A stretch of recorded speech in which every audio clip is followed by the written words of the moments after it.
It's 5 to 10, and with millions of you having cast your votes, the polls are about to close. The arguments of the campaign are over. The counting is about to start. So, let election night begin.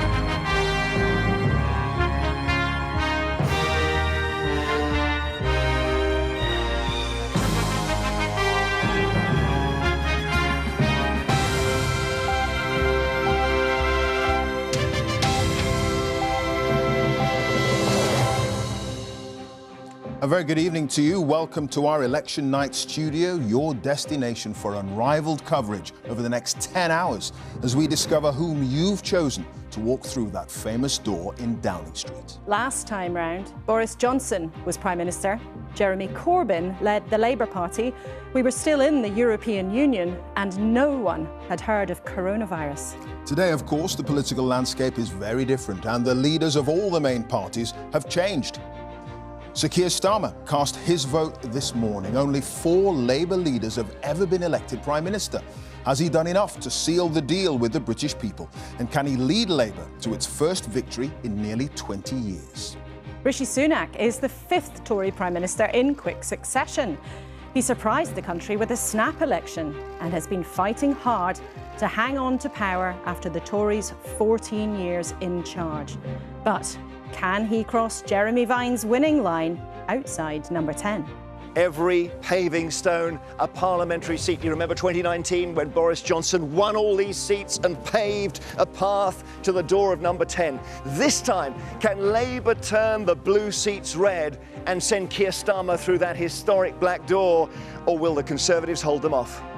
This is the engine room of our election coverage, where we're keeping an eye on all the election centres right across the UK with an army of reporters. Fiona Bruce and Victoria Derbyshire are with the Labour and Tory leaders. And the race to deliver the first result is always fiercely contested. So we have our earliest risers on the hunt for the early declarers. Hello, I'm in Blythe, where a recount in 2019 stopped them winning. But this time, this team is even more determined than ever. Do we think we can beat Sunderland this time? Well, let's just see, shall we? Sunderland has won this race many, many times, and they're not giving up without a fight. Here in London's Broadcasting House, our teams are poised, ready to gather and then verify every single result as they begin to come in. And of course, at the heart of it is Professor Sir John Curtice, who's been hard at work already all day with the exit poll team. And in just a few moments, we can legally reveal the results of all of those calculations. That exit poll will indicate who will be heading here to the Commons, and Rita Chakrabarti will be checking all the numbers. We're feeding all that data into the giant screen now, and in a few moments' time, I'll be able to tell you which seats are most likely to be changing hands. If neither Keir Starmer nor Rishi Sunak win the magic 326 seats, could one of the smaller parties back them up? Ed Davey's Liberal Democrats would love to become the 3rd biggest party once again. Nigel Farage is back in frontline politics with Reform UK. And Kirsty Wark is watching the battle in Scotland. I'm here in Glasgow, where we're expecting a night of high drama, with politicians using the results in Scotland to argue for or against independence. I'll be joined by the country's senior politicians, advisors and commentators to react to the big stories right through the night. Ready for an avalanche of information and reaction? Our political editor, Chris Mason, is with us here in the studio. So, we're seconds away from 10 o'clock and the exit poll, a first indication of how the night might unfold. More than 20,000 people took part on behalf of the BBC, ITV News and Sky in this first July election since 1945. 326 seats are needed to win. So, here we go.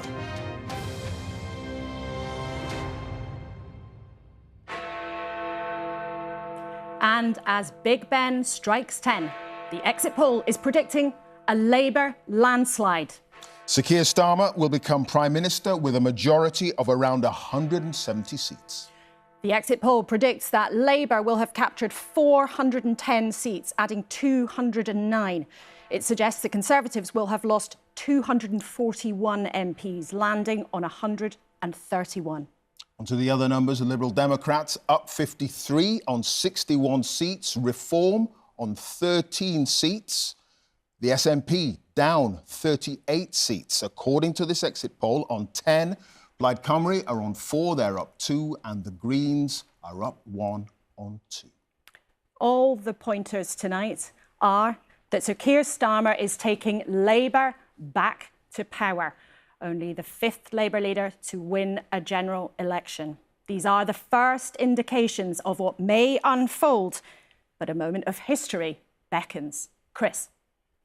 Blimey, just take a look and take in those numbers. The Conservative Party, so often an election-winning machine, looks pulverised tonight, taking in those numbers. At the last general election, it was Labour that was pulverised, reduced to its smallest number of seats since 1935. At the time, there was talk that Boris Johnson might serve as Prime Minister into the 2030s, and that for Labour to win by just a smidgen would require a Himalayan climb on their part. And yet you look at those numbers and they have won by a mile. What does this tell you? It tells us a lot about voter volatility. Like never before, more people in more places more often are more willing to change their minds about who they support from one election to another. That's why it looks like we went from a landslide last time for the Conservatives to a landslide for Labour this time. It is going to be quite the night. And Chris, we should remind viewers there's a high degree of scepticism we should apply to this exit poll. They have a very good track record, but it's only over the next few hours that the results will come in and will tell us the real verdict of the British people. But it does seem, as it has done all the way throughout this campaign, that Sir Keir Starmer has done something extraordinary, pulling back Labour from where it was in 2019. Astonishing when you look at the Labour numbers, given where they were, given the extent to which they had been so comprehensively beaten last time. There was lots of folk in lots of political parties anticipating that that would mean they'd be out of power for at least a decade. And yet you look at these numbers, and of course we should insert the caveat, shouldn't we? But given the margin of that Labour lead in the exit poll, there is plenty of scope for that to be out by a reasonable margin and Labour still to be heading for a very sizable, historically big majority. Where we should insert a few more caveats, shouldn't we, is around some of the smaller parties, not least the Scottish National Party, by dint of the SNP merely standing in Scotland. There are fewer data entry points into that exit poll, so there's a bit more caution around that. Similarly around Reform as well. So some things to sort of mark our card in terms of caveats. But in terms of the big story, it looks very clear. And we overuse words like historic, don't we, occasionally in journalism. I'll plead guilty to that. But these numbers, if they are broadly in line with where we find ourselves by breakfast time, warrant that label. Yeah, historic, seismic.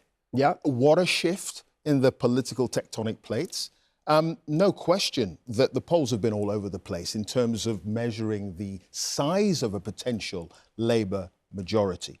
But if this exit poll, for early indication, if it is right, we're talking about potentially Labour being in power into the 2030s. Well, or not, because who knows if the equal and opposite might happen at that Exactly. as a next election. And the recent electoral history tells you that things can swing in all sorts of directions remarkably quickly. But to answer your question the other way, if you like, Clive, if you're a Conservative tonight absorbing these numbers, clearly they are bleak and point to a long, long way back if that's how the numbers stack up as the hours come. You know, the number of Conservative seats worst in a century, Labour broadly similar in terms of where they are majority-wise and indeed seats-wise, according to the exit poll, from 1997. So to just give you some sort of historical metric, that's the zone we're in.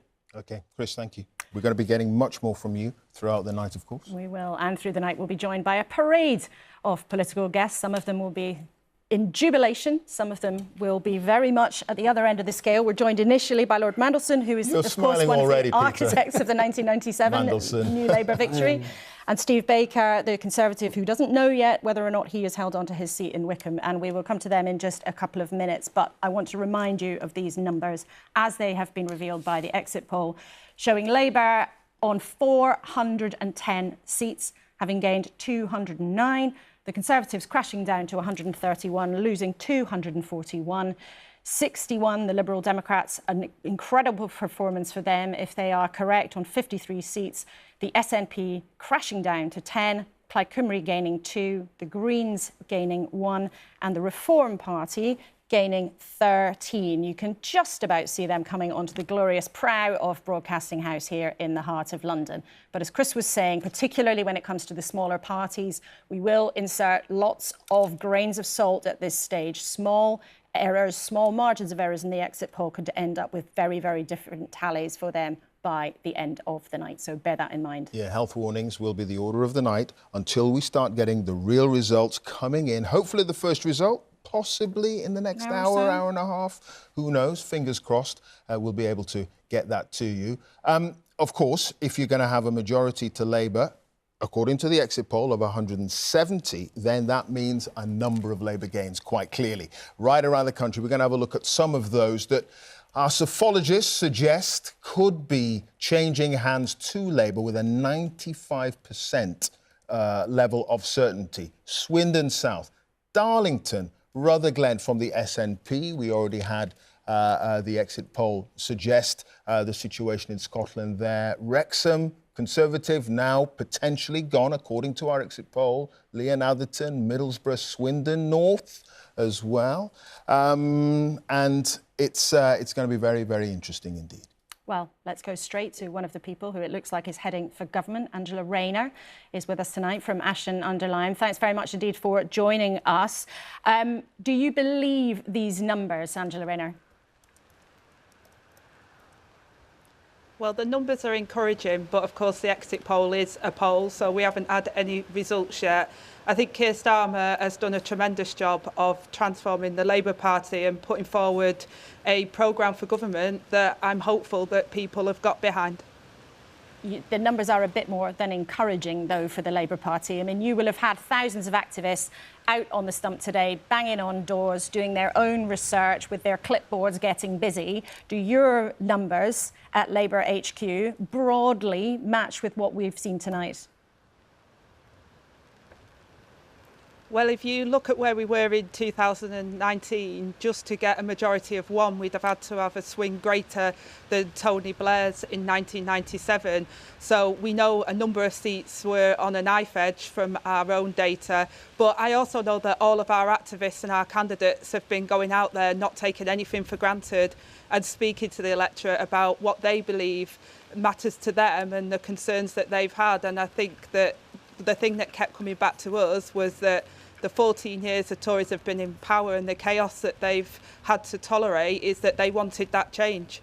And we'll understand tonight why you're at this stage a bit reluctant to crack a smile. It's been Keir Starmer's watchword all the way through, is to tell you all you must not be complacent.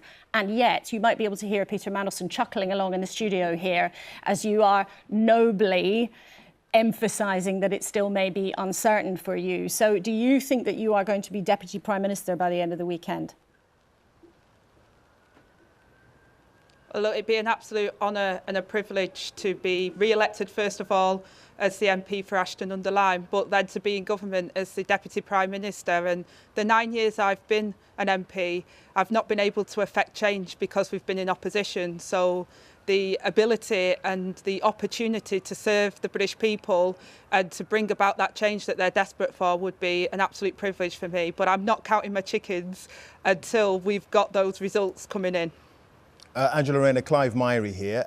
You're saying you're not counting your chickens. What kind of chickens might they be? What kind of chickens would you like to see in terms of a future job description in a Keir Starmer government? Well, look, I've been dealing with the New Deal for working people. I want to see secure jobs for people.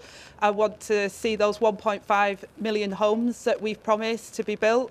I want to support our local government colleagues and our communities and bring them closer together. And I want to serve in whichever way I possibly can, hopefully in a Labour government that can bring about that change they desperately need. And it will be a team effort. The Shadow Cabinet have been working well together, and the Labour team are very keen to make sure that we put country before party and that we serve in whichever way that Keir Starmer would like us to. Angela Rayner, thank you so much. Bravely standing in the rain there in your own constituency. Thanks very much indeed for joining us. Bit of a smile at the very end. At the very end. We all caught that. We all caught that. It is an exit poll. It's an early indication, but it is suggesting a landslide for Labour. We're waiting for the results to start coming in, and we have correspondents at more counts right around the country than any other broadcaster. So stick with us and analysing the results, getting a sense of how the evening is going to progress, is my colleague Rita Chakrabarti, who'll be feeding all that statistics and all the evidence into her giant screen there. Exactly so, Clive. And I can bring you some of those forecasts. They are forecasts at the moment because it's an exit poll, but it is based on a balance of probability using data from the exit poll that we can calculate the probability of victory or loss in individual seats. And there will be some very well-known Conservative faces who are faced with a brutal night. They include Ian Duncan Smith, former Conservative leader, of course. We calculate his chance of hanging on to his seat in Chingford in East London as less than 1%. Steve Baker, who is in the studio here with us. Steve, I'm sorry to be putting you up here on the screen like this, but, you know, we are giving you a less than 1% chance of hanging on to your seat there in Wickham. Also, Grant Shapps, Defence Secretary, a 6% chance of winning his seat in Welwyn Hatfield in Hertfordshire. Let me bring you some more well-known names with a slightly better chance, but they're not going to be very happy looking at this. Jeremy Hunt, the Chancellor, a 19% chance of winning his seat in Godalming and Ash in Surrey. Another way of saying that is an 81% chance of losing it, of course. Penny Mordaunt, Leader of the House of Commons in Portsmouth North, her chance of winning at 25%. This is all on the balance of probability given the exit poll. And Jacob Rees-Mogg, arch-Brexiter in North East Somerset, his chance of winning is 47%. So there are some of the big names that we're going to be looking out for. And I can also tell you that based on the information that we have so far, it looks as if Labour has pretty much a 100% chance of winning, gaining 110 Conservative-held seats. So lots and lots of information there. All right, Rita, thank you for that. Much more from you throughout the night. Let's have a word then with our guest here in the studio. Steve Baker will talk about our projections that say, I'm afraid for you, show you losing your seat in a second. But Peter Mandelson, welcome to both of you. You were chuckling away when Angela Rayner was nobly suggesting things might still feel uncertain, but you clearly are deeply sceptical that this result is looking anything like other than a landslide. Angela Rayner is allowed to be sober. She's going to carry big responsibilities in the government if this exit poll is right. I, however, am allowed to be a little bit more gobsmacked. I think that an electoral meteor has now struck planet Earth. In a sense, it's not surprising given everything the country's gone through over the last 10 years. I think it would have required sort of Superman as leader of the Conservative Party to lead them back to some sort of victory, and Mr Sunak is not Superman. But I would have to say this. This is an extraordinary achievement for Keir Starmer and his team. Nobody in 2019, nobody would have imagined that this was possible. And they and the team and all the people who have run this campaign deserve absolutely every piece of credit that's coming their way. Steve Baker, do you think you've lost? Well, I came into this campaign knowing I was widely expected to lose. I do think the dynamic in Wickham is slightly different to what's generally expected in the polls. I know how the constituency works. Happy to talk about it if you like. So I think my chances are quite a bit better, but I could easily have lost very heavily. It is just possible that there's a path to winning narrowly, but we'll see in the morning. But yeah, I absolutely do accept that the polls indicate that very slim chance. It's going to be an incredibly difficult night. You know, if it's the range between, I think, 110 and 241 Conservative MPs losing their seats, that's going to be an extremely painful night, not only for them, but also for all their staff. But do you accept that you've lost as a party? Oh, yeah, I think that to sit here, I mean, I think Angela was being far too coy. I am certainly expecting Angela to be Deputy Prime Minister within a few days, and I think Peter's showing his political experience by sitting here, being able to accept that Labour have had a landslide. It's a pretty devastating night for the Conservative Party. And what went wrong, though? Well, I know, Peter, to be fair to you, Peter, you know, you said everything that's happened over the last 10 years. The country's been through a number of big stresses, and notwithstanding my support for leaving the EU, there's no doubt it put the country through a great deal of stress. COVID. You made quite a lot of that stress with you and your Eurosceptic colleagues. You made things very difficult for people who were trying to run the country. Indeed we did, but I have to say, if we had not resisted the deal over which I resigned from the government, I'm quite sure the Conservative Party would have split sooner and we would have lost power to Jeremy Corbyn, which I don't think even Peter would have welcomed. So I'm not sorry that we did that. I think it would have been an absolute catastrophe, whereas this is likely, from a Conservative point of view, I think this creates a very bad situation. I mean, obviously, I'd be in the Labour Party if I thought the Labour Party was a good thing.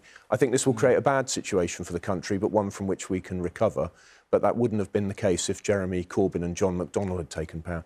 But, you know, I'm very conscious if 241 Conservative MPs lose their seats, it's going to be a very, very painful time for them, for their families, for their staff, for the Conservative Party. And obviously, all of us are very worried about the future of the country under a Labour government, even, of course, Peter's entitled to relish it. OK, highly unlikely that Rishi Sunak can stay on as leader if all this comes to pass.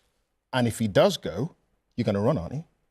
I don't want to get into that tonight. This story only emerged because there was a recording of a private speech that I gave, and so as a result, it ended up in the press. But you did not say it. What's said is said, but the situation for me is that I've got a great deal of respect for Rishi Sunak. I think he's a man with a brilliant mind, a great heart for our country. D-Day, announcing this thing in the rain. But, you know, when that happened, Sky TV. I understand from my own... gambling. My own colleagues and some in the press that it took a while before even journalists realised that D-Day was a mistake. Now, with the benefit of hindsight, obviously it was. I think for those of us with a background in the armed forces, it was plainly a mistake and he had to stay to the end. But the mistake was made. But, you know, when you look at his capacity to execute and grip detail, it's terrific. And I saw that up front with the Windsor framework. So I've got a great deal of admiration for him. I think he will do what he believes is in the national interest. Peter, briefly, Peter Mandelson, the transformation of Labour under Keir Starmer from 2019 to now, that is actually more transformational, potentially, than what you were able to do with Labour from 92 to 97, when you think about it. It's a lot more. It's a lot more. Yeah.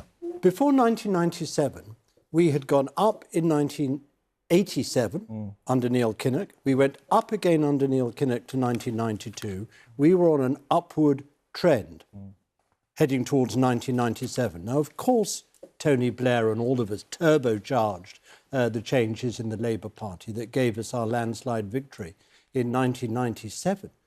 But when you compare that to what we've been through, you know, we went down in 2015, we went down in 2019. I don't think there has ever been a party coming from opposition, I think it's unprecedented, to overhaul such an electoral deficit as this and then catapult into not just a majority government, but a huge majority of the kind that your exit poll is suggesting. I can't think in history what precedent exists for it. All right. We're going to have to end it there for now, but do stay with us. Peter Mandelson, Steve Baker. I know you're going to go off to your own count, but stay with us for a while. Now, as we've said, we are right around the country. We're every count, I believe. We can show you pictures of where things are getting busy already. There's Newcastle and Sunderland. Forgive me, Blyth and Sunderland. Now, they are very eagerly racing each other to be the quickest count of the night. They are actually running with those ballot boxes. Look at them there. It's a fierce competition, very, very fierce. And we hope that one of them will come with the first result of the night sometime after 11:10. So we'll keep an eye on those counts. Heroic efforts there. Yeah, they really go for it in the North East. They really do. And They Sally really do. Nugent and Naga Munchetty, they're in competition. I think they're racing as well. They're racing too. We're going to go to Victoria, Derbyshire, who I understand is in Richmond, in Yorkshire there, with Rishi Sunak's camp. And just wondering if you're hearing anything as yet, Victoria, as to a response to this exit poll, what the mood might be? Well, nothing from the Prime Minister, as he still is right now. We're outside his house. We've got a car, actually, that's just left the grounds of the house. It's been so quiet here this evening. No cars going in or out. All we could hear all evening were the sound of the wood pigeons. We could smell the cows in the field next door. The curtains are closed, as far as we can see. The shutters are closed. But the Prime Minister is inside and no doubt absorbing the news of that exit poll. And if it's accurate or near accurate, he will be contemplating the comprehensive defeat, the brutal battering that he has led his party to. We're expecting to hear from him in the early hours of the morning, about 3:30 to 4 o'clock. That will be the first time we think we're going to hear from the Prime Minister, and that will be at the Count just down the road at the local leisure centre, where he is hoping, despite what's happening, it would appear, to many of his Conservative MPs, he is hoping to be re-elected as the Tory MP for Richmond and Northallerton. All right. Victoria, thank you. Let's look then, we've been showing you some of the forecasts of how the Tory vote has fallen away in different parts of the country. Look at that. In the north, their vote is forecast to have dropped by 24%. Forecast to have dropped by 29% in the Midlands. So there you can see Bridget Phillipson. Now, she looks very happy. She's been the Shadow Education Secretary, one of Keir Starmer's close allies, smiling away at her account in Sunderland. And if the poll is anything like right, she will be the Education Secretary shortly. She's inside at Sunderland while they continue to run around outside. Right, let's cross to the other big camp tonight. Let's speak to Fiona Bruce, who is at Camp Starmer. Perhaps a very different atmosphere there. We're going to stay on these pictures. But Fiona, have you seen hide nor hair of the Labour leader who's on the verge of becoming Prime Minister, according to the poll? Not hide nor hair yet. I mean, the contrast of the atmosphere here compared to what you just saw with Victoria and Richmond could not be greater. Huge sense of anticipation here, feverish activity. They're counting the votes. Keir Starmer, I'm told, was watching the results of that election poll with friends and family. There were all sorts of caveats around the poll, as of course you both have already said, but I'm sure he was delighted to see that result. So this is clearly a very important count, and this is where he is coming to, Holborn and St Pancras. We're expecting the result about between 2 and 3 in the morning. He will arrive probably 45 minutes before then. He'll have a chat with the people already counting the votes, wander around, see what's going on, and then, of course, we will hear from him. I'm not expecting to hear from him before then. As to where he goes after that, at the moment, we're not sure. Is he going to go home? Unlikely, I would have thought. Will he go to Labour HQ? Will he go somewhere else? My job tonight is to try and follow him wherever he goes. But at the moment, the count has started, and as I say, there is a huge sense of anticipation here. OK, Fiona, thanks so much. Keep a close eye and give us a holler if you see any movement. We'll get straight back to you. Thank you for now. Yeah, interesting, the exit poll numbers on Scotland, but lots of health warnings there because we don't have as many areas that are counted as in the figures for the exit poll, so it's a little bit trickier. But we are going to get a bit of a progress report on the evening from Kirsty Walk, who's at the BBC's headquarters at Pacific Quay up there in Glasgow. Hi there, Kirsty. Hello there, and with me I have Angus Robertson, who is the Cabinet Secretary of the Scottish Government, and the former SNP Westminster leader, and Ian Murray, the MP for Edinburgh South so far, and the Shadow Scottish Secretary. That might change after tonight. It's worth saying that we have got on the exit poll 10 seats for the SNP, but we're not extrapolating. I think the parties are extrapolating, and we're going to talk about that in a minute. But the BBC is not extrapolating. But first of all, Ian Murray, if this exit poll is anyway true, we could be sitting with the new Secretary of State for Scotland. Well, let's underline in bold if. But what we've seen over the last 6 weeks of this election campaign is a Change Labour Party offering change to the public, and the public, I hope, have responded to that. And if the exit poll turns out to be correct, and it is just a poll, but it does chime with what we've seen in the other polls in recent days and in recent weeks, and therefore that's the kind of thing we've been getting back on the doorstep. But we used to be very, very cautious because a lot of these seats, of course, were very, very big SNP majorities, and therefore they could all be very, very tight indeed. And look, we're coming from the worst election result since 1935, and therefore the hill is steep to climb. And it looks as if we're climbing some of it tonight, but let's not get too carried away this early in the night. This is a very Starmer-esque reaction. No whooping, no jumping up and down. Well, you know, we've always been confident but not complacent, and we won't be complacent until such times as all those votes are counted and they're in the bag. Angus Robertson, there's no extrapolation for the SNP. The SNP is just a, obviously, Scottish party, and you have gone, if this is correct, you've lost 35 seats. Now, the former leader of the SNP, Nicola Sturgeon, tonight says this is the grimmer end of expectations, expects the exit poll to be profoundly right. What's your response to the exit poll? Well, obviously, I'm disappointed, and congratulations to Ian and colleagues. I think it's in line with recent polls over recent weeks that was predicting a Labour victory both at a UK level but also in Scotland. And of course, I'm disappointed. I was the leader of the SNP in the House of Commons for 10 years, so that's a lot of my colleagues who it looks like will not be holding their seats. And that is obviously disappointing. But I will agree with Ian, I think it's important. I think the public has just been so sick of Conservative UK governments that they have wanted them out. And I think the Labour message of vote Labour, vote Keir Starmer for change, I think that has resonated. And I on think the Scottish doorsteps. And on the Scottish doorsteps as well. With the idea of soft SNP supporters vote for Labour to get the Conservatives out. However, it could just be a straightforward verdict on actually what the SNP has been doing in government in Scotland, because after all, you've been there since 2007. That's a very long time. And people, by and large, the support for independence is kind of sticking where it often is, in the late 40s.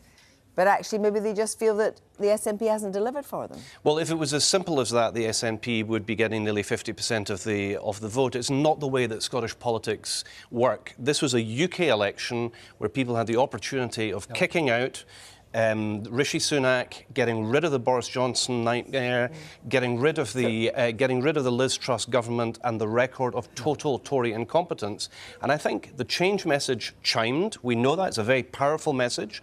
And I think voters in Scotland decided in a UK election to vote to change a UK government, and the Labour Party managed to land the message that they were the principal vehicle to do that. But if this exit poll is in any way right, and you are in government with an extremely comfortable majority, it still means that you're going to have to deliver for Scotland in the next 2 years, because there's Scottish parliamentary elections in 2 years' time.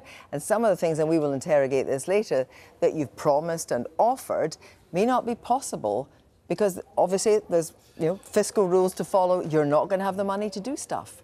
Well, the work will start on that first thing on Friday morning, tomorrow morning, if we're lucky enough for these figures to be correct and Keir Starmer becomes Prime Minister. But I think it's really important, particularly for viewers across the whole of the UK, to realise that people in Scotland were demanding change, but they were demanding change from 14 years of the Tories and 17 years of the SNP. It was about NHS and the huge waiting lists in Scotland. It was about the state of the Scottish economy. Yes, a lot of that was to blame on the Tories and 14 years of incompetence and chaos at Westminster, but 17 years of failure in Scotland. And if the SNP take from this message that the voters are wrong, they might end up in an even worse position come the Scottish elections in 2026. Angus Robertson, Ian Murray, thank you very much indeed. Kirsty, over to you now. Kirsty, Yes. quick question. I mean, it is an exit poll, and it's even trickier predicting these things early on in Scotland. But if the numbers are anywhere near where they are now, where does that leave the SNP and potentially pushing for a second independence referendum? Nothing. First of all, there is no extrapolation in Scotland. The SNP 10 is disputed in here, but actually, just say it is 10. It certainly sets the cause of independence back.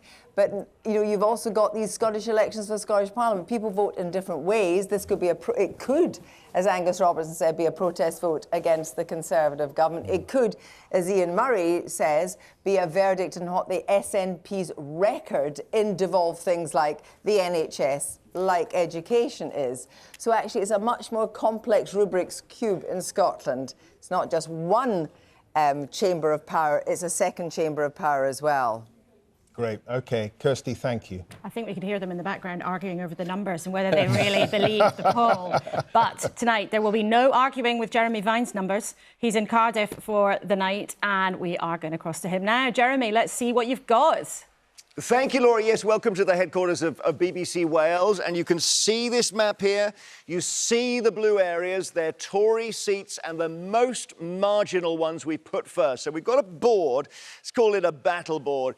And each tab is a seat. And there are 50 each time I change the board, and these are the most marginal seats, the most marginal of all for the Conservatives going into this election. Burnley with a 127 majority last time. Then Leon Atherton, new seat, 293 majority. Really slender majorities. High Peak, 590. And then you've got the twin seats of Bury South, Bury North, etc. As we go down the boards, the seats gradually get better defended and the Conservatives have a better chance of keeping them.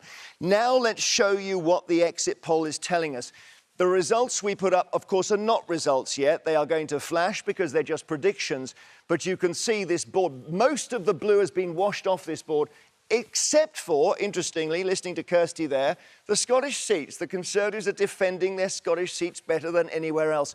But it's a wash of red and Liberal Democrat orange as the opposition parties are just ripping through this first Tory board. So these seats changing hands, all the ones except Scotland, and Carshalton, Wimbledon, the top two Lib Dem targets, by the way. OK, let's move on. Let's do the next 50 Tory seats. And again, you can see what's happened. Let's have a look. We move it on. You see what's happened here. So seats 50 to 100, 51 to 100. Hendon goes, Truro goes, Wrexham goes. Hazel Grove goes Lib Dem, Plaid Cymru in Cyffredin. Dumfriesshire again stays Conservative. They're somehow defending their Scottish seats. But look at the damage here. We still haven't seen, until we get to Exmouth, a seat outside Scotland that the Conservatives have managed to defend successfully in their first 100. Finchley, Mrs Thatcher's old seat, goes Lib Dem. Let's look at the next board. Again, the map on the floor changes as I bring them on.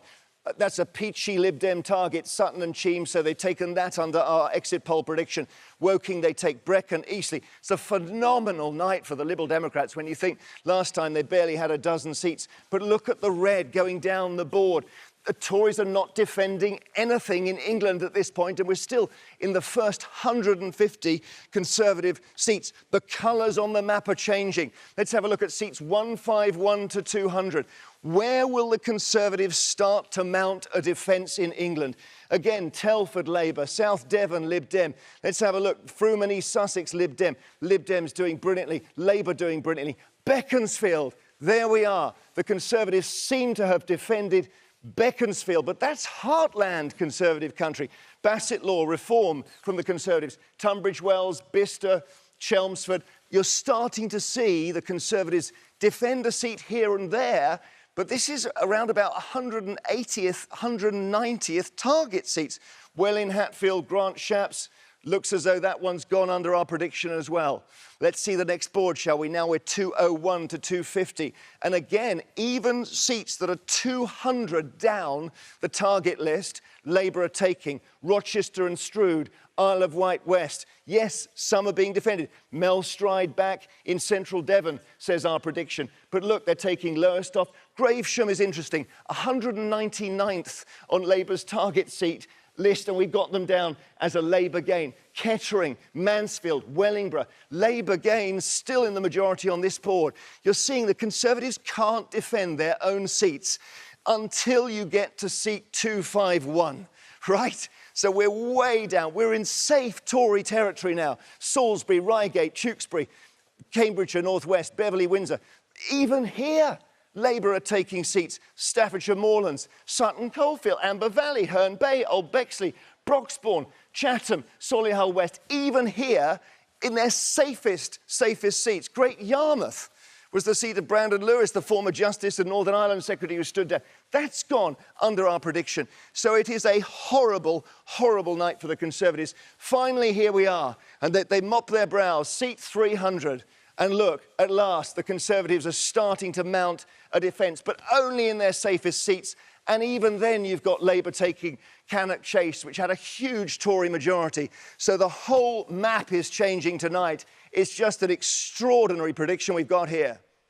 Jeremy, thank you. Truly a roll call of disaster as you see the names of all those constituencies spin through. We'll be back with Jeremy throughout the night as the real numbers start to come in. Yeah, we talked to Victoria Derbyshire outside Rishi Sunak's home in Richmond in Yorkshire. The lights weren't on. It looked pretty quiet. The car left. But he is tweeting. He is tweeting, and he's put this out to the hundreds of Conservative candidates, thousands of volunteers and millions of voters. Thank you for your hard work. Thank you for your support, and thank you for your vote. Keir Starmer has also begun to have his say. To everyone who's campaigned for Labour in this election, to everyone who voted for us and put their trust in our changed Labour Party, one of his favourite phrases, thank you. So neither man either conceding or claiming victory at this stage of the night. You wouldn't expect them to do any less, but they both are there with a message to their supporters. And when eventually we get their counts at various times through the night, we will hear from them directly on the stage. Yeah, their count's likely to be later on in the evening. We're looking for the first count. We are. We need the first count. And we're hoping that it's going to be one of these counts. Naga in Blyth and Sally, who is joining us as well from Sunderland South. Now, Naga, first of all, how's it looking there? Hey, evening. It's looking really, really busy. A record's already been broken.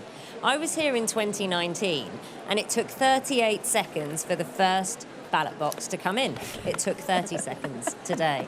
It's a more streamlined operation here, I will say, but as it's been so strenuously pressed upon us, accuracy is key, not speed. I know you've seen the pictures of outside this leisure centre here in Blyth of cars coming in and people running in with boxes, but this is a really, really streamlined operation. There are 18 teams counting. They are prioritising the first constituency. There are 4 here, Blyth and Ashington. So that will be the first to be declared. And about 15 minutes ago, we were told, look, expect that in around an hour. But, you know, a little bit vague there because the expectation is that could come in at around 11:30. But it may be sooner, you never know. I know we're all waiting for the first results. 4 constituencies here, all new because of boundary changes. Blyth and Ashington, Cramlington and Killingworth, Hexham and Northumberland North. So the secret, what is the secret apart from the running that you are seeing? Well, the secret is lots of people, very little downtime to keep the operation streamlined, but accuracy is key. I've also managed to steal off one of the tables. I don't know if you can see, you might be able to see on the tables, a little thimble because I'm seeing the lightweight paper that's being used. That is very much part of the key as well. I'll tell you a little story. The man who masterminded this operation in 2019 was Bill Crawford, and he'd been poached from Sunderland, where Sally is, obviously, and he'd worked at Newcastle in previous years. And now his son, Mark Crawford, is masterminding the operation here. So we'll see if success runs through the generations. Just remember, in 2019, Blyth lost out from being the first count because there was one bundle that needed to be recounted.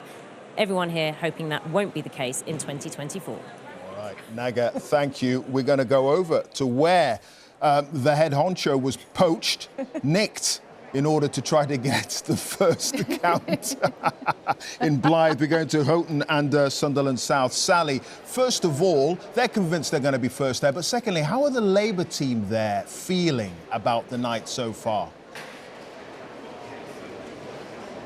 Do you know what, Clive? At the moment, they're in such a huddle. They're keeping things very, very, very low key. So they're not saying a lot. But I can tell you, I have to give a very special mention to the sixth formers of St Aidan's and St Anthony's Catholic High Schools before I talk about anyone else, because they are the kids that you have seen on your screens running these boxes in for the last half hour or so. They've been having special training. There is a human chain from the car park up the steps to the back door here, and then we see a sixth former running. So these are 17 and 18-year-olds, maybe not old enough to vote yet, but definitely playing their part here on election night. And I know here at the moment we are perhaps the underdogs when it comes to timing. We are perhaps expecting to come in second, but I can tell you we have a secret weapon in this room. Here in this room is Jackie, one of the bank tellers from the original super fast counts all those years ago. She's brought back the A team, and they are at the back of this room now, counting right now, and I can tell you They are confident. Jackie told me they're going to win. Well, it could be down to Jackie. Thank you, Sally, and to you, Naga, as well. We will... Naga's looking daggers there. It's great to see you both. Thank you. I was actually one of those. Sally was talking about those kids who were helping win the boxes in. I was one of those. Oh well, there you go. Yeah, up in Bolton, Lancashire. Well, there you go. Well, we hope you put in a good shift. Well, we see a long time. Peter Mandelson's impressed by that, ladies and gentlemen. Well, St Aidan's, we salute you, and those two aren't normally up this late, so we'll be going straight back to them when there is actually a result. As the night goes on, so much is going to come in. One of the things that will come in, Steve Baker, is your own result in Wickham. Yes. We need to let you head off to that count shortly. But before you go, before you were diplomatically saying you were sure that Rishi Sunak would do the right thing by the party. No, by the country. And by the... Well, I just want to be clear. What did you mean by that? Do you mean he's going to have to resign? Well, so I think obviously this is an extremely difficult moment for the Conservative Party. Clearly he'll be handing power over to Keir Starmer. But how he behaves as leader of the Conservative Party is something I'm sure he'll weigh extremely carefully. You know, we've just had a torrid time, a dreadful result. There will be undoubtedly recriminations, there'll be shock, there'll be anger, denial. We'll go through a grieving process, then we'll have to, at some point, earn the right to be heard again. But would it be credible for him to be the man at the helm when it looks like he's just led you to your worst ever defeat, or one of them, if the exit poll is revised a little bit? I'm sure he will be reflecting on whether his role might be to be there for a while to get us through the recriminations phase. But as I say, it's a matter for him. And knowing him reasonably well, I believe his heart and his mind will be set on what is right for the country. And part of what is right for the country, and your viewers may not like it, but it's having a functioning Conservative Party, and I'm sure he will be mindful of that. And as part of those recriminations, though, I just wonder, do you feel that the Conservative Party listened too much to people like you on the right, had been a strong Eurosceptic, or do you believe that actually the wrong thing was to bring in lockdowns, to allow the state to grow, to allow the tax burden to rise to its highest ever level? What's your view on that? I think that there's a great deal at stake. One thing is events plus technology. The combination of WhatsApp and Twitter is completely different to when Peter was last in government. I mean, only really since about 2017 have we all ended up on WhatsApp. It's produced an enormous acceleration in the public debate. COVID obviously has had a profound impact on people. Brexit doesn't explain what's happening in the United States or France. Personally, I think that what has happened for 50 years is that Western states have been living far beyond their means and ultimately paying for it with cheap money. But hang on. And that has created a sense of injustice and the world not working. But hang on, do you think that it looks like you're going to get smashed tonight because you were too much to the left or too much to the right? On the end, I don't think we will be able to have those sort of abstract conversations. We've got some practical things to do about what kind of organisation does the Conservative Party want to be. How does leadership work in the Conservative Party? Because it seems to me that the old idea of being an absolute monarchy governed by regicide now belongs firmly in the past. And very practical policies which can make, for example, the health service work. I think we can be proud of our education record. But it's very interesting that Labour have returned to the idea of using the private sector to get waiting lists down. I've said it before, I'm sure I'll say it again. I wish the Labour Party had been able to say that consistently since 2010, because it would have created the space for us to do it, and maybe everyone's health would be in a better place. So, you know, all of these things are big factors, and it's going to take quite a while to work through them all. But I suppose what I would do is make a plea to all Conservatives at whatever level, whether elected to Parliament or formally, to just think extremely carefully about what they say in public. Now is the moment when we start to rebuild the Conservative Party, and it begins by not airing recriminations in public. We've got to learn to air our differences privately and work through them in a spirit of goodwill. Yeah, but Steve, I mean, you're quoted as saying you'd make a good leader because you've been nominated to lead Tory rebellions by your colleagues 4 times over the past decade. Brexit, COVID lockdowns, net zero, and so on. Divided parties don't win elections. We know that, don't we?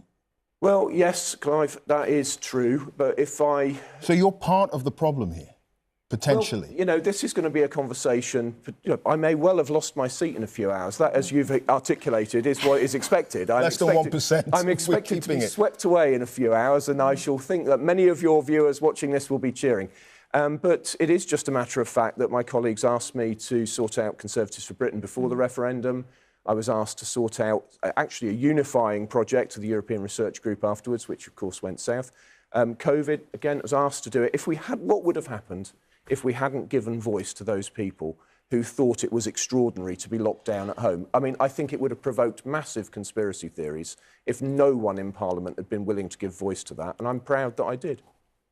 Well, Mandelson, quick question about the coming weeks, the coming months. However big the majority turns out to be, if indeed that's how the evening progresses, the reality for an incoming Labour government is going to be quite an inheritance, isn't it? Whether it be the tax burden, the challenges that public services face, a lot of things that can't be magicked away by a big majority. And I guess there's a challenge for an incoming government with a big majority that is weighted with expectation. And that then confronts a reality that is going to be difficult to shift quickly.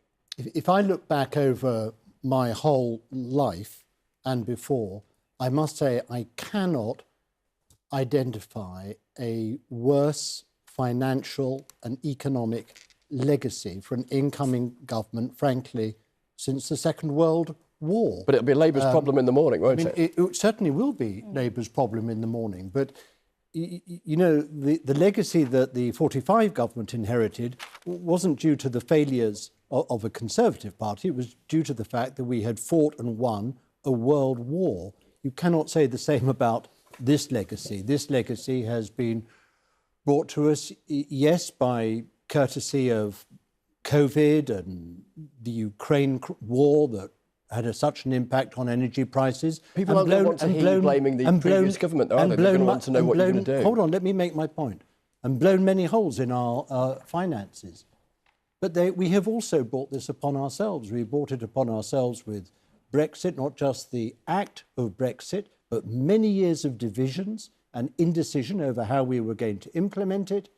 Then the moral collapse of Boris Johnson, of Partygate and his lies to Parliament that shattered international confidence in our country. And then to crown it all, the calamitous Liz Truss and her crashing of the economy as a result of her mini-budget. So, yes, all told, we have an incredible legacy, and that means that whilst there are early, important first steps that can be taken to put things right, turning the whole picture around is going to take years. And I think that Keir Starmer was absolutely right to be sober and honest and responsible in what he said to the British public during this campaign.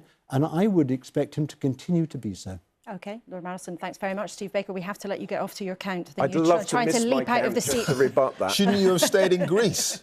you were on holiday at the start of this whole thing. I did all the work I needed to in Greece. I invite you to interview my chairman at my count. OK, well, we'll see how it pans out for you, but we're grateful to you for nobly coming to bat for the Conservatives in what is an extremely difficult night for the party. We'll let you get off to the count. Thanks for being with us this evening. And Peter Mandelson, you're staying with us for some time there. So let's have a think about the numbers and a look behind them. Indeed, because we're having a good old chat, and we're having a good old chat based on an exit poll.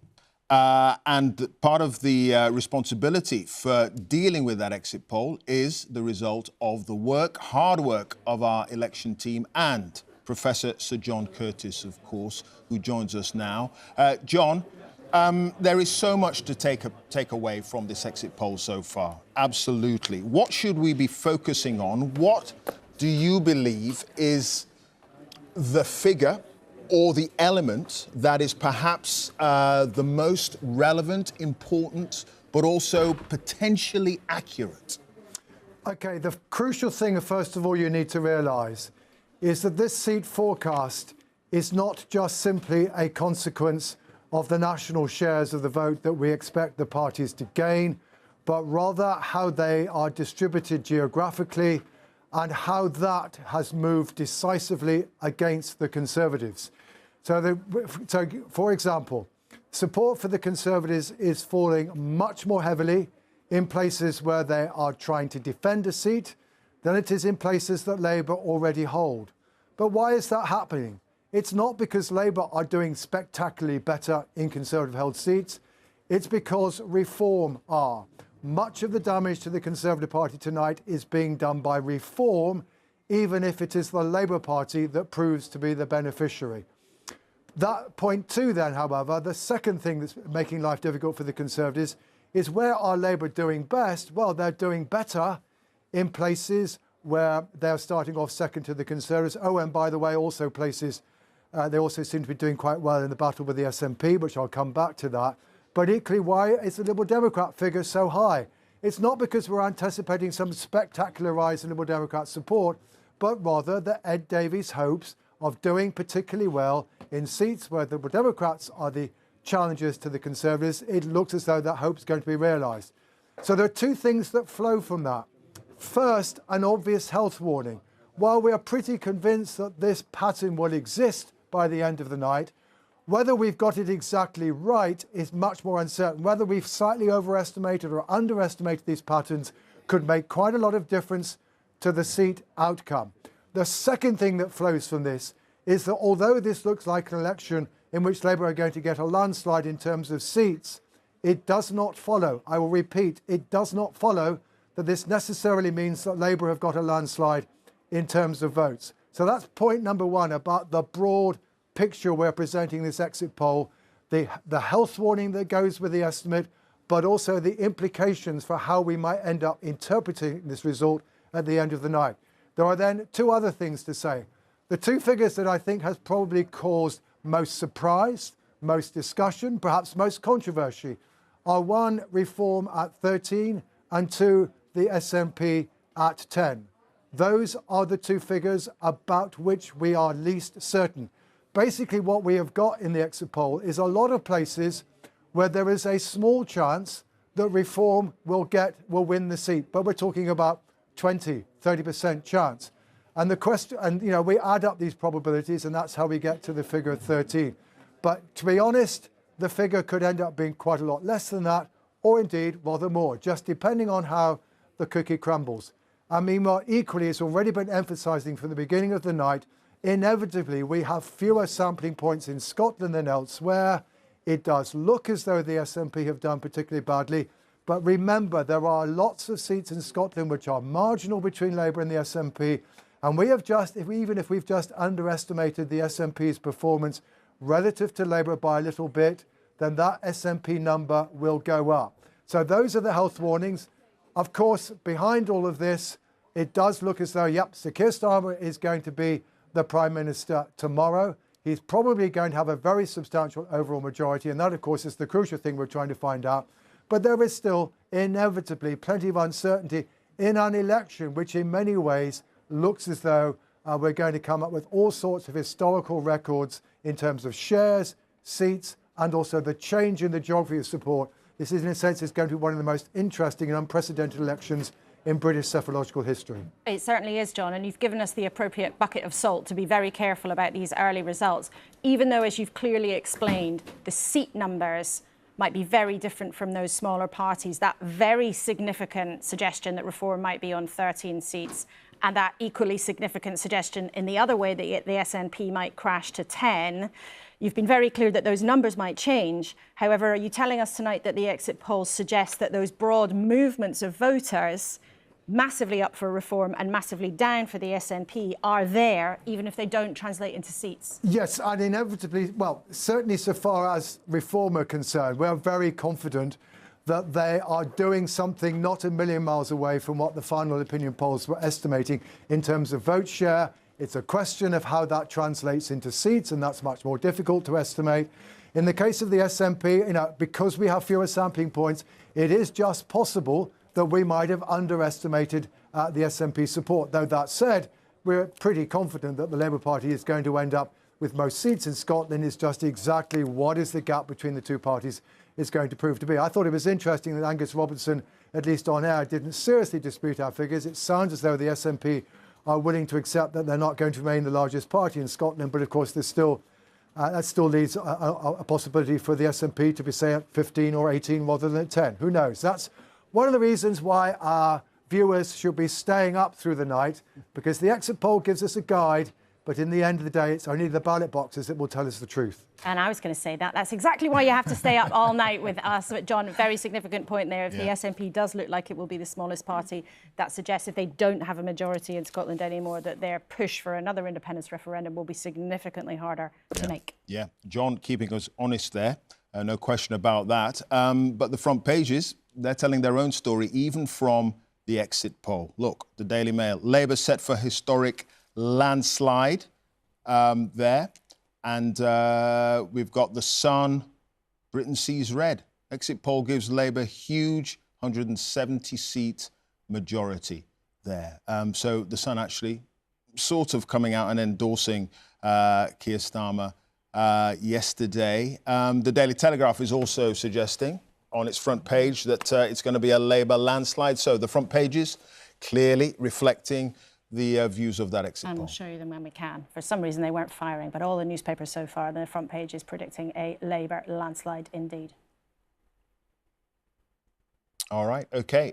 Daisy Cooper has joined us here from the Liberal Democrats, Deputy Leader. Hello, it's good to see Andrea Leadsom as well, standing down in South Northamptonshire. But it's good to have you both, and Wes Streeting from Labour with us too. Daisy Cooper, first of all, the exit poll is suggesting that you're going to be up 53 seats. So falling off pedalos, cycling, you know, at great speed down hills in Wales, swimming in sewage. That all makes sense. It worked. Well, it does look like we're on course for a once-in-a-century result for the Liberal Democrats, and I think that is testament to the phenomenal leadership of Ed Davey, who has lit up this campaign, and our positive vision and our plans for how we want to save the NHS and fix social care. So those antics got you the airtime, you believe. Ed Davey doing all those things, got you the airtime and got you a voice when it came to trying to get your message out. It worked. It worked. And the fact of the matter is, we've said time and again that whilst we don't take ourselves that seriously, we do take our politics very seriously. And with every single one of those stunts, there was a very serious message about our plans to, you know, end the scandal of raw sewage dumping, to fix the NHS, to put mental health practitioners into every single school. You know, we have talked about the NHS and social care week after week after week, and many of those stunts have helped us to do that. Except that if you actually look at what we're forecasting, the change in your share, viewers can see in the north we're suggesting that your share hasn't gone up at all. In the south it's gone up by 1%. In London it looks like it's fallen by 1%. So actually it looks like what's happened is you've been better at concentrating where you campaign, and you've benefited greatly from the Tories crashing down to earth. But actually our numbers so far don't suggest that all those pedalos and kayaks and water slides made a big difference in persuading voters actively to go to you. Well, look, we've got a first-past-the-post voting system in this country. It's a broken system, but it's a system that we have. And we've been very clear that for as long as we have that system, we have to play within the rules. And so you've learned how to play it now. That's what's happened this time. You've learned how to play the first-past-the-post system. Well, that's it. And whilst we want to change that is what's happened, right? You've learned to play the game better. Well, we've been clear for years now that our goal was always to try and unseat as many Conservative MPs as possible. You know, up until this evening, we said we were in second place to Conservatives in around 80 seats around the country. And later this evening, we'll find out how many of those Conservative MPs we've managed to unseat. But I can say that with every Liberal Democrat MP we have, however many there are by the time the results are in, every single one of them will be a local champion to fix our NHS and social care. And how much of a role do you think tactical voting has played in all this? Well, I think tactical voting is critical for every political party, and it is in every single election. There's no doubt, as I say, that for as long as we have this broken voting system, there will always be some people who vote positively for a particular party, but there will always be other people who want to vote tactically. And there's no doubt that in those areas where Liberal Democrats have been the key challengers to the Conservatives, we did ask some people to vote tactically for us, as well as to vote positively for our vision on the NHS and social care. All right. Daisy Cooper, thank you. More from you a little later, and from Andrea Leadsom and Wes Streeting too. Right, well, let's show you our cameras right around the country. We are at every single count, I believe. You can see all the amazing pictures there. Counters hard at work, and it shouldn't be too long before we get that first result. Blythe Valley is looking promising, so Sally and Naga will be fighting it out.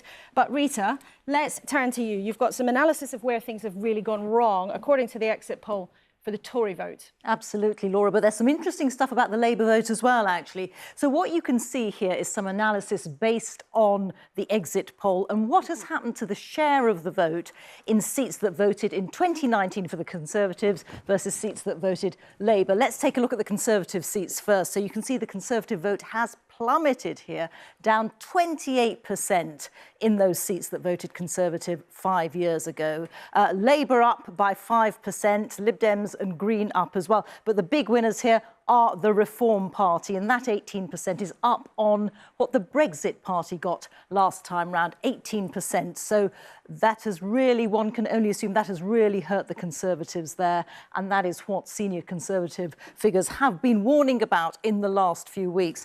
Now, let's take a look at the seats that went Labour 5 years ago. And here you can see again a big drop in Conservative support. But this is the really interesting thing, that Labour has gone back a little bit in its own seats, down by 1 percentage point. And who are the winners? It's Reform and the Greens. So it looks as if the vote from the two big parties has actually been redistributed amongst Reform and Greens. So I just wonder what, Wes Streeting, I think you're there, I was wondering what you think of this Labour vote down slightly in Labour seats.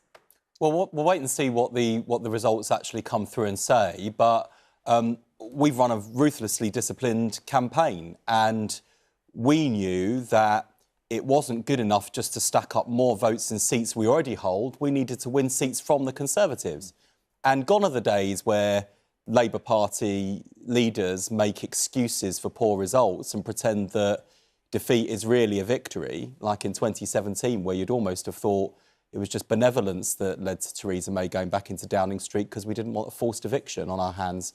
You know, we lost in 2017, we lost in 2019, we lost in 2015 and 2010 for that matter.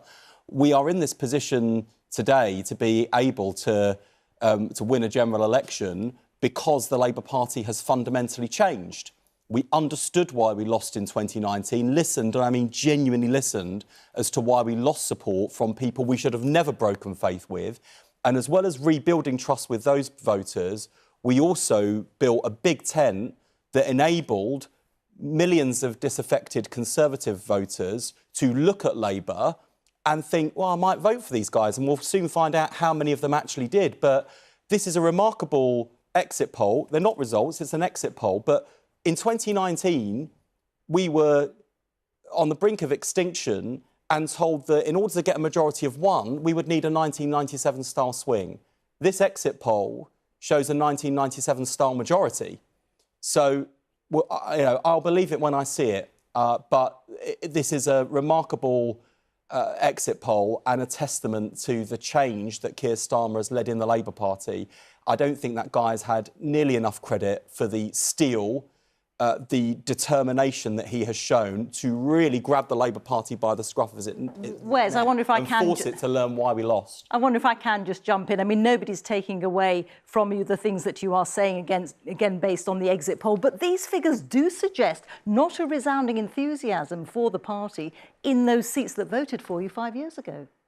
We'll wait and see what the results said, but I think I've said on the BBC before, I think it was on another election night, that Keir Starmer could literally be on his way to Buckingham Palace to be made Prime Minister, and pundits would be saying, oh, it's still a disappointing night for Labour. I mean, come on, give me a break. I've had enough of this now after 4 years. 4 years ago, I don't mind saying, I would never have imagined that Labour could do this in one term. Never have imagined it. I thought it was impossible. I thought at best a two-term project.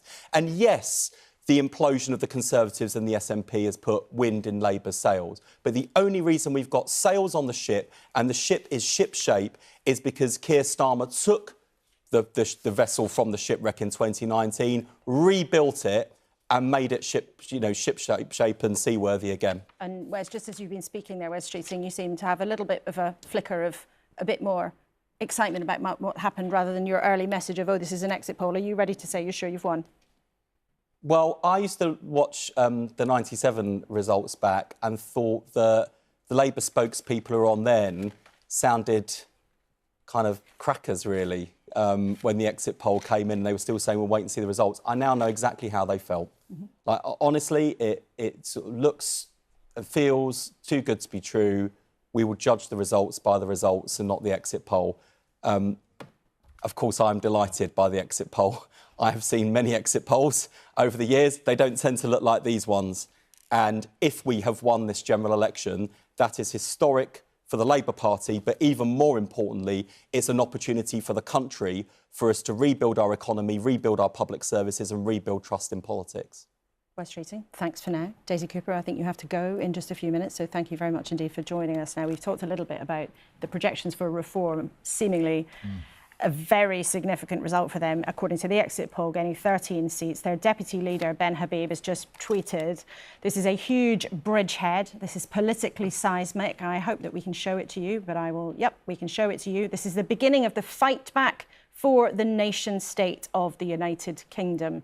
So a very forthright and victorious message from the Reform UK Deputy Leader, Ben Habib.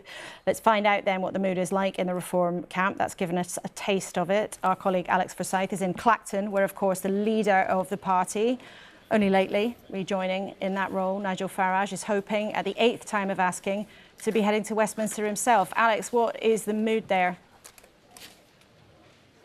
Remarkably calm at the moment, Laura, if I'm perfectly honest with you, but it is very early in the evening, and I suspect the mood within Reform UK more widely is less calm, having seen that exit poll. One of my colleagues tells me that Nigel Farage is having a meal somewhere in town. We're not expecting him to turn up until the early hours of the morning, because that's around the time that we're expecting the declaration here in Clacton. But like you say, remember, Nigel Farage has attempted to get a seat in Westminster 7 times before and failed, and I suspect with all of the caveats around the exit poll, particularly when it comes to smaller parties like Reform UK, it would have really just given a huge confidence boost right the way through what was already a pretty confident Reform UK campaign. So I think a little bit later we're going to go from calm counting to something potentially more chaotic, and I suspect the mood within Reform UK right now is pretty confident.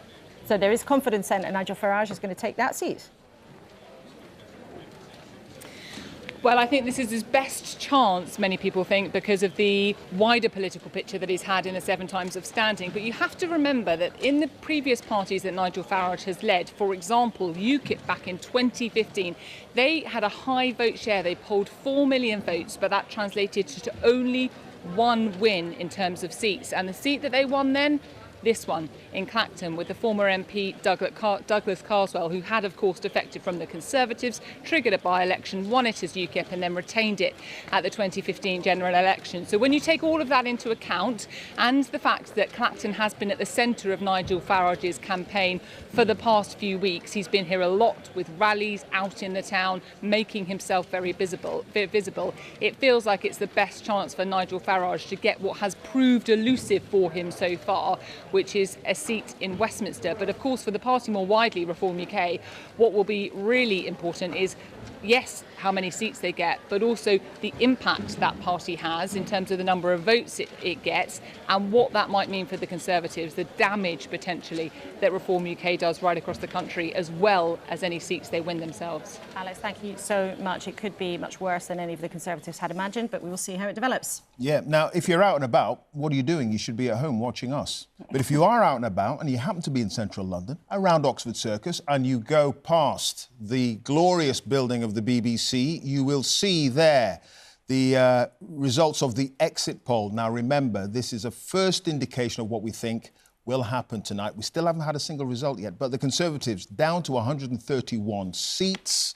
Labour, we are suggesting, with the exit poll, will be on 170 seats going up.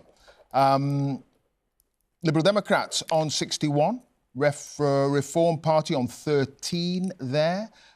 So potentially a good night for them, but this is only an exit poll. The SNP down to 10 as well. So a Labour landslide is the suggestion. Plaid Cymru on 4, so they're up slightly. And we go through the figures there with the Greens only making 1 gain, according to the exit poll. So these, as I say, still figures that have to be confirmed by a decent result, and we still haven't got one yet. But the suggestion is a landslide for Labour of 170 seats. But we think there is only one box left to count in Blyth and Ashington, so we might have our first result of the evening very shortly. But Andrea Leadsom, Conservative former Cabinet Minister and MP who's been standing down, thanks for coming in tonight. If Labour ends up with a majority of 170, as the poll predicts, and you end up crashing down by 241, the decision of Rishi Sunak to call the election now may prove to be one of the worst political mistakes in history, surely. You know, according to the exit poll, this is a devastating night for the Conservatives.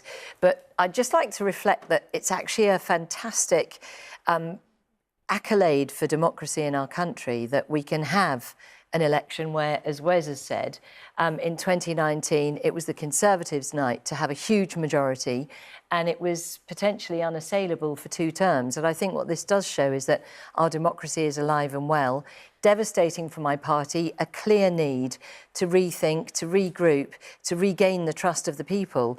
But at the same time, we do need to wait for some proper results and not just look at the exit poll. And I think, as John Curtis said earlier, there's quite a lot to be looked at in terms of how many votes were cast and what the impact is on tactical voting and, of course, voting for reform. But Andrea Leadsom, you're a very experienced politician. You were in the cabinet for a long time doing lots of different jobs. You know that exit polls have a margin of error, of course, but they are pretty much near as, yeah, you know, they're exactly. very, very good. They're showing a clear picture tonight, not just for Labour's success, which you seem to be, in a sense, praising for what they've achieved, that volatility of voters, but reform. Nigel Farage's outfit looks like they have absolutely taken a hammer to your vote in lots of different parts of the country. Has Rishi Sunak handled them in the wrong way? You know, it's never easy when you are the Prime Minister to decide when to call a general election. You know, we saw that with Gordon Brown back in 2010, where he was slated for not calling the general election, and we've had months and months and months of opposition politicians saying, call a general election. And when the Prime Minister decided to do it, I'm asking you about reform and how much damage they've done to the Tories. Reform, according to the exit poll, has done vast damage to the Conservatives, but we will find out exactly how much so. But your question was Rishi Sunak right to call the general election? I'm trying to answer that. It is a very, very difficult and very personal decision for any Prime Minister, and he will have taken into account the potential impact of reform, the consequences of, you know, the economy turning a corner, the fact that real wages are rising. You know, there are all sorts of factors that he will have taken into account. So it's very easy, I think, always in hindsight to say, well, that was a really bad decision. But actually, I think these are very, very considered issues. But implicit in Laura's question was the way that Rishi Sunak and the Conservative Party handled reform. Hardly went after them in the first 4 or 5 weeks of the campaign. Only really getting stuck in after those dreadful comments, allegedly, from one of the supposed workers for Nigel Farage in Clacton. The kid gloves. Because you were hoping, obviously, to get some of the voters who might be leaning for reform. That didn't work. It's completely backfired. Well, we'll see. But absolutely, I would accept that potentially in hindsight, you could have gone after reform much more.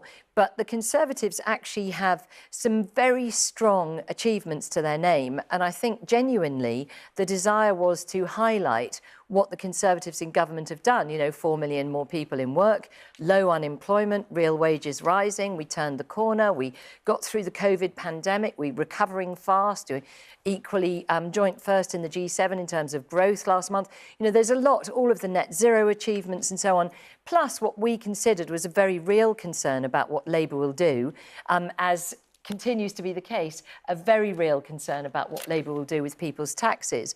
And so, you know, yes, maybe it was wrong not to go after reform straight away. But again, all of these things are very carefully thought through as to what is the right approach. And what we wanted to do was to focus on what Labour would be doing with people's taxes. We're just going to cut in there because we've got a declaration. Acting Returning Officer, hereby give notice that the total number of votes for each candidate for the Horton and Sunderland South constituency is as follows. Richard Peter Bradley, 1,723.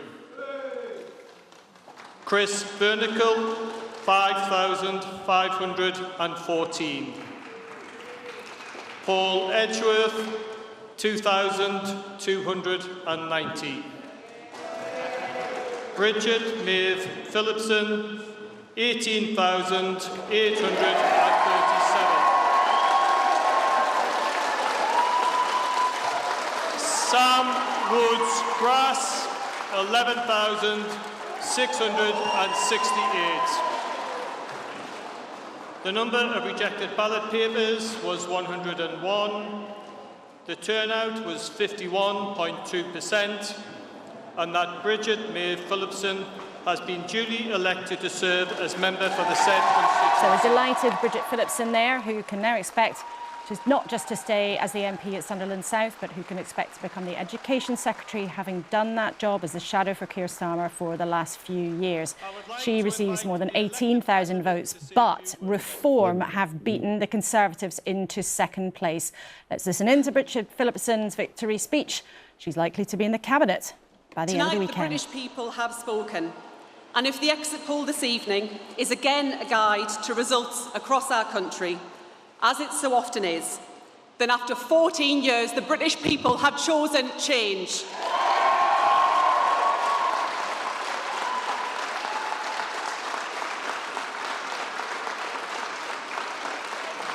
They have chosen Labour, and they have chosen the leadership of Keir Starmer. Today, our country, with its proud history, has chosen a brighter future. The British people have decided that they believe, as Labour believes, that our best days lie ahead of us. Hope and unity, not decline and division. Stability over chaos. A government powered by hope, by the belief that tomorrow can not just be different from today, but better. A government of service, a government with purpose, above all to change our society for good. A government determined to build a Britain where background is no barrier, no matter who your parents are or where you are born. Determined to tear down the barriers to opportunity which hold back too many of our children. That is Labour's purpose, and the result today speaks to the trust the British people have put in our changed Labour Party. And after 14 years as your Labour MP in opposition, I am so proud to be part of a party which has tonight not just won the trust of people here in Houghton and Sunderland South, but of the people across Britain. Labour will honour the trust that you have placed in us. I will honour the trust that you have placed in me. And I will work every day to deliver the promises that Labour has made and the better future that we, each of us and all of us, deserve. From the bottom of my heart, thank you.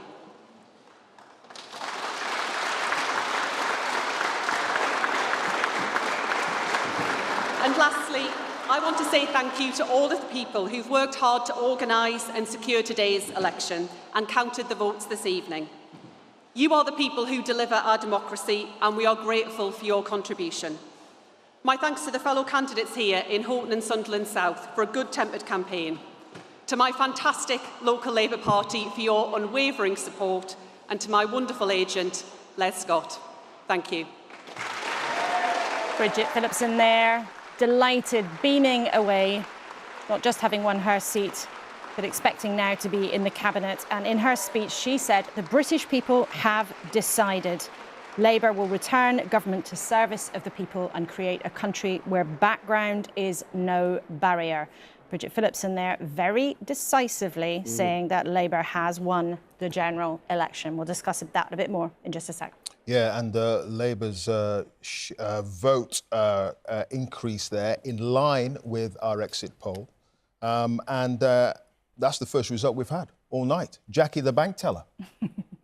The first MP I think she did it, and the first MP elected into the new parliament, yeah. Let's talk to Jacob Rees-Mogg, who can join us from North Somerset. Hello to you. Thank you for being with us. How would you sum up the evening, given the exit poll, given what looks like it could be a terrible night for the Conservatives? Oh, well, you've said it. I mean, it's clearly a terrible night for the Conservatives. We're down supposedly to about 130 seats from having a majority of 80. There is no way of describing this as anything other than a bad night for the Conservative Party. Where did it go wrong? Where did it go wrong? I think that there were issues with changing the leader, that I think we do have an increasingly presidential system, and that people vote for a Prime Minister rather than for an individual Member of Parliament. I know the strict constitutional position, but that voters expect the Prime Minister they have chosen to remain the Prime Minister and for it to be the voters who decide when that person is changed, rather than it being done by a small cabal. And I'm afraid I think the Conservative Party took its core vote for granted, which is why you see so many people who may have voted Conservative previously going off to reform. So the original sin was getting rid of Boris Johnson? Well, original sin is a very interesting theological question, which I'd be happy to discuss on another occasion. Maybe so not I'm not tonight, quite sure I'd put Jacob. it that Maybe not strongly. tonight. Not tonight, no. On another occasion. We do have 10 hours. But yes, I think that people do vote for a leader, and that new leaders actually need an election pretty quickly. Gordon Brown made that mistake in not seeking his own mandate. The mandate is increasingly personal, and it looks as if this is a very strong mandate for Sir Keir Starmer. And actually, if that's the case, I wish him well in that, because we want good government for this country, whoever is in high office at any individual time. The problem with criticising Rishi Sunak and a cabal, as you describe it, for having got rid of Boris Johnson is that you spent a lot of time with Steve Baker, who was in this studio not so long ago, plotting to get rid of Theresa May. And that she managed to stay in office just about, despite your best effort. Boris Johnson then had, Boris Johnson then had a very quick election after he'd become Prime Minister to get his own mandate. Bingo. But in terms of that reality... You need your own mandate. The mandate is personal.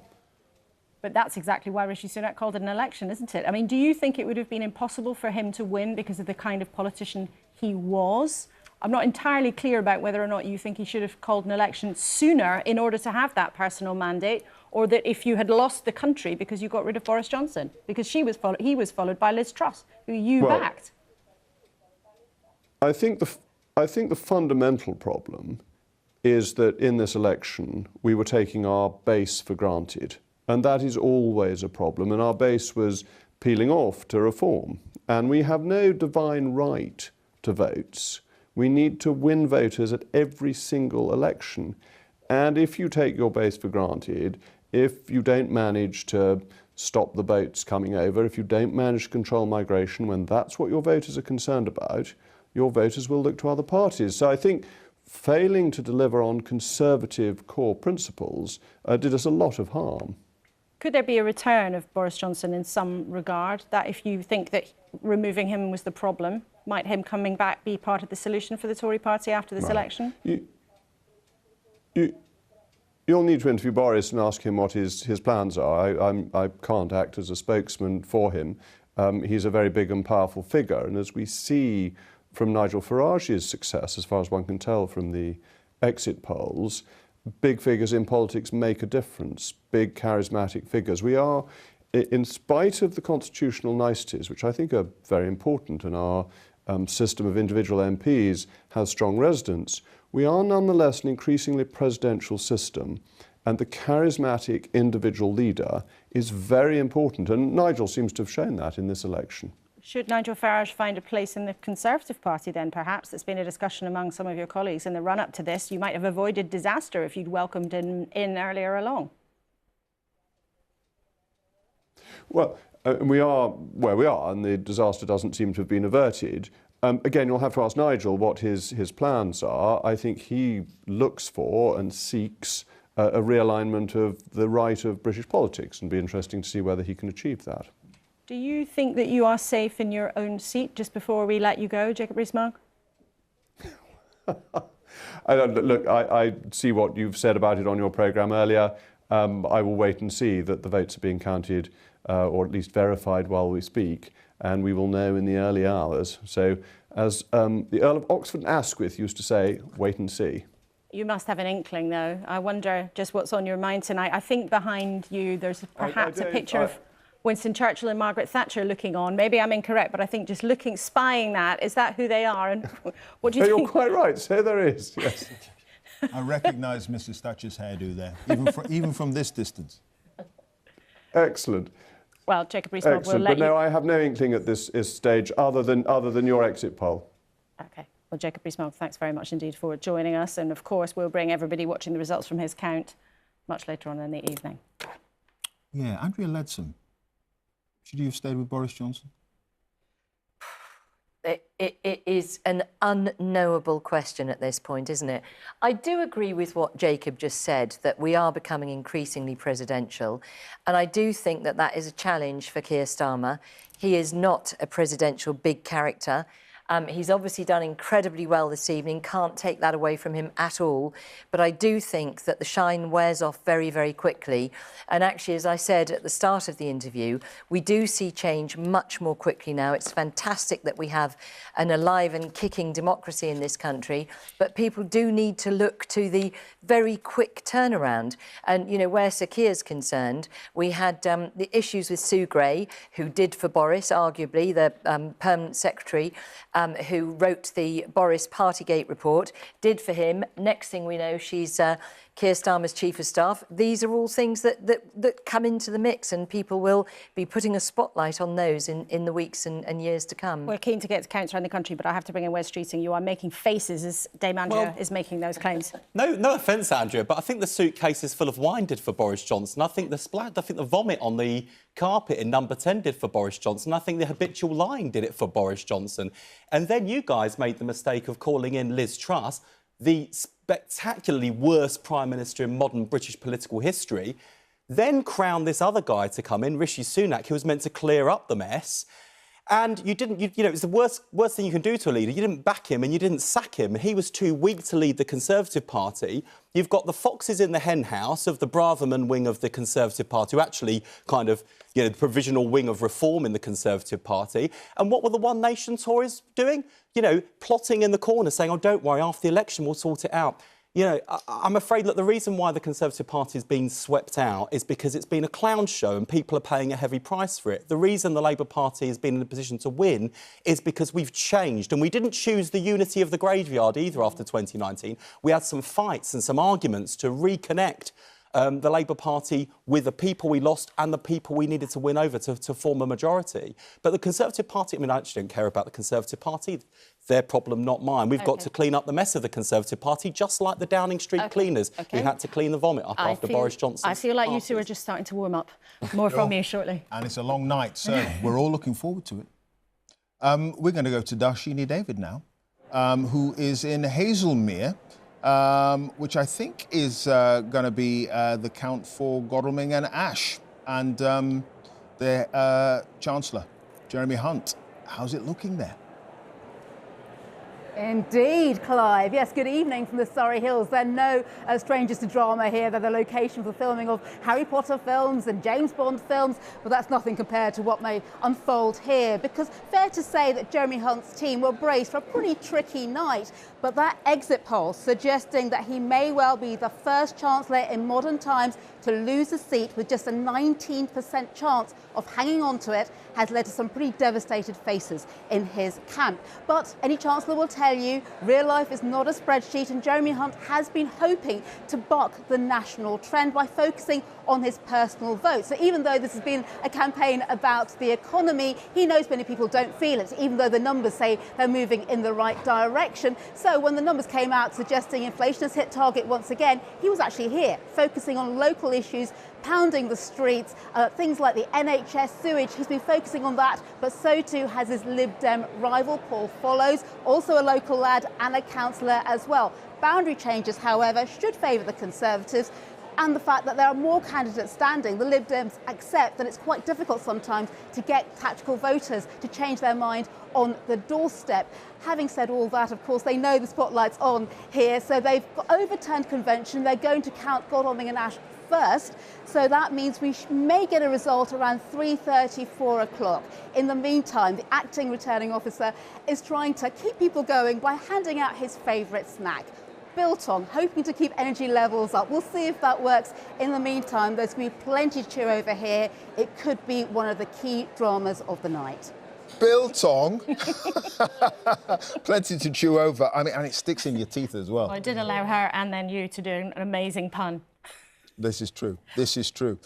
No sitting Chancellor has ever lost their seat, so that could be really, really interesting down there in Surrey. It would be one of the huge headlines of the night, as would the fate, potentially, of Ian Duncan-Smith, former Conservative leader, who has been an MP for a long, long time, as well as a cabinet minister in all sorts of different jobs on the outskirts of East London. Let's check in with Emma Simpson, who's at his count in Chingford. Emma, what's the sense from the Conservative camp there? Well, judging on that exit poll, Ian Duncan-Smith is in a pretty precarious position. He's been an MP here for more than 30 years. Could he be on the way out? And of course, at the last election, he really just scraped through with the tiniest majority as the seat has changed over the years. But one of the interesting things here is, will there be a big split in the Labour vote? Because 8 days into this campaign, the Labour candidate who fought against him and nearly won last time, she was deselected, and she's now standing as an independent. A Labour candidate was parachuted in, so Labour aren't celebrating just yet. Here we'll get the declaration about 3:15, but if he goes, it's obviously one of the big Tory guns disappearing. Emma, thanks very much. We'll check in back with you a bit later. And that seat there, one of several around the country where actually there's been a lot of controversy locally, where despite this huge movement we're seeing between blue to red, actually there might be some wrinkles in places on the ground, and that seat might be somewhere where something interesting has happened. Yeah, indeed, Chris. I mean, what are your thoughts on how the night is going so far? A couple of observations from listening to Bridget Phillipson and her speech, her victory speech in Sunderland in the last 10-15 minutes. Firstly, the first MP elected to the new Parliament, which is a moment worth noting, isn't it? Ahead of the flurry that will come in the small hours. What have we got? 649 to go. Everyone a fascinating story. Absolutely, and with real jeopardy for many people in each one of them.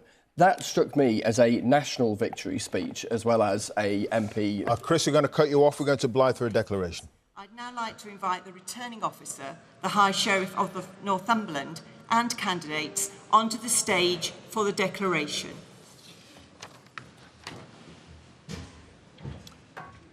So the candidates go up to the stage there. Sunderland South, Houghton and Sunderland South beat them to it, so this will be our second result of the evening. Up there in Northumberland. And here's the acting returning officer.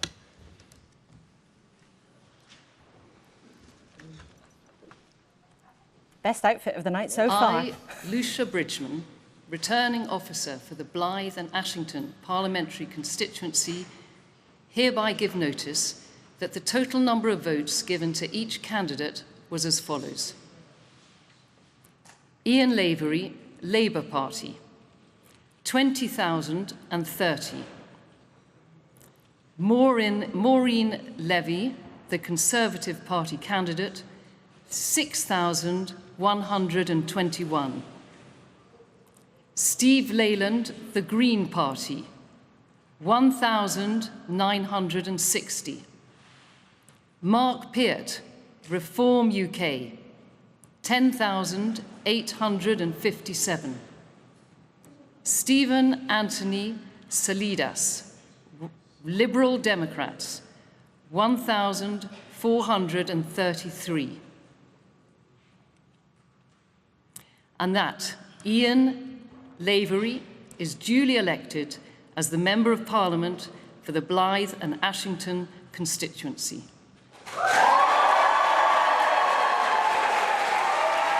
Huge round of applause for Ian Lavery there, keeping that seat. And look at that number of votes, 20,030.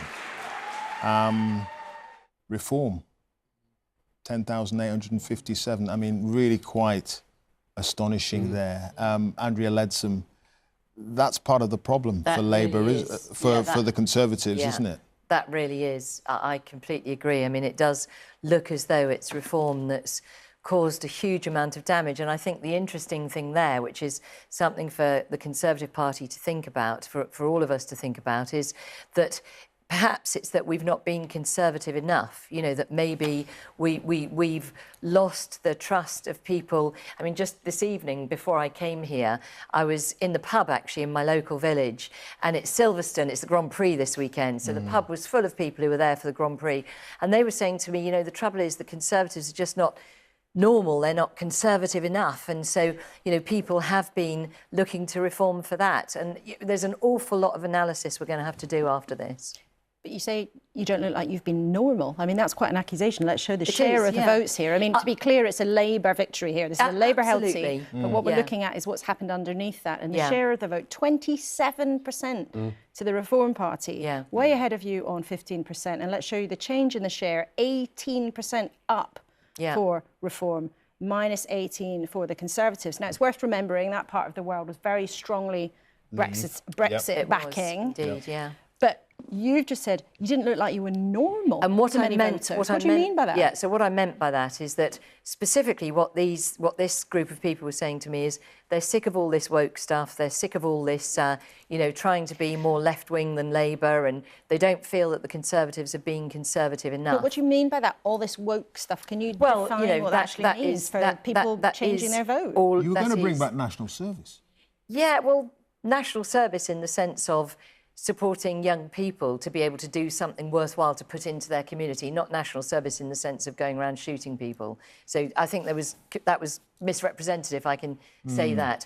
But no, I think normal, but in terms of being ordinary, understanding the things that voters are really concerned about. And I think Jacob Rees-Mogg pointed to some of those things. People are concerned about levels of migration, people are concerned about the cost of living, people are concerned about some of the issues for lack of infrastructure, ahead of planning, those sorts of things. And of course, having been a government for 14 years, it's very difficult to get away from being accountable for all of those things. I think what it evidences is government is extremely difficult. And I don't personally think Labour has the answers. So, but what I do think is that clearly people are choosing to vote for reform in the hope that there's another third party out there that can have some of those answers. Okay, Andrew, just a quick question, if I may. There'll be people looking at the exit poll tonight and anticipating that there's going to be a government with an awful lot of power, a big majority, and we'll be looking to your party and indeed others to provide a viable opposition. Yes. Can you be certain, after all of the turbulence in the Conservative Party in the last 6-7 years, that there isn't going to be a descent into civil war within the Conservative Party, making it even harder to be that viable opposition in the coming months and years? I mean, no one has a crystal ball, but I certainly know that a lot of my colleagues have been very concerned. I mean, we've all seen the polls over a long period of time not moving. And so it is very much recognised that we're going to have to regroup and rethink. And the Conservative Party is the natural party of government and has been in this country for many long years. And so we will be very ruthless about it. We will certainly be very forensic about it. And I hope and expect that we will be regaining the trust of the public.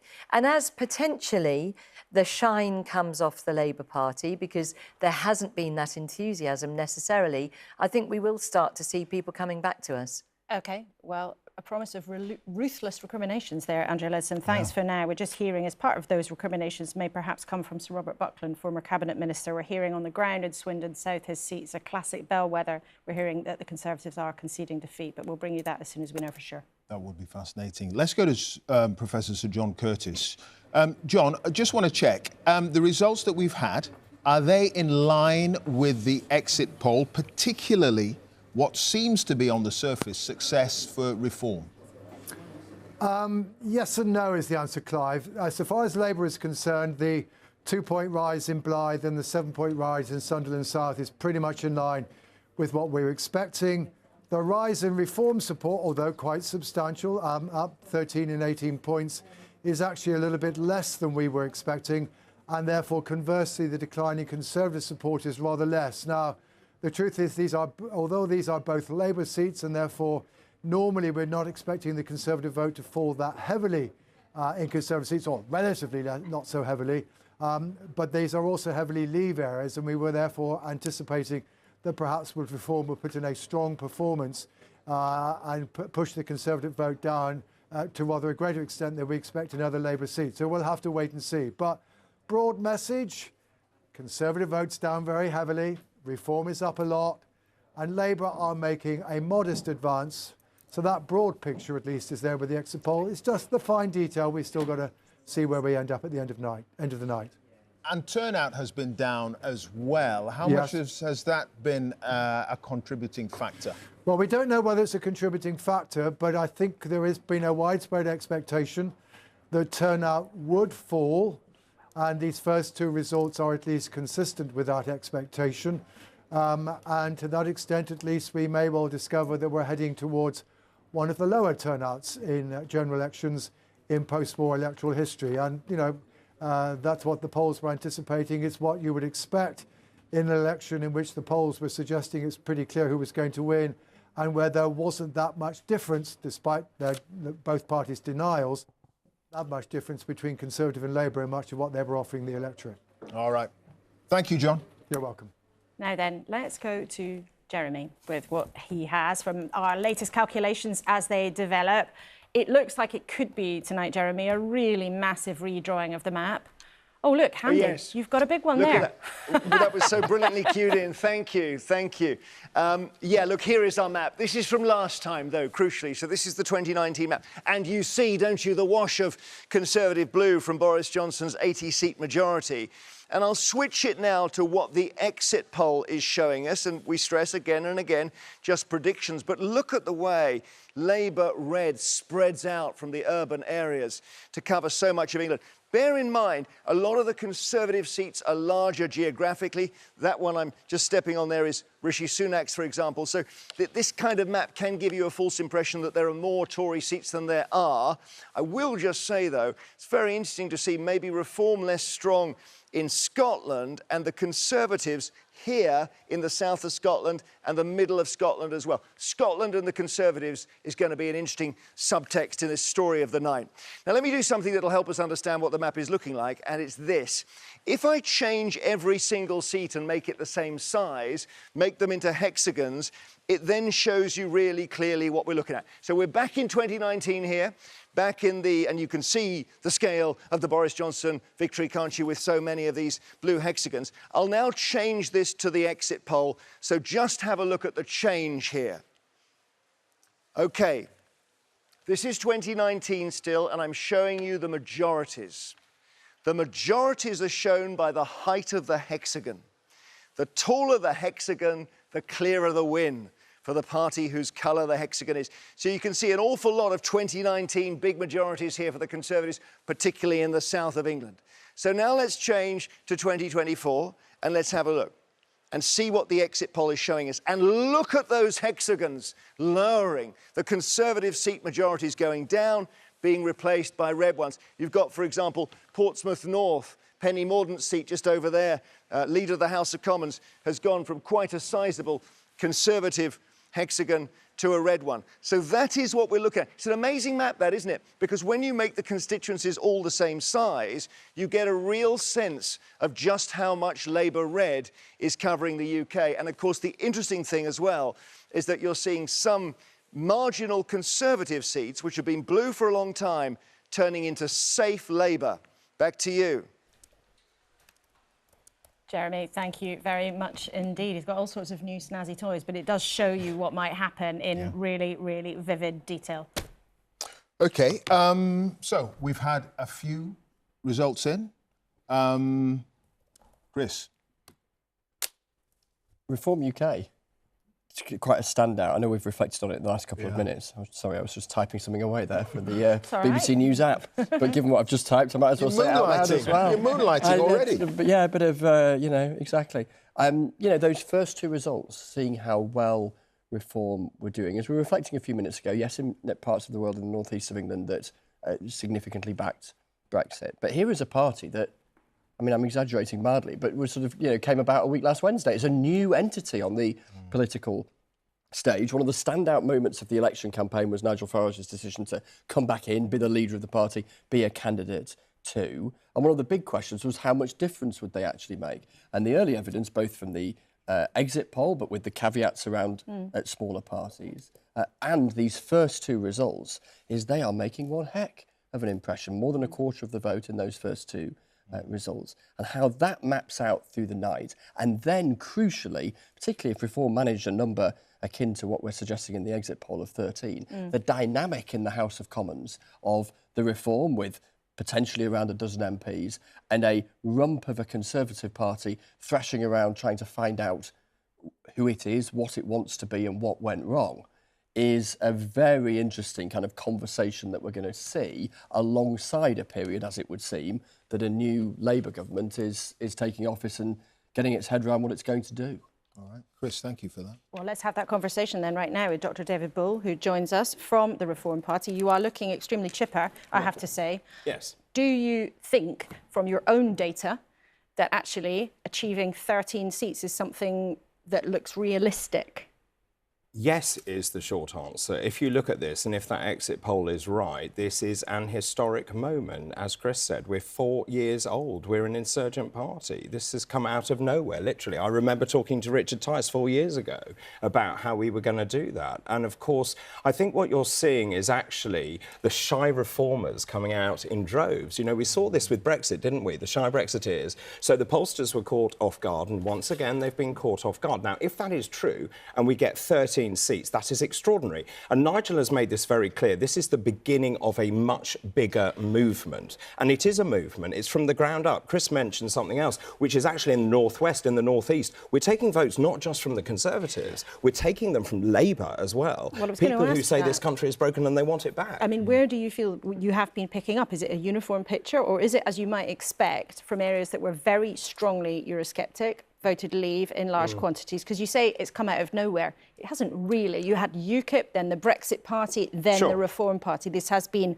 it's a development in an existing movement, right? Yes. So what's interesting is if you look at vote share, we believe our vote share is twice that of the Liberal Democrats. Twice. We believe that to be true. And if that is the case, and we only get a quarter of the seats, then that says something about the parliamentary system and why first past the post, I think, is broken, and why we need to move to something like a proportional representation, which, of course, we had in the European elections, and that's how we became the biggest party in... I know, I can see you shaking your head next to me, but we became the biggest party in the European Parliament because we had the D'Hondt principle, and that's how we had so many. The Conservatives don't want it, Labour don't want it, but actually I think people in Britain do want it. It's quite early in the night for a discussion about the D'Hondt system. Well, yeah, maybe. I like to elevate the conversation. But, and I want to get the reaction from the other parties as we will through the night. But just many people watching, though, David Bull, will think actually what they saw from Reform, aside from people like you and people like Nigel Farage coming out and giving interviews publicly, what many people will have seen, however, is a revelation almost daily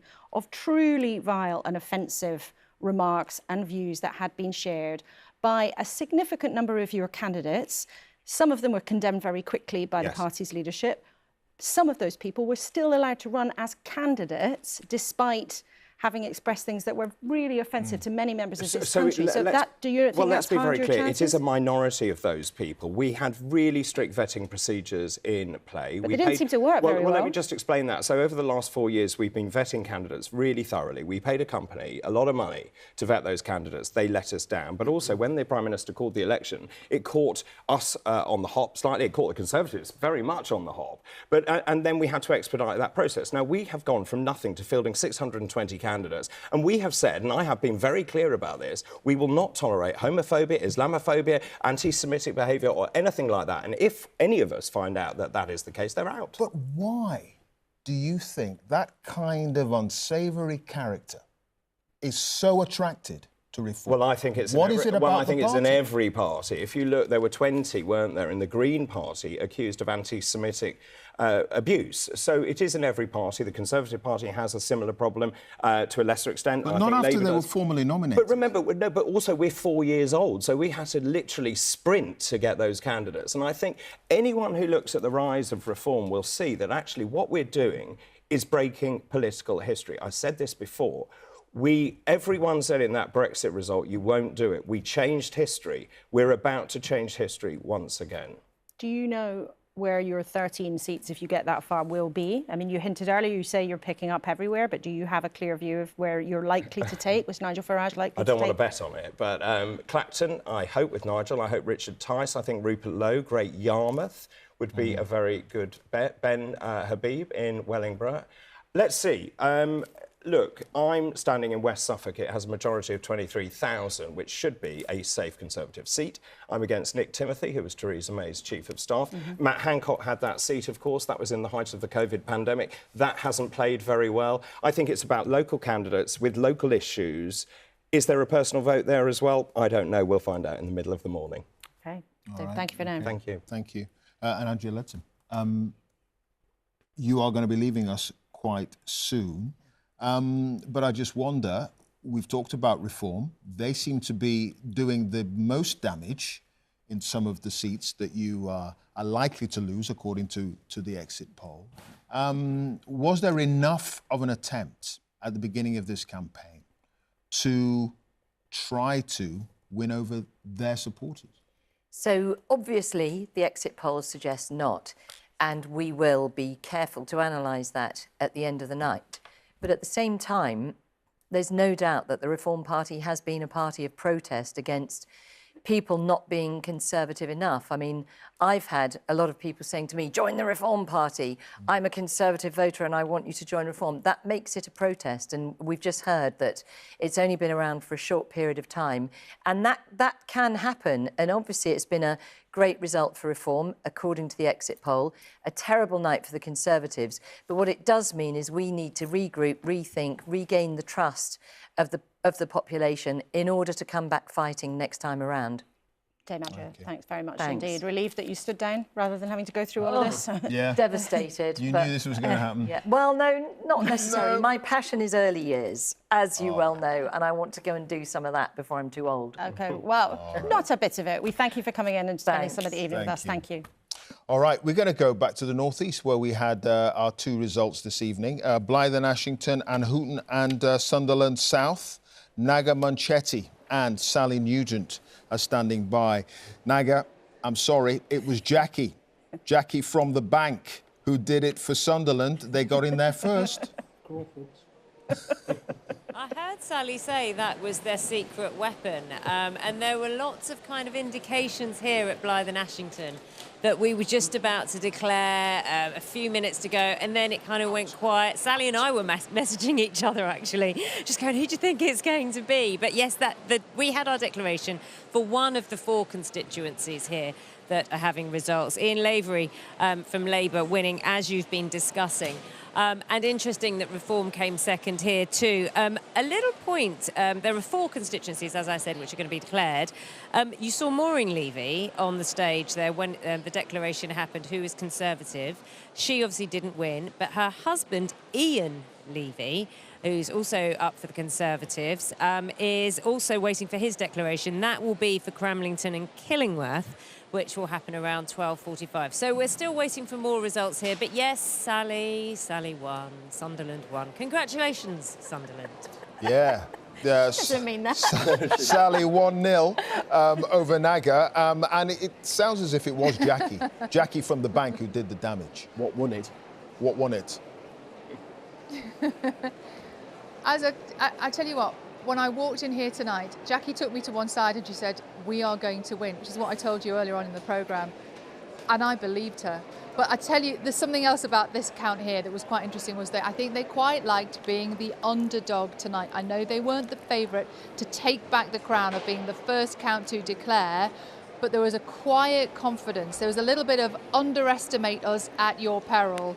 Jackie and everybody from the bank who had been here as the A-team all those years ago and had all those years of experience of getting the result out quickly, of course, they did the job. And, you know, I was going to make some kind of joke about Sunderland and football and getting used to not winning, but I can't make it now because they won. Oh, my word. You're smiling gamely there, Naga, which is good to see. Good to see.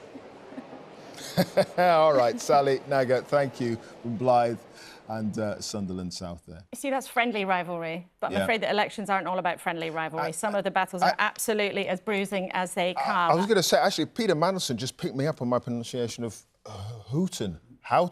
He says Houghton. Houghton. Well, this is going to happen to Houghton. Houghton the Spring. Exactly, Chris. I think it's Houghton. You see, Thank you. Thank you. The reason I started my career in the northeast of England and was pointed out on day one to me how to pronounce that particular part of Wearside. Well, these anecdotes should normally come at about 4 in the morning. I know, but we're starting early. What time? It's not midnight yet. We've got serious business to get on with because Rita has got some really interesting analysis because we've mentioned that the results coming in from the northeast were from areas where there were very strongly Leave backing, and you've been looking at what's going on in terms of the difference between Leave and Remain seats. Absolutely, Laura. And given the conversation you were just having with Dame Andrea Leadsom as well about what sort of damage reform might have done to the Conservatives. So this is based on the exit poll information that we have. And we've done some analysis of what we think has happened to the vote share of each of the parties compared to 2019. Now, in Remain seats, you can see, I mean, the Conservative share of the vote is going down everywhere. Down 15% there, Labour up 4%, Lib Dems flatlining, Reform up 9% and Greens up 6% in Remain seats. Compare that to Leave seats. Conservatives down very sharply, 28% compared to 2019. Labour and the Lib Dems up a little bit. Reform up 18% and the Greens also up 5%. But look at that. And one wonders whether that big rise in the Reform vote in those seats that voted to leave the European Union, whether that is because people feel that they have not got the dividend that they were expecting from the Conservatives and whether that has hurt them in those sorts of seats. I suspect that is something that we will be discussing in the hours, days and weeks to come. Laura. Rita, thanks so much. Interesting, isn't it? Because 2019, Brexit was the overt divide. But it's a long time ago now, that vote in 2016. So we'll be looking for all the patterns in the woods. All right, OK, we're going to go to Welling. And Rajini Vaidyanathan is there, standing by. Grant Shapps, the Defence Secretary, his seat, of course, at the beginning of the night. Our exit poll suggested he had a 6% chance of hanging on to his seat. How are the Tory camp feeling there? Clive, I've just had a message from someone close to Grant Shapps. It reads, underdog but alive. So I think the Shapps camp is remaining optimistic but realistic because it would be a big hill to climb for Grant Shapps to retain his seat, one that he's held since 2005 and a majority of around 11,000 last time. Now, the Labour camp here aren't really giving much away, Clive. They're just saying that they've had a good polling day and that we should wait until around 3:30 when the result is called. It is worth as well mentioning that the exit poll put Reform in 3rd place here, and Reform have been saying that they are feeling positive here as well. Now, of course, you may remember that it was a certain Defence Secretary in 1997 that delivered one of those election night moments. Could this current Defence Secretary deliver another one today? OK, Rajini, thank you. And we are going to just have a brief word with Peter Mandelson, who is still with us here in the studio. In terms of what you're seeing tonight, a reminder, the exit poll is predicting a Labour majority of 170, and yet David Bull from Reform is telling us very clearly Reform has been taking votes from Labour as well. Yes, and I'm not really surprised by that, because although there are views and opinions of a nationalist and populist kind growing on the right, of British politics, I don't think anything like the number of voters who have supported that Reform UK could be described as nationalist, populist or right-wing. They're looking for a very handy protest party to support because they are furious with the Conservatives. And I have lost count of the number of people who have told me, indeed I've knocked on doors myself and found voters saying, I just cannot decide. I hate the Tories. There's no way I'm going to vote for the Conservative candidate, but I can't yet make up my mind who to protest with, either Labour or Reform. So they're not guided by some ideology. They're not racists. They're not anti-Semites. They're people who are looking for a handy protest vote, either Labour or Reform, Some have gone, the bulk of them, of course, have gone to Labour. Some inevitably have gone to Reform. But why didn't they go to you then? If all of the things that Most you've of them said... did. Most of them have. But in terms of they're not a party that existed in that kind of force a few years ago. So why didn't you think you were able to get them across? No, Laura, they've existed for some time in various guises with different names, and of course Nigel himself, Nigel Farage, you know, is the sort of running thread through all this. Now, look, at the core of Reform UK, there are a whole number of extremely unpleasant people with views who would be rejected by the overwhelming mass of the British people. But those views held by those people at the heart of Reform UK are not known to the general public.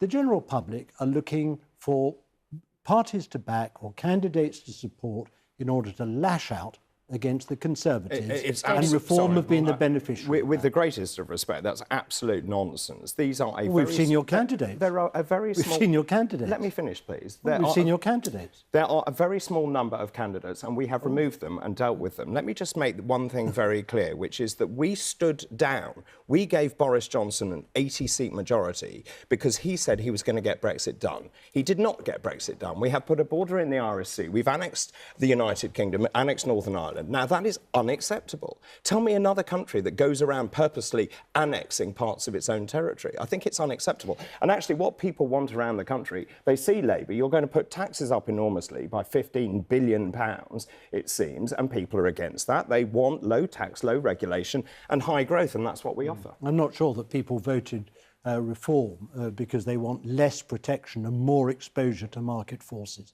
quite honestly. People voted for Reform because they're patriotic. Nor do I think people voted for Reform because they objected to some notional border down the Irish Sea. I think you're living in a fantasy land with respect. No, people, of course people have voted for an insurgent party, but I would not describe this as a popular insurgency, and I would not flatter Nigel Farage by describing Reform UK as a movement. Peter Mandelson, how do you hang on to those voters now who were disgruntled, some of whom have come back to the Labour fold, voted Conservative in 2019? How do you hang on to them, given that you have signed up to the fiscal rules of the Conservatives? How do you hang on to them when you have decided that you are going to get debt down in relation to GDP by 2028? You haven't got any money and you're not going to borrow. You've made that clear. So how are you going to give these people hope who've moved towards you? Well, Clive, let's not sort of rehearse all the arguments of the election campaign. Yeah, no, let's not do that. Let's not do that. And all that, da-da-da-da-da-da-da. Look, you make an important point, however. We not only want to hang on to those who have voted for us in the election, we want to win over people who have voted for for Reform UK. We want to demonstrate that we are a party of all the people, not just people who live in inner cities, who have college degrees, who are young and have good, reasonably well-paid positions in good professions. We want to retain and or win the votes of non-graduates, non-college leavers, people who work in the everyday economy and feel quite disrespected and quite disempowered. Now, that is something that has grown over a number of years, and it's something my party has got to understand, come to terms with, and engage with and make sure that we're delivering for those voters. But you see, when you go around the country, people see Labour. It is a metropolitan party for people in Islington. It does not represent people in the north. It doesn't represent their views and values.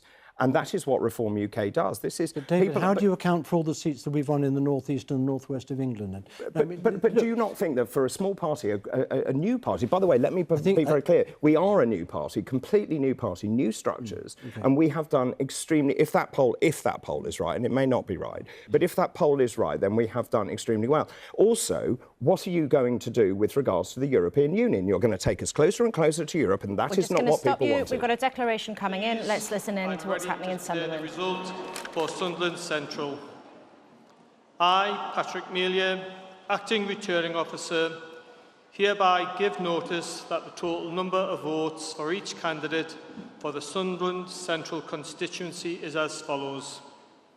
Lewis Malcolm Atkinson, 16,852.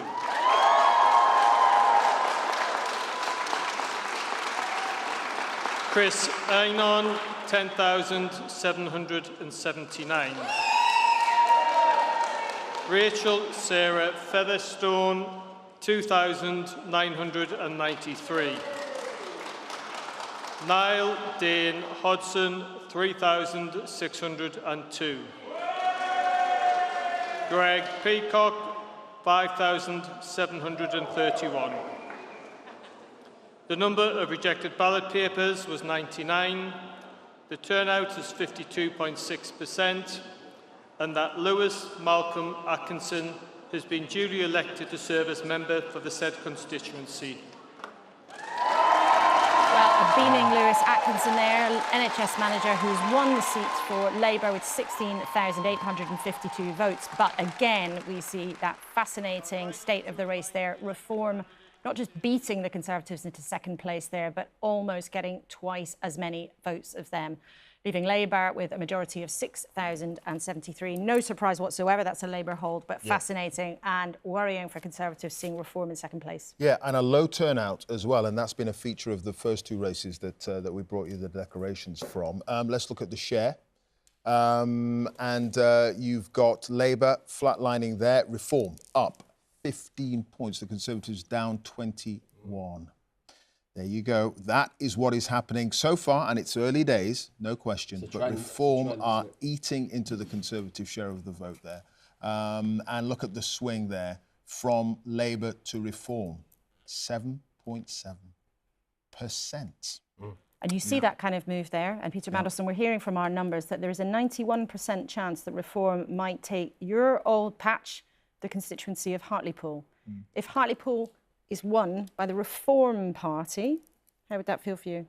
It would be, I'd feel extremely bad and very disappointed, and I'd be surprised if it happened. You would be surprised? I would. David? I think you are about to be surprised. This is where I've been to Hartlepool, I've campaigned in Hartlepool, and when you knock on doors, people say they are sick and tired of the two main parties that don't represent them. That, you know, in terms of the offering you're putting forward, it doesn't represent the people of Hartlepool. It doesn't represent the people of, say, Clacton either. And I think this is very much a people's revolt. And you can call it a protest vote if you want, but actually it's not. It's an uprising. It's saying to the political classes, enough is enough. I mean, Peter, I was talking to a Labour activist before we came on air. He was saying that on the doorstep, the response was very much, you're all the same.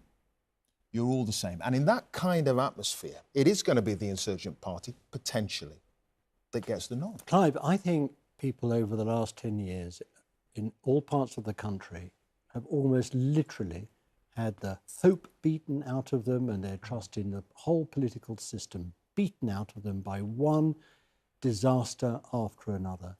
You know, the country feels so broken. It is hardly surprising that people are very, very angry. And now what the Labour Party has to do, should it form the government, as your exit poll would suggest it will, is prove them wrong, that they can see hope restored in the future of the country, and they can see a political system which is working for them. And that is the great challenge for an incoming Labour government. All right. Peter Mandelson and Debbie Bull, thank you both very much indeed. Thank you. Right, well, just let's remind you of what the exit poll predicts, an enormous Labour majority with 410 seats up significantly. The Conservatives crashing down to 131 seats. That's what the forecast is. Will one of them be the seat of Penny Mordaunt, who's been leader of the House of Commons? She's been the MP in Portsmouth North. Mark Easton, our colleague, is there tonight. Mark, are you seeing glum faces or relief in Penny Mordaunt's camp? Well, very interesting, actually. Most of the candidates are here. Penny Mordaunt is not here, and we're told that she may not turn up until very close to the declaration, which is expected at around 3:30 this morning. Incredibly busy counting going on right now.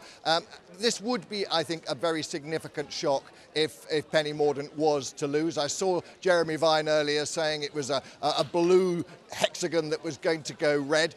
The exit poll says actually too close to call.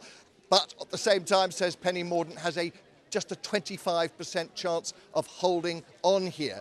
The swing required for her to lose, if you just look at Tory to Labour, would be 17.2%. But what the sort of chatter is in this room is that actually what we're seeing here is a big increase in the reform vote. Just as you've been talking about all evening, some people are suggesting we might have sort of 25% reform vote in Portsmouth North, which will be a huge success for them, and perhaps would be the explanation for why indeed Portsmouth Guildhall is going to see one of the big shocks of election 2024. Mark, thanks so much. Well, give us a wave if Penny Mordaunt turns up at her count a bit later in the evening. Let's see what happens there. Yep, 3 seats declared so far. 3 Labour wins. So far, so normal, but the turnout has been low, and the story is reform. Their share of the vote going up in those 3 counts so far. That's not going to be an issue, we think, in Northern Ireland. Because Andrea Catherwood joins us now from Belfast. Hi there, Andrea. Just paint a picture of the scene where you are. Yes, very different here in Belfast, of course, because the people of Belfast and Northern Ireland vote for Northern Irish parties. Now, traditionally, the DUP over the last 20 years has been the party that's been the biggest Northern Irish party in Westminster. It is the party that is under the most pressure tonight, because there is a chance that that could change. There's always been either the DUP or another unionist party having the most seats at Westminster. However, the DUP have had a really torrid time of it recently. Just at Easter, Sir Geoffrey Donaldson, who was the leader, was charged with historic sex offences. They're charges that he denies. He resigned. His seat is vulnerable, but even more importantly, behind me, Belfast East is being counted. That is the new leader's seat, Gavin Robinson, and that is a really tight race up against another leader, the leader of the Alliance Party, Naomi Long. So you've got 2 party leaders, just 1 seat at Westminster, and that's going to be a really tight race tonight. An easier night here for Sinn Féin, the other major party. They had 7 seats at the last election. It looks like they're going to hold all 7 seats, although one is very tight. If they hold all 7 seats and the DUP lose a couple, then Sinn Féin could be the biggest single party from Northern Ireland at Westminster. It would be the first time ever that the Nationalists have held that position, that a Nationalist party held that position. It would be a significant milestone, and it could happen tonight. That'll be fascinating. Andrea, thank you for that. Well, history will be made tonight, potentially in all sorts of different ways. Let's go to James Cook, our Scotland editor, who's in Glasgow for us tonight. James, we've talked about this suggestion from the exit poll that the SNP might crash down to 10 seats at Westminster, which would be an absolutely phenomenal result for Scottish Labour. But from what your sense is of the way things are going, what's the mood in the various camps there? I think, Laura, good evening, or in fact, good morning. It's the morning. Is it already? Good morning to you. No, it's after midnight. It is, I know, time's flying on, but we do not have any hard facts from Scotland yet. I mean, you're right, the exit poll would be an enormous blow for the Scottish National Party. The Labour Party would be delighted if that were to be proved correct. I think there's some doubt on both sides about whether that exact scale of the victory for Labour is likely to be the case. Indeed, Sir John Curtis, to be fair, has been pointing that out, that there is a caveat relating to those numbers. So perhaps putting them to one side and looking at the bigger picture here, both the SNP and Labour are accepting that this is Labour's night, that Labour are roaring back in Scotland. They had 1 MP, let's not forget, 1 MP at the last election in Scotland, and they ruled this land effectively. I don't mean they literally ruled it, but they were in charge. They were the biggest party from 1959 in every general election through to 2010. A decade or so ago, around the time of the independence referendum, Scottish politics, Laura, as you know very well, was completely scrambled, and it remains scrambled. And I think what's interesting is, why has there been such a surge in support for Labour? Lots of the voters that I've been talking to travelling around the country have been saying, 1, they want to get the Tories out. They don't think they're doing a good job. I'm generalising, of course.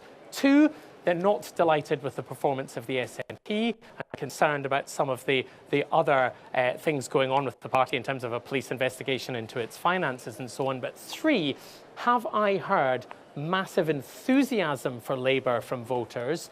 Not necessarily, and I think that will pose a challenge for the Labour Party to prove that they can deliver meaningful change for the people of Scotland, because the key thing to remember here, you know the figure, 45%. At the last general election, the SNP won 45% of the vote. In the independence referendum in 2014, people voting for independence were 45% of the electorate who voted. And what we've seen this time, we don't know the share for the SNP in this election, but it seems likely that what we're seeing is evidence at the ballot box of a detachment between support for the SNP and support for independence, which remains round about that 45% mark, according to some polls. So, of course, this will not be, if the result is as we expect, the mandate for negotiations on a second independence referendum that John Swinney, the new SNP leader, had suggested it might be and had certainly hoped it would be. But it doesn't mean the issue has completely gone away. It does mean that there is no obvious vehicle for supporters of independence to jump on at this moment to deliver what they ultimately want to see for Scotland. James Cook in Glasgow, thank you very much indeed. So many implications from the results as they come in. But of course, the biggest implication, of course, at this stage is that Keir Starmer is heavily on track to become the next Prime Minister. Partly because, as James was saying, there may be Labour gains in Scotland, but also potentially Howell Griffith is in Wales. Labour potentially making gains where you are too, particularly in the north. Yeah, absolutely. If you remember, Clive, back in 2019, it was a Tory story, taking 14 of the 40 seats there. Best result in decades. Tonight, as we speak, we're on wipeout watch. Now, the boundary changes mean there were fewer seats to play for, but essentially, using that exit poll, it may be that the Tories are down to one single seat. And that comes with lots of caveat, not least the fact that it's not a Tory candidate fighting for it. It's Montgomeryshire and Glyndŵr, a name that's been in the headlines because of the betting scandal. The candidate there, Craig Williams, suspended by the party, but according to the exit poll at least, okay, Howell, he may well be the only one to survive this Sorry, vote. we've got a declaration coming up. Swindon, tonight we get our future back. You voted for change, a changed Labour Party that will change our country for the better. After 14 long years of Conservative government, change is coming. This is the moment we press the reset button for the country, to get our economy firing on all cylinders, to invest in our schools and our NHS, to restore honesty, decency and integrity to politics. Now, as some of you may know, I'm a Swindon girl, born and bred, and I can tell you this, I'm on a mission to restore pride and opportunity to my hometown, a mission to ensure kids growing up here today don't have to move out to get on, a mission to build a high-wage local economy where hard work is rewarded and the contribution of all is valued. It's the honour of my life to have been elected to represent my hometown. Together, we are going to put Swindon back on the map for all the right reasons. I'd like to thank everyone who has made this election run so smoothly, to the returning officer, to everyone counting here tonight, and to the police. I'd like to thank my incredible campaign team. You know who you all are. There is not a door in Swindon South that we haven't knocked on, and there are plenty we've knocked on many times. I've had to tell some people I'm not stalking them. I can't thank you and them enough. To my agent Patrick Herring, to my local party chair Jo Garton, and to the leader of the council Jim Robbins, thank you for your unwavering support and good advice. I'd also like to pay tribute to Robert. Robert, you've been a gentleman in this contest. You've been a hard-working servant of Swindon, a senior government minister, and an ardent campaigner on the issues closest to your heart. The political winds of change may be blowing tonight, but I hope your contribution to public life continues. And finally, I'd like to thank my family. To my dad, who has been my hero from day one growing up in Colebrook Road, thank you for painting my office, putting up my garden stakes and putting out my bins when I forget them. Thank you to my mum for refilling my freezer, for providing a one-woman news monitoring service of the Swindon Advertiser, and for always believing in me. And thank you to my husband, Martin. 2 years ago, I said I wanted to come home. We uprooted a life we had built together in South East London, and you didn't blink. I simply wouldn't be the person I am without you. Thank you, Swindon. Thank you to all those who voted for me, and to those who didn't let me say this. I am here for you. I will represent our whole community with dedication and humility. Swindon, thank you for giving me the opportunity to serve. I won't let you down. Well, there, Heidi Alexander, a former MP, now becomes the new Labour MP from Swindon South. That's the first Labour gain from the night. She's taken the seat from Robert Buckland, the former Tory minister. He's the first Conservative to lose. Let's listen in. Officer and the incredible counting team that makes Swindon one of the most efficient counting centres in the United Kingdom. I know you've all been working for much of the day and for the rest of the night. There are many friendly faces here who we need to rely on for democracy to happen. And that's what's happened tonight. I'd like to thank the people of Swindon South as well, or should I say South Swindon, the seat that I had the honour of representing for 14 years through 4 elections. Although it was not to be for a 5th time, I owe a huge debt of gratitude to the tens of thousands of fellow residents who have supported me over the years and who continue to do so at this election.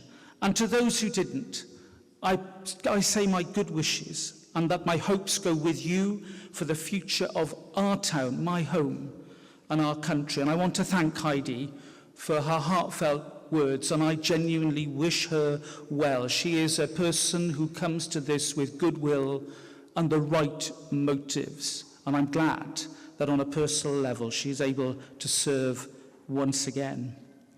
I want to thank my family, my wife, Sian, my children, who have, through the 20 years that I have been a candidate and MP here, put aside their priorities, not just for mine, but for the people who I served, and for my incredible campaign team, who ignored the national polls and worked day and night to help me in this campaign, and I owe them a huge debt of gratitude. Now, tonight's result means that I cannot, for the time being, be a direct participant in our parliamentary process, which you know I value and love dearly. I'm proud of the work that I've done to advance the cause of autistic and disabled people in our country and people who live in abusive and controlling domestic relationships and the victims of serious crime in particular. I'm deeply proud of the investment that I've helped to secure for Swindon, from the new A&E at GWH to the vitally important heritage work at the Health Hydro and the Honda site redevelopment. But there's much more, of course, to do. I wish Heidi well, and I know that she will carry on the work that I have started. Now, our very political system is at a crossroads. Do we value those who work to bring people together and who come into politics to do something rather than be someone? Or do we shrug our shoulders and accept that politics is a mere circus where people compete for attention by saying things that they either know to be untrue or which raise hopes and expectations in a way that further erodes trust? I know what side I'm on. I know what choice I would make.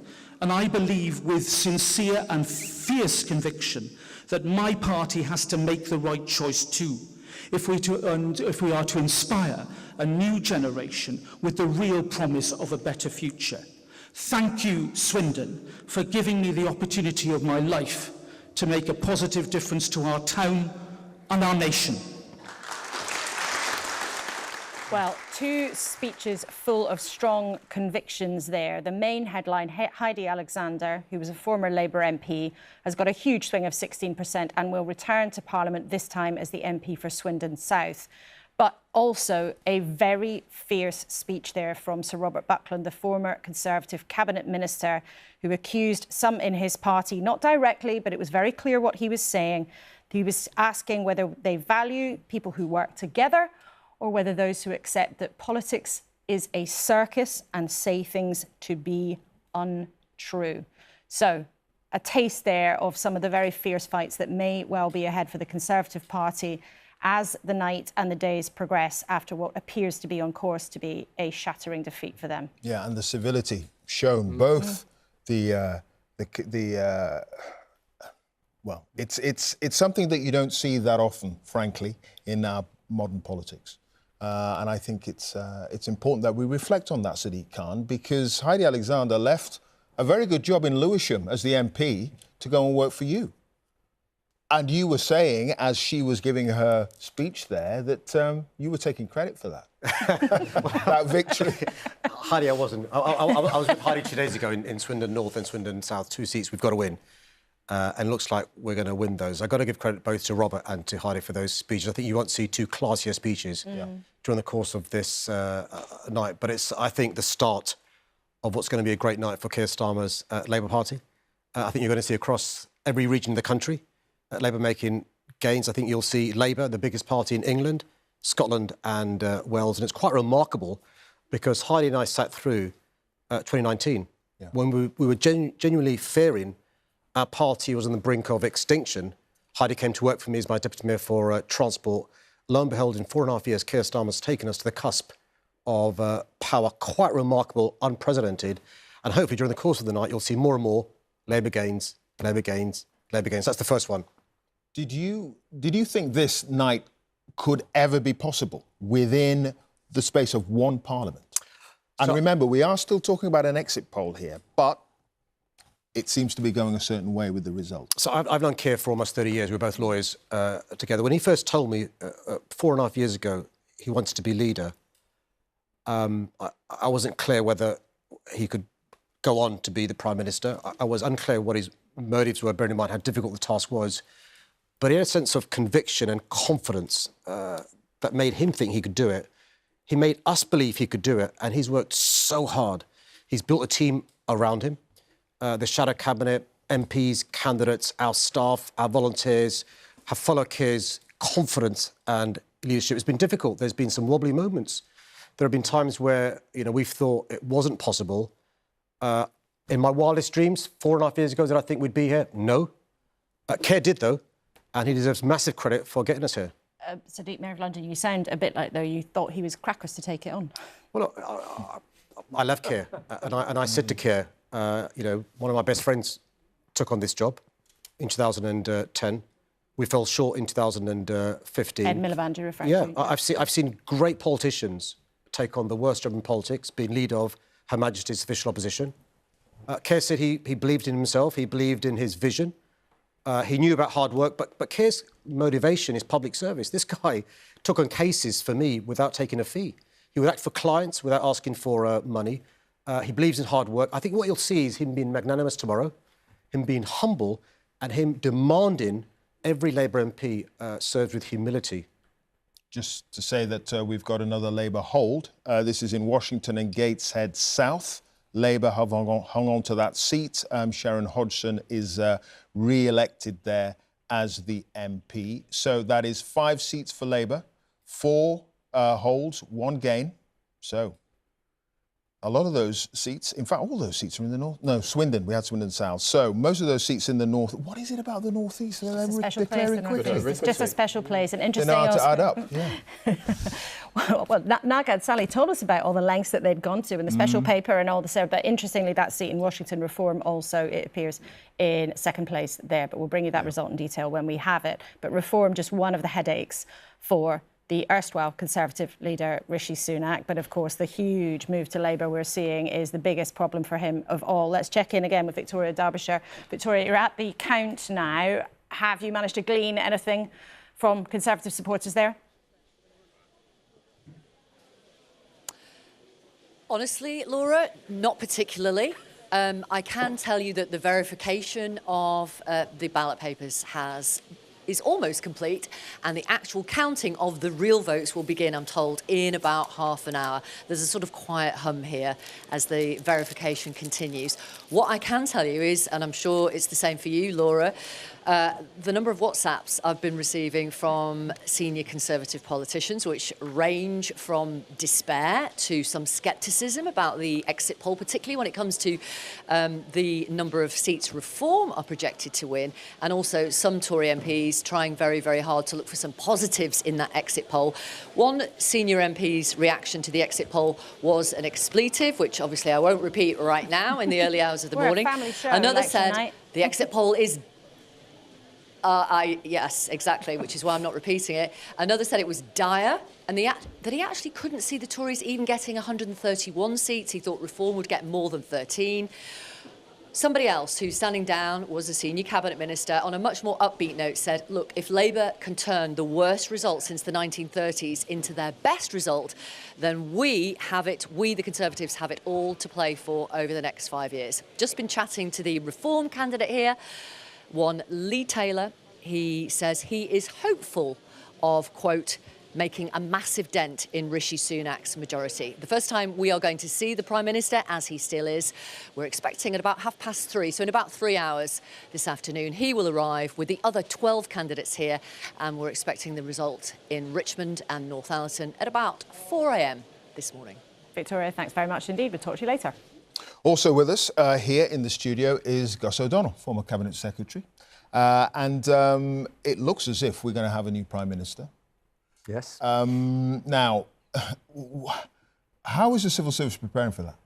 Well, they've been preparing for a long time for all possible options, but this one looked very likely given the polls. So, yes, it will be quite a dramatic time. They'll be sorting out the details of what happens tomorrow. If the polls are right, Keir Starmer will be clapped into 10 Downing Street about an hour after Rishi Sunak's been clapped out of Downing Street. Rishi goes to the King, offers his resignation, then Keir goes, and then the work starts. I mean, that's the thing, you know, the Cabinet Secretary is the ultimate wet blanket, right? They come through that door and they are on a high like no other high. They've just been clapped in and it's amazing. And then I have to say to them, well, actually, now it gets really tough. Yeah, I mean, they've got to sort out a whole cabinet, you know, appointing all the cabinet. They've got to read the briefs for all these, you know, like President Biden's on the phone, you know, what am I going to say to him? President Macron, you know, he's got all of those things going on. There's a NATO summit next week as well. NATO summit, you know, it's a minor matter of that, 9th to 11th of July. Then he's got the EPC, this European leaders all coming to Blenheim Palace towards the end of the month. He's got a huge amount on, and this is nothing to, as Cabinet Secretary, I'll be talking to that Prime Minister about minor things like, actually, we've got certain terrorist issues that I need to talk you through, certain intelligence issues, and there's the whole nuclear coding, you know, how many millions of people do you want to wipe out if we're wiped out? Those, you know, there are big issues. And remember, he's a human. His family are coming through that door and they're moving home. And so that's for his wife and children. You know, it's a massive event in their lives. And believe me, it's a very stressful job. And suddenly, whereas when you're in opposition, as you say, it's probably one of the worst jobs there is in politics, being leader of the opposition. When you're Prime Minister, it's relentless. And it starts tomorrow. And so, Keir, please, if you're listening, go to bed, right? Be ready for tomorrow. He hasn't had his count yet. There's no way he's going to do Holborn that. and St Pancras hasn't called yet. But yet. it's going to be a big day. Yeah. Oh, look, it's going to be a huge day, whatever happens. And, you know, it looks very, very clear, the direction of travel, but the result and the scale of the result is still kind of, I know, well, Sadiq Khan, you're sitting there with a twinkle in the eye. You're not going to let me get to the end of the sentence that reminds our viewers that there still is a sprinkling of salt with all of this. But if the exit poll does give Labour a majority of this scale, what kind of government do you think that Keir Starmer is going to run? You know, Gus O'Donnell's just given us a horror story of all of the very serious issues. Chris has reflected already the tightness of the budget. Yeah. There ain't much cash. What kind of government do you think he'll run? I think what we're going to get at last is a grown-up government, a grown-up Prime Minister. He's going to under-promise and over-deliver. He's going to be magnanimous tomorrow. He's going to reach across to colleagues from all sides of the House to bring the nation together. He's a Sounds unifier. a bit like you've talked to him about his speech. Sounds like you've got a preview. He's a unifier. He will bring people together, and he's not sleeping tonight because he's working hard. He's a workaholic.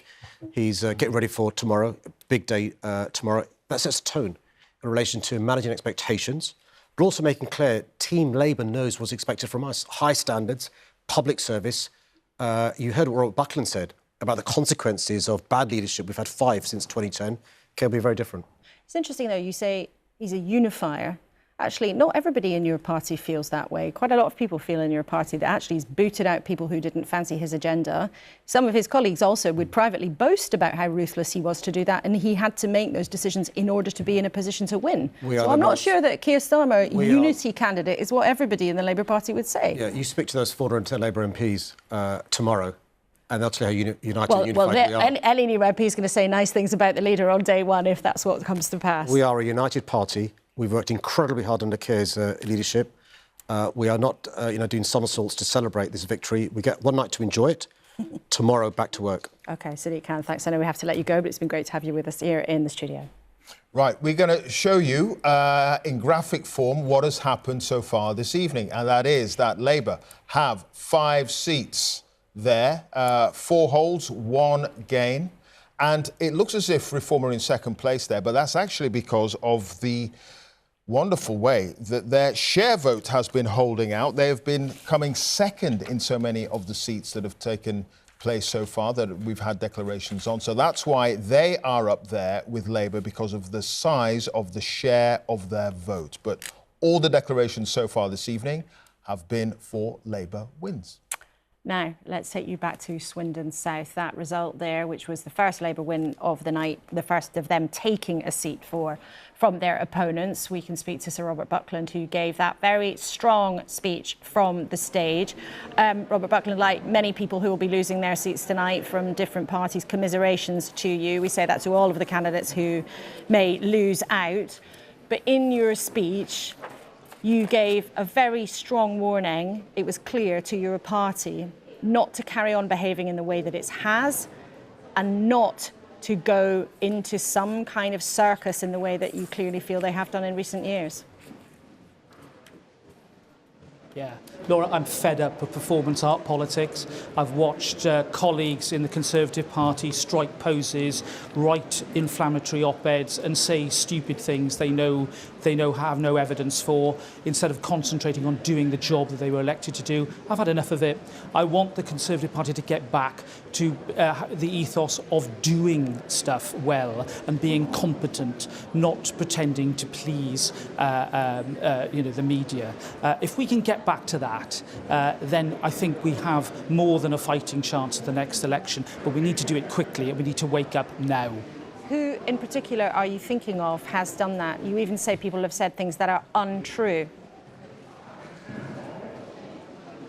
Well, look, I think that we've seen in this election an astonishing ill-discipline within the party. I mean, to see articles being written before a vote is cast in the general election about the party heading for defeat and what the prognosis should be is spectacularly unprofessional and ill-disciplined. That's not the Conservative Party I joined or have been an active member of for now nearly 40 years. I expect more from colleagues. And I also expect colleagues in senior office to actually get a grip of their brief and portfolio and actually understand that politics is about hard choices. It's about doing the detail. Now, the Prime Minister understands that, and he is an admirable example of how to do the detail. But what is also missing is a narrative.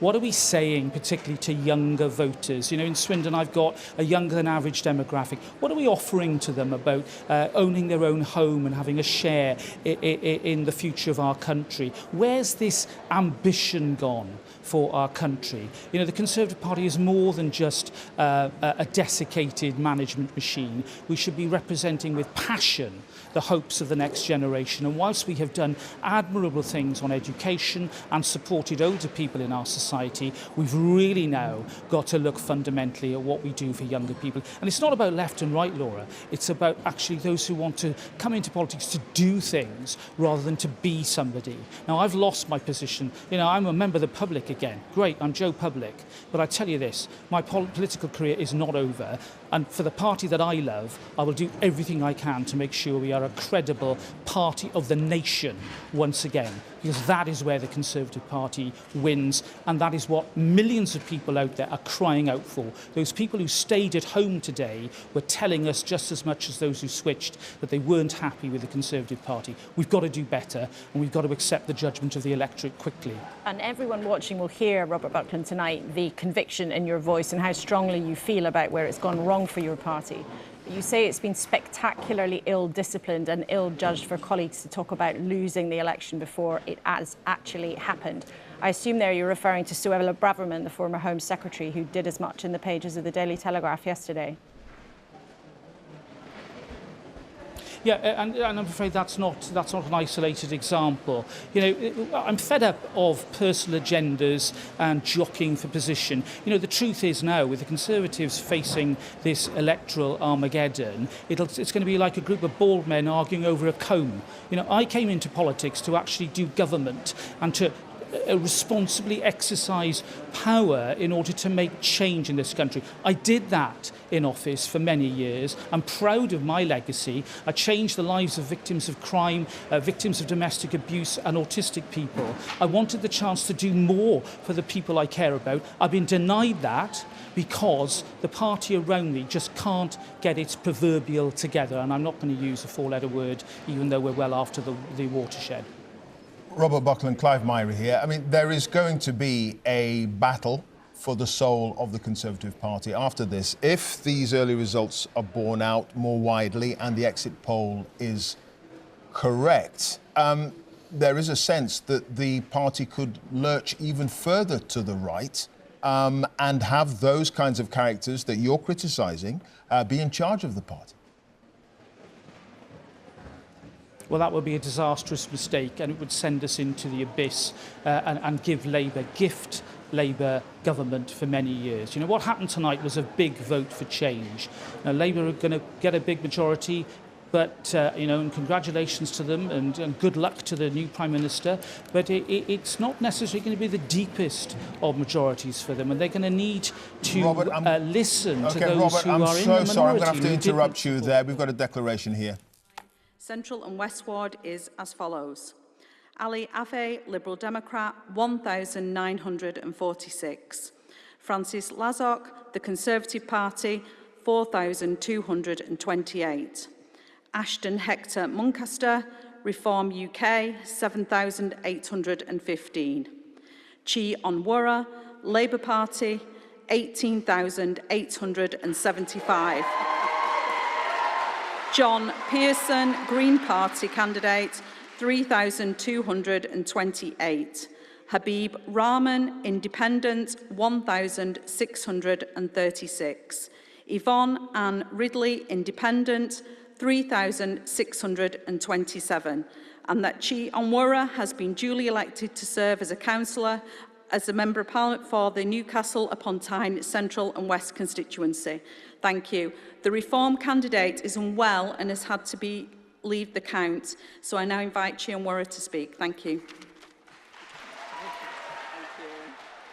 We wish the Reform candidate well there. Ill, not able to make the count, and that's Ashton Muncaster. But they've come second. He's come second in that race. Labour holding on to that seat with a majority of 11,060. The turnout again fairly low, 54%, but Reform have beaten the Conservatives into second place, and that is, so far, and it's early, but it's the story of the night. It's a pattern we might see replicated across the country. Let's take a closer look at the numbers. Labour down 14% in Newcastle Central, so no question whether they were going to hold the seat, really, but see a real drop-off in their support as Reform comes up by 11%, but the Conservatives crashing down by 16%. But let's show you the movement from Labour to Reform. Again, we're in the North East, but not one of the areas like Sunderland where there was such a pronounced Leave vote.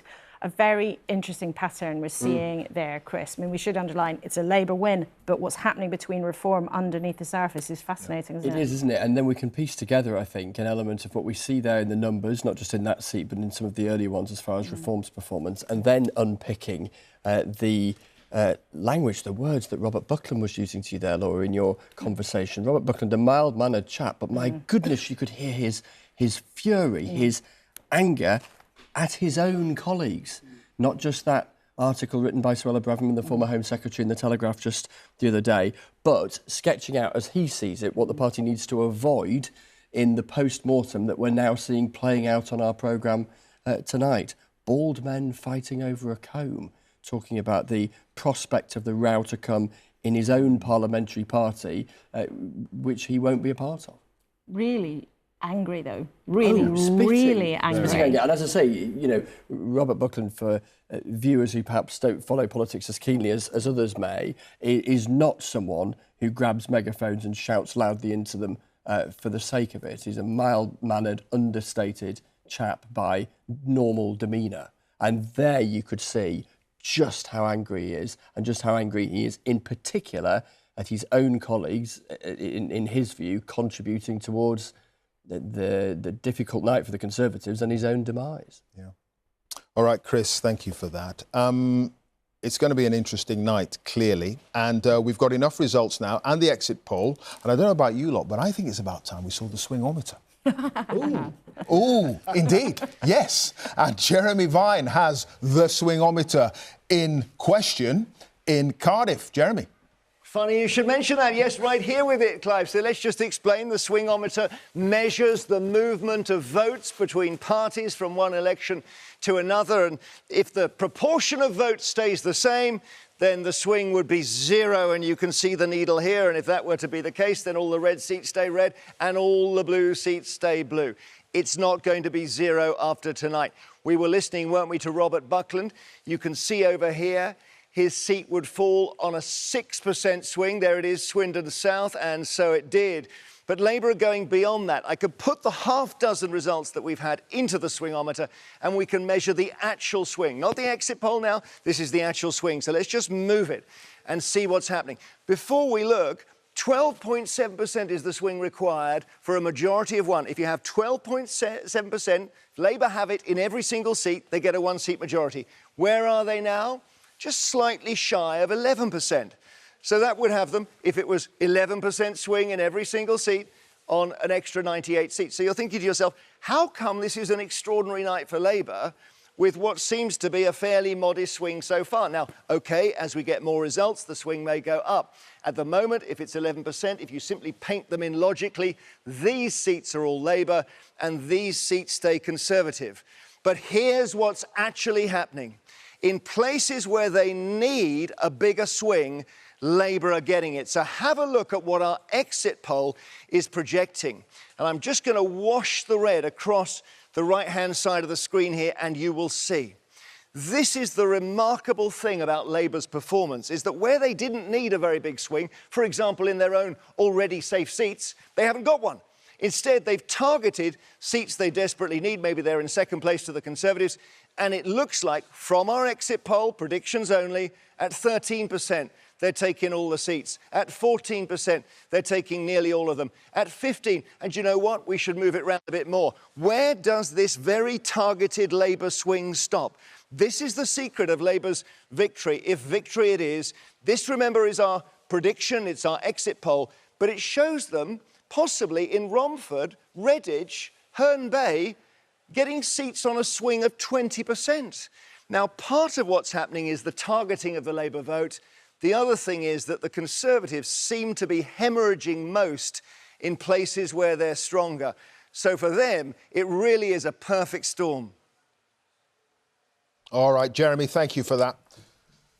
It's interesting, isn't it? You promised a swingometer. It's an absolute swingometer, for a very, very fancy swingometer indeed, ready for 2024. It's not even a real swingometer, it's a virtual one. You remember those the real ones that they had in the studio? Cardboard.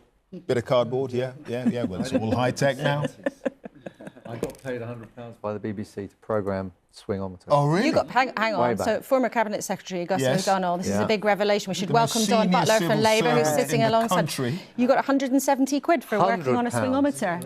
Working with David Butler, we had a calculator and we turned the handle of the calculator, a piece of paper come up, I'd hand it to David Butler and say, the swing is 5.4% and the turnout is up, whatever. Oh, well, there you go. Well, you heard it here first. Come on that much. What do you mean things haven't come on that much? Blimey, but we welcome you, Dawn Butler from the Labour Party, and we'll check in with you shortly. Right, we're going to go to Islington. And Helena Wilkinson, who's standing by there. And that is, I'm assuming that's Islington North for the Jeremy Corbyn count. Oh, I got that wrong. I've got that wrong. Oh, no, I've got that right. Right. You have got that right, Clive. It's also, we're expecting 2 declarations here for Islington North, Jeremy Corbyn, and also Islington South and Finsbury. What I'm going to do is step out of the camera because I'm sure you want to see Jeremy Corbyn on the count floor, get a better view of him. You can see him having a chat to various people there. I saw him arrive about 40 minutes ago, looking relaxed. He's been chatting away. In the last 10 minutes, he did look at his watch, so keen to probably get a move on and get the declarations out of the way. But this is a unique battle here because Jeremy Corbyn is standing as an independent against the Labour Party, the party which he was once leader of. And as I say, it is a very unique battle. Now, in terms of how his team are feeling, well, I think they are feeling positive, but it's interesting that no one really wants to talk to us yet because I think the result at the moment in terms of predicting it is quite uncertain. But Jeremy Corbyn there standing as an independent candidate against the Labour candidate Praful Nargund. He is yet to arrive, but we've also, as I say, Clive, waiting for Emily Thornberry, who is a candidate in the Islington South and Finsbury seat here as well. The hard work is continuing here. Verification for most of the areas is now complete, and so the counting is well underway. Lots of sweets laid out on tables. The bags have not yet been opened, but I did see one of the counters unwrap a banana. So clearly they need a bit more energy. Oh, yes. We need some bananas here in the studio. I've only got some bit of fruit, nuts, peanuts here, but no bananas. I did suggest actually that. Oh, you've got some. Yeah, okay, I'm going to have one of those a little bit later on. Off camera, I hasten to add. Right. We need to crack on with the serious business of the evening. You two are enjoying it still far too much. I want to take us to our colleague Aleem Maqbool, who is in Rochdale. Good evening to you, Aleem. Now, lots of people watching tonight will remember that in February, in that by-election, George Galloway, veteran left-winger politician, came blasting back in and won the by-election there, trying to hang on tonight, but facing competition from a former journalist, actually, Paul Wall, who's standing there for the Labour Party. So what's your sense of the way it's going tonight?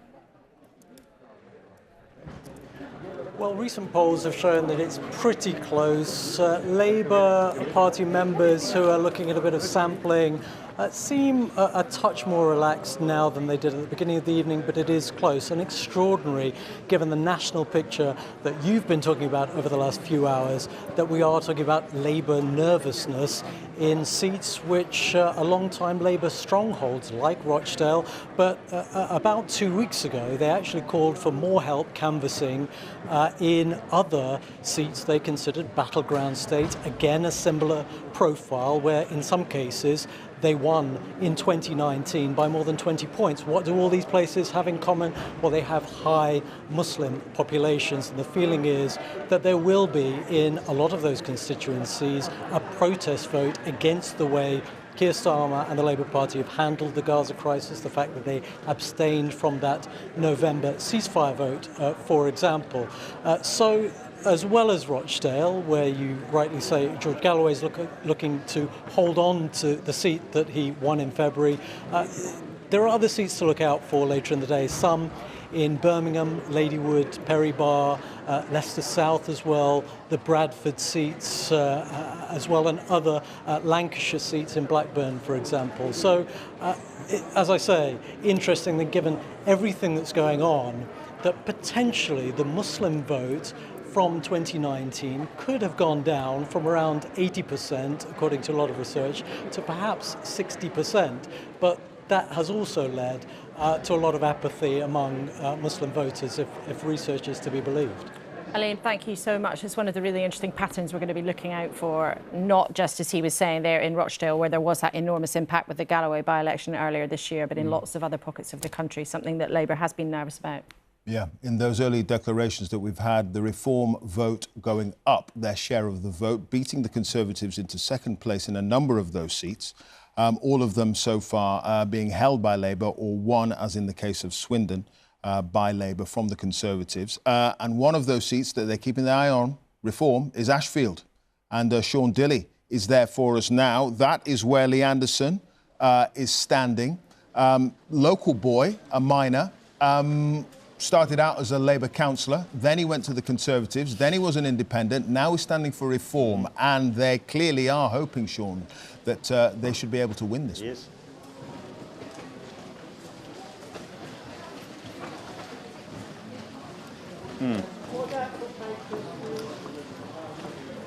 Yeah, I mean, Lee Anderson says that his views and his politics hasn't changed. He says the party's has. Lee Anderson isn't here yet. In fact, none of the candidates are here, but who are here are the election agents and the people who represent the parties. I'm just going to bring the camera over my shoulder a little bit of behind the scenes here at Ashfield, because some of the counting, it has been rather close. We've been chatting to various party officials who are standing over with clipboards. They have the ability to look at the ballot papers. The secrecy of the vote's guaranteed, but they get to have a look who's cast, or at least, you know, that boxes have X's in them. So we've had a chat to Reform Party representatives. They say that it's looking on their number crunching, which they do on their clipboards, to be about a 2 to 3% lead to Reform. That's what they reckon. We've spoken to the same people from the Labour Party representing their candidate, Ria Keane, and they say, well, it's too close to call. Well, for want of an old political expression, for some of our older viewers, Mandy Rice-Davies, they would say that, wouldn't they? The big scandal of the night here, though, Clive, is not the price of the coffee. It's only £1 a cup of coffee. But it turns out that they don't take cards, so you have to have cash on you. So it's sort of a bit of an homage to its old-fashioned roots. But you're quite right, people are keeping their eye on Lee Anderson. And if the vote share that's seen in other constituencies or anything to go by, Lee Anderson, though he's not here at the moment, he's certainly going to be encouraged by them. Indeed. Thank you for that, Sean, at the Ashfield count there in Nottinghamshire. Going to be a really interesting result when it comes in. Right, Dawn Butler, thank you for joining us here. London Labour MP. It looks like your party's heading for an absolute massive majority. If Keir Starmer has such resounding support from the country in the shape of a majority of 170 or so, you're a prominent figure on the left of the party. You've not always been content with how he's handled things. Do you think the left would have a responsibility basically to fall in line? Well, we are a diverse party of, you know, and the fact is we need to look at these results and celebrate these results. First of all, you know, this will be a stonking majority that, you know, we should be proud of. I'm in politics to serve, but also to be in government. Being in opposition is not fun. When I entered in 2005, I entered in government and I served loyally under Blair, under Brown. And so, you know, I'm a loyal Labour politician who wants to be in government to govern for the people. And I'm excited about that, Laura. One of the things, though, recently, you and some of your other colleagues on the left made no secret of being very unhappy about how the leadership had treated a very long-serving MP, Diana Abbott, who's a trailblazer for so many people. And yet sometimes Keir Starmer's people, they might use this result tonight as a sort of vindication to say, yeah, we were right to be ruthless. We were right to hold the line. We were right to boot out people like your former London Labour MP colleague, Jeremy Corbyn. I don't think it's about being ruthless. I think it's being in politics and doing the right things. How Diane was treated was wrong. And in the end, obviously, she had the whip returned and hopefully she will be returned as a Labour MP. And I think what's really important, actually, and what these results are showing, is that the country rejected the Tories resoundingly, and they rejected the politics of hate. They rejected all of the cultural wars. They rejected, like, all the stuff around the PPE scandals. And so what we need to do is govern very differently from a government that's been roundly rejected by the public. And that's what we have to take from this. What do you make of what we were just hearing from our colleague Ali Makboul in Rochdale, where George Galloway won in that by-election back in February, but also suggesting there might be quite a few seats where actually some voters, particularly voters who are concerned about the party's position on Gaza, may have turned away from you because of that? Are you worried that Labour might actually lose out in some places where otherwise you might have walked it because of the party's position there? Well, I think that that's something that really has to be considered. If we're lucky enough to serve in the Labour government, and these exit polls are to be believed, and they are the most reliable polls of all the polls, you know, how we do business and how we do international business and how we approach that needs to be truly considered. And I think the party's current position is the right position. It took a while to get there. We just see Rachel Reeves there at her count in Leeds. You can just see the side of her head. She's well on track to become the first female Chancellor. We'll see by the morning if that comes to pass. But there she is at her count in Leeds. It's going to be interesting. She'll make a great Chancellor, Rachel will. We'll see if that comes to pass. What is interesting about the share of Labour's vote so far, and according to the exit poll, is that it could well be that Keir Starmer has a whopping majority of 170. But actually on a lower share of the vote than Jeremy Corbyn. What are your thoughts on that? I think really you need to compare it to the Tory share of the vote, right? I mean, at the last election, what did the Tories get? Was it 37%?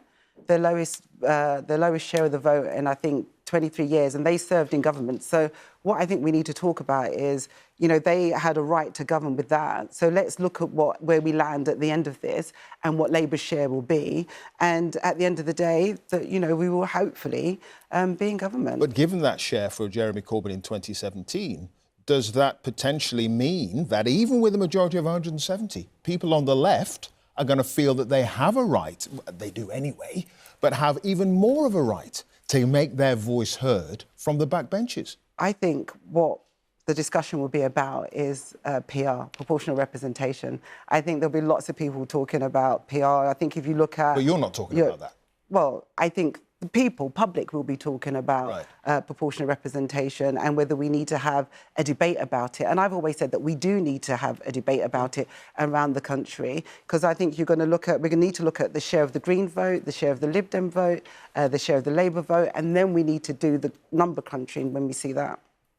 Just one quick stat. Conservatives were 43.6% of the vote last time round, a bit higher than you were suggesting. I don't mean to just trip that into the conversation. Do you think that's going to come then, a conversation about the voting system after this election? Oh, I think so. I think I mean, there's already. But if you think about it, there's already a debate around PR, and I think that there's always has been a debate around PR, but I think even stronger now there will be a debate around PR after this. But not at the high echelons of the Labour Party. One suspects if on the first pass of the post you're getting a majority of 170. Oh yeah, I mean we wouldn't argue with the results. I mean, this is delivered for us. But actually, at Labour Party conference, we did pass a motion on PR.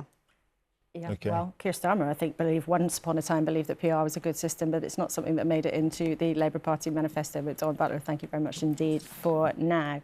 Let's take a look then, as Clive, you were just suggesting there, that the turnout in lots of places has not been great, and the vote share for Labour, despite what looks like it's going to turn out to be a whopping majority, may actually not be as convincing as the way that the Conservatives won a majority of 80 back in 2019. Rita, you've been looking at the turnout. What's it panning out as?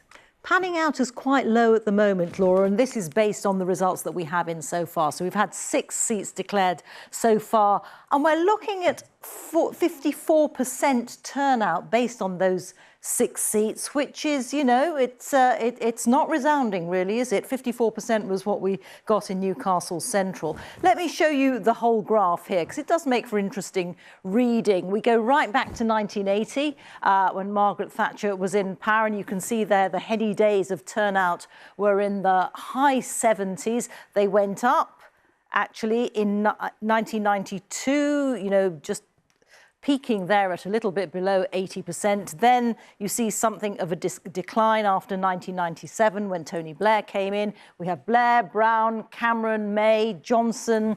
The eagle-eyed amongst you will say, well, where is Liz Truss? And there were no elections fought when Liz Truss was Prime Minister, which is why she is not up here on our chart. So at the moment, we are suggesting 54%. Now, that will change over the night, because obviously we've got many, many, many more results to come in. But it looks as if, our number crunchers are suggesting, it looks as if we might be on course in 2024 to have a turnout roughly around what there was in 2005. So that was the election, Tony Blair's third victory, and that was a turnout there of roughly 60% or so, a little bit higher than 60%. Anyway, we'll be keeping an eye on that, but that is where we are at the moment. Laura. Rita, thank you. It's really interesting to see it in that historical context when you see that voters really, really engage, and maybe this time that won't have happened, but plenty of data still to be putting into all of those graphs as the night develops. Well, let's show you again the results of that exit poll. Labour, of course, hopes very much this will make their dreams come true and be something like the real result when we get it in full by the end of the night. Labour there just disappeared. They were on 410 seats projected, with the Tories crashing to 131 seats projected, lower than they were back in 1997 when Tony Blair didn't quite wipe them out. The Liberal Democrats forecast also to have had an extremely successful night, up on 61. But you can see their Reform suggested they're on course for 13 seats. Now, remember, we're being very cautious about the smaller parties like Reform and the SNP, who the exit poll puts on 10 seats. That would be an absolute thumping for the party who's been in control of the Scottish Parliament in Holyrood for some time. They are expecting to slide back, but perhaps not to quite that low level. And the Greens on 2. They were targeting 4 seats very reluctantly, but the exit poll suggests that they'll have taken an extra 1. But there you are, the big headline, Keir Starmer on the front of Old Broadcasting House with a projected 410 seats. Indeed. Chris Mason, our political editor, is here. You've got a couple of nuggets. A couple of nuggets. So the Liberal Democrats, just picking up on Laura's reflections there on their numbers, they are wearing broad smiles tonight. They're talking about Davies Dozen, the 12 seats that they are declaring victory in. I won't read them all, but just a couple that catch the eye. Wimbledon in southwest London, Cheadle and Hazel Grove in Greater Manchester, Wokingham, formerly the seat of John Redwood, and they also think they may well have won in Tunbridge Wells in Kent, which I'm told last went Liberal in 1906. So they are pretty confident there. And also Harpenden and Esher in Surrey. Esher was the seat of the former Deputy Prime Minister Dominic Raab, who was standing down at the election. But just a sense there of the geography of where the Lib Dems are feeling confident. Of course, we await actual results in all of those. And of course, also the Lib Dems, they're coming up with Davies Dozen. So congratulations to them coming up with the first headline of the night. It's classic. Congratulations, Lib Dem. Pedalo power. Labour sources reckoning that, according to their data, perhaps 13 for Reform, as projected in the exit poll, might be at the upper end of where Reform end up. But have you had any hint from Labour HQ of nervousness about some of their seats, even perhaps going to Reform? Because I've been hearing a little bit of that tonight. Absolutely, keeping an eye on some seats in South Yorkshire, for instance, and elsewhere. So, yeah, and of course, both of those things could be true, couldn't they? But let's see. And one other little nugget just before we moved on. Our BBC colleagues on the ground in Basildon and Billericay, where the Conservative Party chairman, Richard Holden, did one of the quickest chicken runs you've ever seen in your life, stampeding to try to find himself a safe seat. But our colleagues there on the ground are suggesting that Richard Holden, who as Conservative chair theoretically should be in charge of this campaign, but he may well end up actually losing his seat. So we'll bring you more news from there as we hear. But that would be another scalp for the Conservative Party to lose to Labour. It's all happening. It's all happening. But what's happening with the person, it seems as if, will be becoming the Prime Minister? Sir Keir Starmer. His seat, of course, Holborn and St Pancras in North London. And Fiona Bruce is there. What are you hearing, Fiona? Well, no nervousness here about losing his seat, I have to say. I mean, the counting is taking place now. They've got twice the number of counters here that they had last time around. Obviously, this is a very big night for Holborn St Pancras. Let me just show you.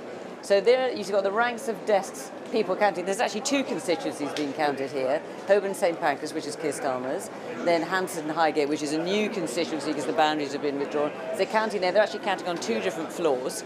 Keir Starmer's due to arrive here, we think, about 2:30, and we think that's when we'll get the result. We're all waiting for his moment when he comes. I just thought I'd show you a little bit behind the scenes what it's like while you're waiting for the man who we think is likely to be Prime Minister turning up. Here we are with my colleagues. As you can see, it's a very glamorous setup, and there's a lot of crisps and that kind of thing to fuel everyone keeping on going. The one thing I have managed to find out, I have to say Labour are being very disciplined about what they are saying as the night goes on. They're keeping a very tight rein on things. I've been texting MPs left, right and centre. What we do know is that there is an event happening in central London after this count. The party activists and staff are going to be there. It's a place in central London. They're not confirming that Keir Starmer will turn up, but to be honest, I'd be very surprised if he doesn't. And then we will be trying to follow him there and see what happens later on. OK, Fiona, thank you. Gateshead Central and Wickham, apparently, is another Labour hold. So they have hung on to that seat. Mark Ferguson is the new MP there. OK, we'll bring you that result in more detail just as soon as we get it. But let's say hello to Dehenna Davidson, former Conservative MP, one of the standout victories of last time round. It's good to have you with us in the studio here, and we're rejoined again by Lord Mandelson. Dehenna, when you look at the kinds of results that we are expecting, this absolute historic crash for the Conservative Party, such a stark difference to when you were elected, why has it happened, do you think? Range of reasons. I think the key one, too, we've been in power for 14 years. It would be very unusual, I think, for a government to win again after 14 years. You know, over the course of a parliament, you make mistakes. Over the course of, what have we had, 5? You're bound to make mistakes and tick off a lot of people. So I'm not particularly surprised that the cycle was due to come back around. But on this scale, particularly when you do contrast that to 2019, does feel difficult as a Conservative. You know, I'm a Conservative, I believe in Conservative values, and I firmly believe, respectfully, Peter, that we do a better job than the other guys. So to see this kind of result and see a lot of people who I would consider friends, good, hard-working people who've put their all into being members of Parliament, who are set to lose it through no fault of their own, it's devastating. What do you think the mistakes were? So you cited the natural pendulum swing. Some people might think, and maybe that is part of what is going on tonight, but you also mentioned mistakes. So what were the mistakes, do you think? I think the biggest mistake that our party has made over the past probably 3 to 4 years is getting too used to being in power and forgetting who the true opposition is. You know, we are supposed to be a united force fighting against the other guys, fighting against opposition parties, putting forth a united Conservative front. And I think we lost sight of that over the past few years and have found so many factions within our own that the infighting has begun. And we've been, frankly, airing a lot of our dirty linen in public in a way that I don't think is dignified for any party. And I think that's what's led to the scale of the defeat that we're seeing tonight. I don't know if you heard the comments from your former colleague, Sir Robert Buckland. I did. He was talking about a political circus. He was talking about people not telling the truth. And you say it's the last 3 or 4 years when things have appeared to be divided and voters don't really like it. But actually, maybe it happened a long time before that. You know, 3 or 4 years ago, it's only 2021. Before that, you'd already got rid of 2 prime ministers. David Cameron had to quit after the referendum. Theresa May was then had out by Eurosceptics plotting against her to install Boris Johnson. So who do you hold responsible? Because it's not like you suddenly started squabbling a couple of years ago. No, I think, you know, the European debate has existed within the Conservative Party for decades. And as soon as that one was to some extent settled, it felt like we just had to find a new squabble, a new thing to fight over. We've been fighting over the kind of culture war issues, over economic policy, taxation, whether we should, you know, cut taxes, whatever. And it's been just really devastating to see because, as I say, airing all that dirty linen in public, I don't think there's a single individual responsible. I think for many people in the morning, once the dust has settled, well, we are in the morning, later on in the morning, once the dust has settled a little bit further, there are a lot of us who have to take a long, hard look in the mirror and I think all accept a level of responsibility for the position that we find ourselves in now. And not just in terms of the fact that, you know, we're facing a crushing loss, but also responsibility to the country because, as I say, I firmly believe the Conservative approach is better. I think the Conservative government would do a better job than a Labour government. So I feel like in that sense, we're letting the country down. This is really interesting because you say that 14 years is a long time and, you know, no government could recharge itself after that length of time and it's probably inevitable that you lose power. Do you think the rot set in back in 2010? The charge from a lot of those people who are voting Reform, who have moved to Labour, is that the country's gone to the dogs. So, trains, dreadful, sewage in the rivers, schools falling apart, you know, a military that cannot defend these islands, a sense of decline. Is there any suggestion that perhaps that goes back to that austerity budget of 2010? I think there's probably a grain of truth to that, but I think when you look at the wider infrastructure problems around sewage, around our trains infrastructure, I think it goes back generations, frankly. Generations of kind of short-sighted political cycles of trying to get the next quick win and not taking those long-term investment decisions that are going to be better in the long-term future. I mean, we look at our sewage infrastructure as one example. There has been decades of underinvestment in that, so you can't pin that just to a Conservative government. But hang on, you had 14 years. Yes, and also, yeah, sure, and your big mantra has been, we're going to cut taxes. If you cut taxes and you haven't got any growth, that means you've got no money to do all that stuff. Well, you're right, but that's why growth is so important. It's about getting the right framework in place. That takes time. Of course it takes time. Isn't the problem that in the austerity years of Mr Cameron and George Osborne, the capital spending, the investment in our infrastructure was cut to shreds? I mean, there's a lot else that went on, a lot of spending on all the normal sort of everyday welfare spending and all the rest of it.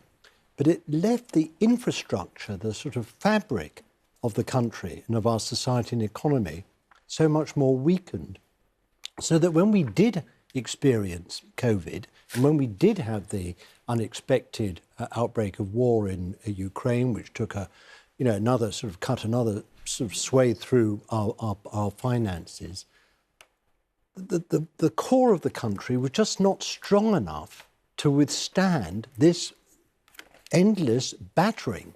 And I think Clive may have a point here that it does go back to those early decisions, those cuts in capital spending, in infrastructure, in railways and just buildings and all the rest of it. That's what weakened us so early on, isn't it? But the point I would push back on is we cannot simply keep borrowing to exist. We can't keep borrowing at every opportunity. And the big mission of that early Conservative government from sort of 2010 to 15 was to try and cut the deficit and start to get our debt down. Because as we know right now, our debt repayments monthly is currently larger than...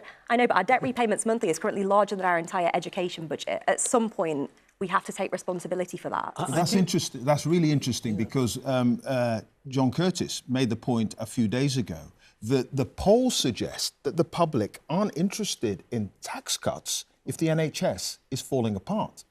So it feels as if the argument from some is completely upside down. But I'd go back to the point I was just making there about that point around we cannot just keep spending on the nation's credit card long term because ultimately we are setting ourselves up for a catastrophe. Right. So I think it's right that difficult decisions were made. I would have some sympathy for that point of view. But even Conservatives now say that during the austerity years, the cuts were unjustified and excessive. And yes, we do have to grow our economy in order to pay for our public services. But the difference is that during the last sort of 14 years, we've had growth at between 1% and 2%. That contrasts, I have to say, with the New Labour record, which was of growth between 2% and 3%. Okay. Now we have even less. Okay. We have like 0 and 0.5%. We just had 0.7, which was the fastest in the G7. 0.7? In a quarter. Diana, in a quarter. We need more than 0.7% no, but that's growth. 2.8% a year if you extrapolate it, which is a very good level of growth indeed. Okay, well, it's a debate that's been... It's not a great record. Well, it's a debate that's been running through the campaign, and it's a debate that is going to continue to run and run and run, the elusive search for growth. Indeed, and there were plenty of arguments in favour of austerity, it has to be said, back in 2010. So let's get Chris, you want to come in there? Just a quick nugget. I'm hearing from Labour sources that they think Islington North, where their former leader Jeremy Corbyn is standing as an independent against Labour, Labour are saying that that seat looks challenging for them. which Challenging suggests... for Labour. For Labour, Right. which suggests at the very least it's close. So we shall see, but that's a fascinating kind of subplot in the grand evening of many, many stories, but something to keep an eye on. And that would be if Labour was to lose that seat to Jeremy Corbyn standing as an independent, that would not be just bad news. It would really take the shine off some of this enormous victory that Labour is now expecting, according to the exit poll. We're just watching the pictures there of Northumberland, and the returning officer with an incredible hat is back at the lectern, and she's just putting her glasses on. Let's listen in, because we're going to get the declaration for the seats of Cramlington and Killingworth. For the Cramlington and Killingworth parliamentary constituency, hereby give notice that the total number of votes given to each candidate was as follows. Tom Campion, Liberal Democrats, 1,898. Gordon Fletcher, Reform UK, 9,454. Emma Foodie, Labour and Cooperative Party, 22,274. Dawn Furness, Independent, 322. Ian Jones, the Green Party, 2,144. Scott Lee, Independent, 573. Ian Levy, the Conservative Party candidate, 8,592. Matthew Wilkinson, Social Democratic Party, 137. And that Emma Foodie is duly elected as the Member of Parliament for the Cramlington and Killingworth constituency. Well, Labour wins that constituency, Cramlington and Killingworth. Our supporters cheering there, a beaming smile from the Labour candidate. Like lots of parts of the country, most seats, in fact, they're affected by changes to the boundaries, which means some seats have got new names. People with good memories might think, oh, where is that? But this is one of these new seats, Cramlington and Killingworth. Labour takes that. But again, crucially in that result, Reform beating the Conservatives into second place. Quick reminder of the numbers. Emma Foodie there at well over 22,000. But look, very, very tight. Only around 100 votes in it between Reform and the Conservative candidate, Ian Levy, who was formerly an MP for Blyth next door, with a majority of 12,820 for Labour. Yeah, and the turnout, again, not great, 60%. But just look at the share of the vote here. Labour up 5 points, but look at Reform, up 13 points, and the Conservatives down 21. That has been the story of the night so far. The Greens up just 2, Liberal Democrats down 1, and look at that swing from Labour to Reform, 4.1%. Reform Party, they're not winning any seats, but their share of the vote is creeping up, and that's been the story so far this evening. We were talking about the Liberal Democrats a little bit earlier. We're going to go to Jeremy Vine, who's going to paint more of a picture, given the results that we've got and the exit polls, of how the Liberal Democrats could fare this evening. Jeremy. Well, it looks like being an absolutely brilliant night for the Liberal Democrats, doesn't it? And let me just, you mentioned just a moment ago boundary changes, and I guess we need to start from that point, because I just got to explain this key issue of the boundary changes and how we actually set the starting point for these comparisons. A lot of this map has changed since last time. In order to make comparisons with last time, we've fed the 2019 vote through the new boundaries. And on that basis, the Lib Dems are defending just 8 seats, basically, from the last election. Just 8. But this was their target list. So let's have a look at the Lib Dem target list, with the most juicy target, Carshalton, the narrowest Conservative win on the list, North East 5, Wimbledon, Sheffield, Hallam, Nick Clegg's old seat, South Cambridgeshire, Cheltenham, etc. So there's 50 seats on this board here, all won by other parties. Carshalton, the easiest for the Lib Dems to take. And we'll look now at what we think under the exit poll will happen. And once again, underline, this is just a projection. So have a look at that. That's why I say a great night for the Lib Dems, great day for all those water sports Ed Davey was doing in the campaign. Carshalton goes, North East 5, Wendy Chamberlain back there, Wimbledon, Sheffield, Hallam, back with Nick Clegg and his party, or Nick Clegg, the former MP. Finchley, Mrs Thatcher's old seat, would be Lib Dem under our exit poll.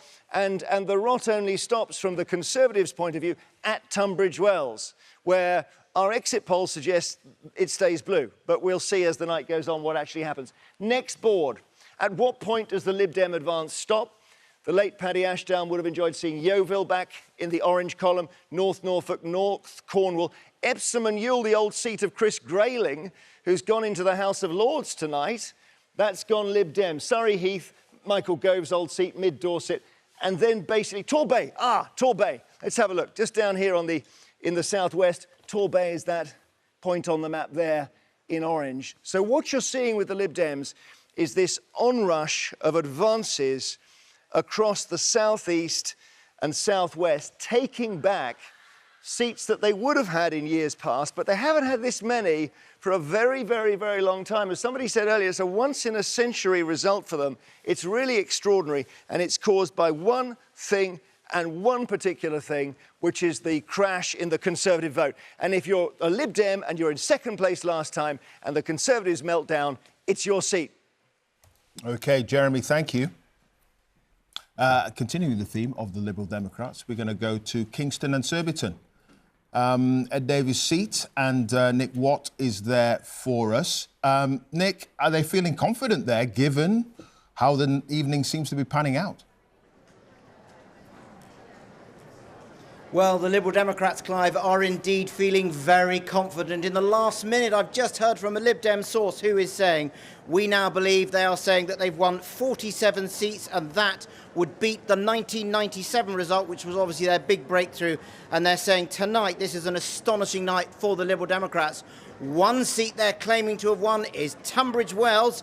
They are saying the disgusted of Tunbridge Wells have spoken out, and the significance of that is that seat last voted Liberal, as it was then known in 1906. But Clive, what is interesting about all those seats we saw Jeremy pointing out is it's a mix of the old and it's the new. It's old seats like Yeovil and Eastleigh. Those were the seats that took them into coalition, and new seats like Wimbledon and Woking that have not been Liberal Democrat in recent memory. And what the Liberal Democrats overall are saying is they think this is their best result since 1923, because their view was that all they need is to make 29 gains, extra seats, and then they're doing better than they've done since 1923 in terms of gains. And obviously they're saying that it's 47 they've won. Well, the exit poll is talking about, I think, 61. All right, Nick, thank you for that. Just pictures of Ed Davies there looking pretty chipper. It's cock a hoop. It has to be said. Let's talk to Chris, who's with us. That strategy, Chris, of trying to get headlines, of trying to get at least the public seeing what the Liberal Democrats had to offer, it does look as if, possibly, according to the exit poll, that might have actually worked. And we were hearing that from Daisy Cooper a little bit so earlier. I think that there's two elements to the Lib Dem strategy that are interesting. There's the very visual one. I was stood on a windy hill in a field in Hazel Grove about 10 days ago as Ed Davies was painting a bit of pottery with a bee on it, which was one of his more sedate activities of the last 6 weeks. Didn't quite match the bungee jump that was to follow a little later. So, yeah, firstly, there was that kind of visual strategy. Here is a party that gets squeezed the whole time by the big beasts at Westminster of the Conservatives and Labour. How do you capture attention? Ed Davies does this kind of midlife crisis for 6 weeks on camera. But there's a more interesting element, I think, to the Lib Dem strategy of the last couple of years than that. And it is this. They have, in the past, been punished by the electoral system. In other words, they've had lots of supporters in lots of places, but not enough in enough places to win many seats. They don't like the electoral system. We heard Daisy Cooper saying as much a couple of hours ago. But they thought, if we're going to win at Westminster, we've got to work with the system we've got. In other words, focus ruthlessly, geographically, on places where they can assemble enough voters in a particular place to win the seat, and, to put it bluntly, to heck with a lot of other places. Yes, you put up a candidate, but you don't really make a massive amount of effort. And it would look like that is bearing fruit with them. They're also conscious that in an election where perhaps the overriding sentiment has been one of anger at the Conservatives, that they could be the vessel for that anger, the recipients of that anger, if you like, in parts of the country which are rarely enamoured by Labour, even on a good night for Labour, particularly southeast of England, southwest of England. The other thing that's changed, though, over time, hasn't it, is that the Lib Dems used to try to face both ways, really. They were trying to take Labour votes in some parts of the country and take Tory votes in others. They've recently, ruthlessly put their money and their resources and their political efforts into going after the Tories. I mean, Ed Davey was even sort of trying to say during the campaign they were the real left-wing alternative compared to the Labour Party. And indeed, some of their policies, like spending loads more on social care, raising taxes to spend more on health. Yes. Oh, they have been, under Ed Davey, a proudly anti-Conservative party. And of course, you know, it's not a million years ago that Ed Davey was a minister in a coalition government where the Conservatives were the primary party, but he has absolutely shifted its attention to being just that, and tried to, in so doing, cleanse them as they might see it and others might see it, given the hammering that they took in 2015 following their time in coalition. It's nearly a decade on from that, and and they were in the doldrums for years and years and years until it would appear tonight. And stepping aside in some of those seats that they're not really going to win. Well, I mean, what's interesting here, because you often have a conversation, there's been a bit of a conversation in the last couple of years around all of this about, talk of deals and all that kind of stuff. The nature of the political geography of the UK, and in particular England, has tended to be that where the Liberal Democrats are competitive, i.e. can win seats, Labour are a million miles behind, and vice versa. So, yes, it looks like there could be evidence of people voting tactically, effectively voting anti-Conservative tonight, but the parties haven't really necessarily had to coordinate that in any sense. They can allow an electorate to come to its own conclusion based on the psephology, if you like, of each individual area. Can't believe I've used that big word at 1:30 in the morning, but, why not? We're just trying to say voters are smart, right? Yeah, totally. They can work it out and work out where their vote can be used most efficiently. Exactly. All right, Chris, thanks for that. Well, let's go to Leeds West and Pudsey and speak to Rachel Reeves, who is the Shadow Chancellor as things stand, who for some time has had high hopes of becoming the first female Chancellor. Thanks very much indeed for joining us. Do you think you're going to be Chancellor tomorrow afternoon? Well, that would be Keir's decision, but if the results unfold in the way that the exit polls suggest, this will be an historic victory for the Labour Party, and Keir Starmer's leadership, turning around the Labour Party, putting it back in the service of working people, has put us in this position now where we are in touching distance of forming the next government. I very much hope to play my full part in that. Why do you think the results are panning out the way they have? We've heard a lot in the studio already tonight about voters' unhappiness with the Tories over the last few years. Perhaps less optimism about the message that you put out there. Which was it, do you think? People are crying out for change. That's the message that I heard loud and clear during the course of this election. You know, after 14 years of chaos, division and decline, 5 prime ministers, 7 chancellors, people wanted change, and people have voted for that in huge numbers. And I think the overarching theme of this election is the seats that Labour are winning and the seats that Labour look to win, including some seats potentially that Labour has never won before, that we are on course to pick up this evening because of the change that Keir Starmer has brought to the Labour Party. It does seem, though, that more Conservative voters may be switching to Reform rather than moving their votes across to you. I mean, if that comes to pass, and actually Nigel Farage's party was more attractive to voters willing to move than Keir Starmer's Labour Party was, what kind of verdict do you think that would be? Well, let's see how the night unfolds.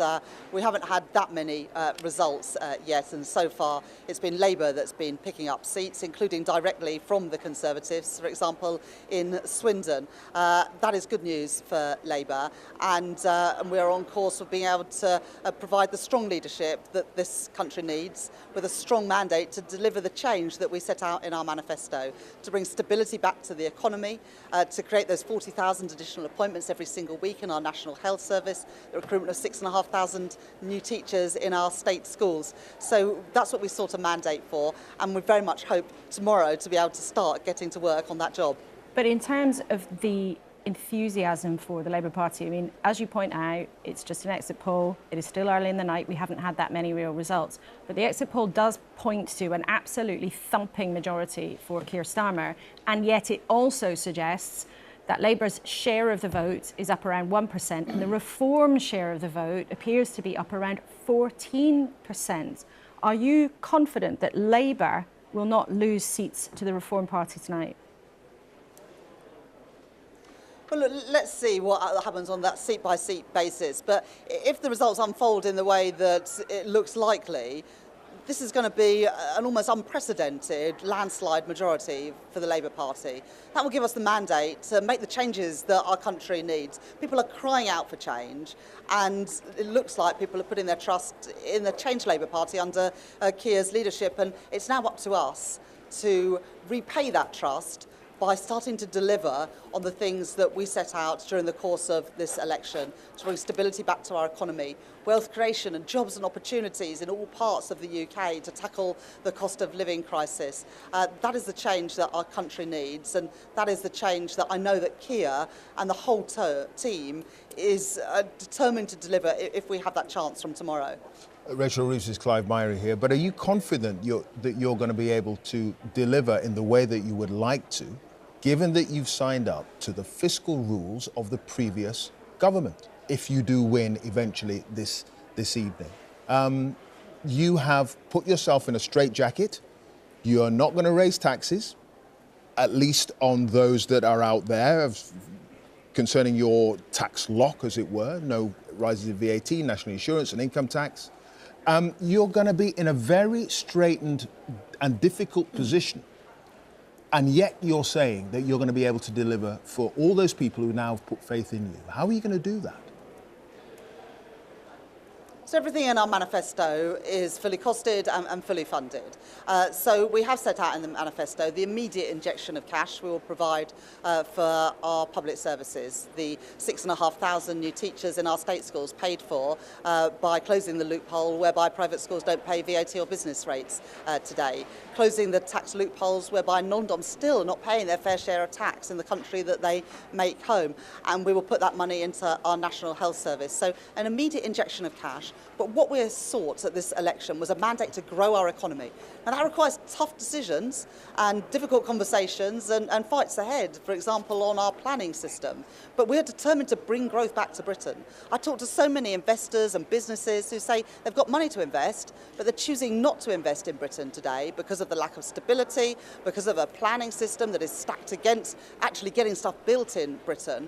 We're going to turn that around to make Britain a great place to invest, working in partnership with business so that we can unlock those opportunities for wealth creation, for prosperity, good jobs in all parts of the country. And in the end, it's only through growing our economy that we're going to have the money that we need for our public services and also to start improving living standards for ordinary working people and pensioners as well. So that's the mandate we sought at this election, to grow the economy, and that's the work that I intend to crack on with if I have that chance as Chancellor as part of a Labour government. Yeah, Tony Blair and Gordon Brown, they locked themselves into Kenneth Clarke's fiscal rules back in 1997 within 2 years, and they had a growing economy. Within 2 years, they raised national insurance. You're going to have to put up taxes, aren't you?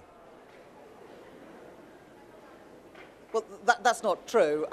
National insurance stayed at the rates it was for the first term of a Labour government. And we've made a commitment not to increase income tax, national insurance or VAT for the full term of a Labour government for a simple reason.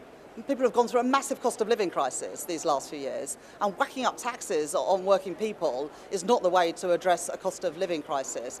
That's why we are looking to grow the economy. Other countries have managed to grow their economy and as a result had money to invest in their public services whilst also keeping taxes down. The failure to grow the economy in Britain is a real dereliction of duty of the Conservative government that is on its way out. We're going to turn that around with a plan to bring stability to our economy, investment to our economy, and then reform of things like the planning system that has held back investment, held back building in Britain for far too long, and we're going to do something about that. That's what we sought a mandate for in this election, and that is the work that's going to start tomorrow. Okay, Rachel Reeves, thank you very much indeed for joining us from Leeds West. And Pudsey from her constituency there, she started off being quite coy, saying it looked like an exit poll. You couldn't be complacent about anything.